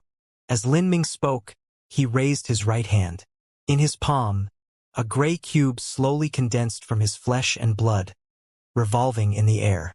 And as soon as Ruby saw this gray cube, her eyes could no longer move from it. She could feel that this cube was the same as her life. "I call this the magic cube. There are some things that you will slowly know of. This thing is originally the same body as you." As Lin Ming spoke, Ruby indeed felt that this thing called the magic cube shared her bloodline. It seemed to call to her with some strength she couldn't explain. She turned into a flow of energy and submerged into the magic cube. In that moment, Lin Ming could feel that his spiritual connection with the magic cube had deepened. The originally blurry laws became increasingly clear. He knew that if he were to use the magic cube again, he would be able to display an even greater strength from it. Lin Ming clenched his fist and the magic cube returned to his body. He stamped his feet and flew upwards, sinking into the void and directly vanishing. After leaving the Soul Cave, Lin Ming's destination was the ancient galactic battlefield within the Akashic Dream universe. He had to stay in the Akashic Dream battlefield for the full 3 years before the exit would open. This was something that Lin Ming couldn't change no matter how strong he was right now. It was one of the laws of the Akashic Dream universe. So during this period of time, he would break into the half-step Empyrean realm. He returned to the ancient galactic battlefield once more. As he looked at this lonely and desolate galaxy, he closed his eyes. The last time he was here, his boundary had been insufficient. He had only been able to vaguely feel the aura of the Azura Roadmaster and the Holy Scripture Creator. But now, from this ravaged galaxy, from the innumerable eternal space cracks that littered the starry space, he was able to make out more details of the battle between the Azura Roadmaster and the Holy Scripture Creator. All of this was thanks to Lin Ming's higher understanding of the two great laws. Lin Ming wandered about in the void. The great echo of the ancient era seemed to flow into his ears across the vast river of time. His deep understanding of the world's great Tao had never been so clear before. Behind him, Ruby followed closely. After arriving at a planet that had yet to be fully destroyed, Lin Ming sat down in the void. "Ruby, in a moment I will use a supernatural technique to refine a great treasure. You'll be fine if you watch from afar." Ruby nodded. Her form faded as she flew off to a distant end of the galaxy. The heavens and earth fell silent. Lin Ming sat in this silence. The strength within his body began to swiftly and wildly rise. He became a furnace, rapidly arousing the potential within his body. Every pore and hole on his body began to emit a blinding light. At this moment, Lin Ming had become a great burning star. He shone through eternity, burning away the dark, searing away the night, brimming full of vitality. Suddenly, he formed tens of thousands of seals with his hand. Countless runes swelled out in all directions of the galaxy like ripples, instantly spreading for tens of millions of miles. The originally dying and ebbing stars seemed to come back alive, shining with overwhelmingly bright starlight. Starlight shined down from the core of these stars, turning into silver pythons in the air. They wove together in the air, slowly wrapping Lin Ming within and forming the galaxy void furnace. Not just that, but behind the galaxy void furnace, the giant phantom of an Azura appeared. It grasped a long spear, its bloody killing intent soaring into the stars. It stood behind Lin Ming like a guardian god. Lin Ming's mind was as steady as a rock, disallowing any outside interference. Within his palm, the demon relic appeared, shining like pitch-black jade and exuding a bloodthirsty and ominous aura. This relic only had 70% of its strength remaining. He had to take this remaining strength and refine and swallow it in one attempt. This was a crazy decision. He chose to borrow the power of stars within this ancient galactic battlefield. By arranging the galaxy void furnace and then drawing support from the remnant marks of the fierce battle that occurred between the Azura Roadmaster and Holy Scripture Creator, he would use this power to suppress the demonic power of the demon relic. The potential in his body erupted without end. Within Lin Ming's pupils, stars were born and destroyed, suns and moons rising and falling. His aura rose to an extreme, and the roar of a true dragon echoed out from his body. At this time, Lin Ming took the demon relic in his hands and tossed it into the galaxy void furnace, refining it with starlight. Then he leapt in with it. Within the final trial's 7th level, Lin Ming had already mastered the secret skill behind the galaxy void furnace. The demon relic tumbled about in the phantasmal starlight. It became hungry and wild, filled with eager desire to devour Lin Ming's body. After all, this demon relic was refined from the essence of an abyssal. Although the demon's soul had been erased, the demon relic itself still retained its swallowing instinct. It longed for a powerful body, longed for a strong blood vitality. Thus, Lin Ming's body possessed an infinite temptation for it. As soon as the demon relic's power entered Lin Ming's body, the strength within him erupted like a volcano. Streams of blood threaded with endless power of laws stubbornly tied up the demon relic like shackles. Lin Ming's blood vitality was monstrous. It soared to the heavens, directly rushing over the demon relic. Every time his blood vitality washed over the demon relic, it would take away a portion of that cruel and evil power. This power turned into fiery demons that floated up and down in the sea of blood. The demons roared out at the top of their lungs, but soon, a mystical power of thunder crashed down from up high, killing off these demons. Rumble, rumble, rumble. Divine thunder crashed down without end. The demon relic's tyrannical aura was cleansed away, turned into the purest form of strength that then fused with Lin Ming. Compared to the last time he refined the demon relic, Lin Ming was much more calm and composed. He had already swallowed a massive amount of demon power and had formed a seed of demon power in his body. This time, what he needed was pure strength. Then he could use this pure strength to break into the half-step Empyrean realm. Time passed. Of the remaining 70% of the demon relic's power, another 30% was absorbed by Lin Ming. All that was left over was the core section that pulsated like a heart. No matter how much Lin Ming washed the demon relic with his blood vitality, he still couldn't wash out the core. This was the most essential part of the demon relic and also the most difficult to refine. As Lin Ming was slowly digesting this strength, a wisp of black light exploded from the demon relic. Finally, the wisp of black light condensed into an abyssal demon phantom within Lin Ming's spiritual sea. As this abyssal's massive figure became fully visible, one could see the 2 dark metallic horns on its head. Its entire body glittered with arcs of lightning, and it was covered with pitch-black scales that exuded a metallic sheen. It stood in a pool of blood, and it held a towering demon palace within its hand. It rampaged straight through Lin Ming's spiritual sea. Roar! That demon palace carried with it a momentum that seemed as if it could crush apart anything in its way. It savagely flew through the air, and wherever it went, great tracts of Lin Ming's soul force would be destroyed. The abyssal wanted to completely raise Lin Ming's spiritual sea. Lin Ming's pupils shrank. The final moments of refining the demon relic had arrived. Facing the core strength of the demon relic, he was far more prepared than the first time he swallowed its strength. He had more experience and his strength had risen considerably. Within the galaxy void furnace, the laws of the Holy Scripture and Heavenly Sutra were drawn into his spiritual sea through his soul force. As the remnant marks of 2 great supreme powerhouses met the rampaging abyssal, they suddenly became active. After all, whether it was immortal sovereign of the Azura Road Master, they were both intelligent life forms of the 33 heavens. And all intelligent life forms shared a mortal hatred with all abyssal demons. This was something branded into their very beings, a part of their instinct that would never change. The marks of these 2 highest laws worked to suppress the abyssal together. The marks of these 2 highest laws worked to suppress the abyssal together.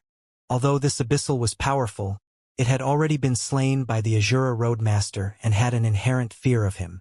As it felt the aura of the Azura Roadmaster, its cruel and barbaric killing intent suddenly faded away by a great deal.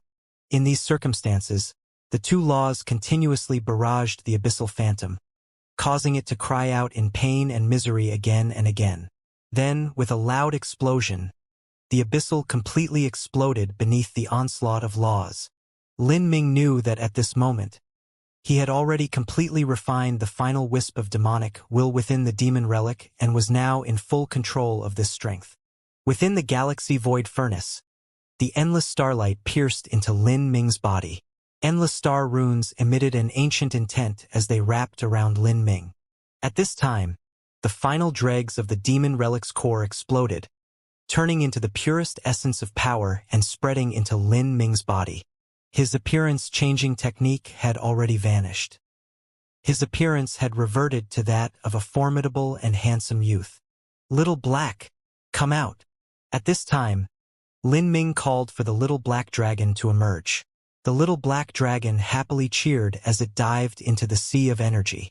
A god-beast's body possessed an incredible carrying capacity. At this time, Little Black was like a withered sponge thrown in water, greedily absorbing all the surrounding strength. Energy flowed into its open jaws, flowing into its organs and starting to transform its body. Over 1,000 years had passed since Little Black had gone to the final trial. Its body was already as large as a young dragon of the dragon race, and its ability to absorb this pure demonic energy was even greater. Ka-ka-ka. Little Black's horn became longer and thicker, and fierce spikes like those on an abyssal demon appeared on its tail. If this tail were to swipe across someone, the damage it would cause could be imagined. Slowly, Little Black's spine, wings, claws, everything was affected by this demon power and became increasingly fierce. After absorbing this demon power, its body had become different from ordinary royal black dragons. But at this time, Lin Ming couldn't bother with these things. Great noises rang out from within his body, like the beatings of a great drum. Bits of demon relic essence burned like stars as they blazed through Lin Ming's body. As Lin Ming and Little Black swallowed the remaining 70% of the demon relic's strength, over 50% of that had been swallowed by Lin Ming. Even though he was strong, the pain was so intense that veins stuck out on his forehead. It felt like his flesh and blood and even his divine soul was being burned cleanly away by the demon relic's essence. But Lin Ming's body had been tempered to an abnormal state.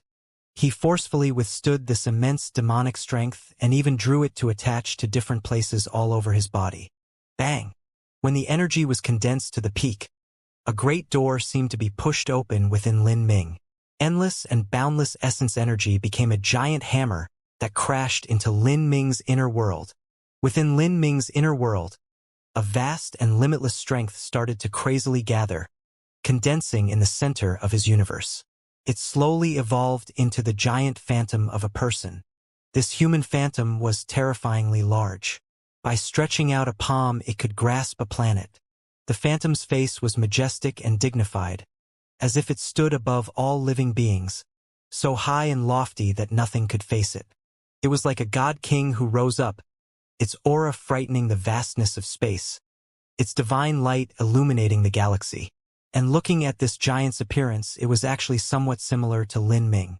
This was an Empyrean that belonged to Lin Ming. The so-called Empyrean was the supreme of the heavens and earth.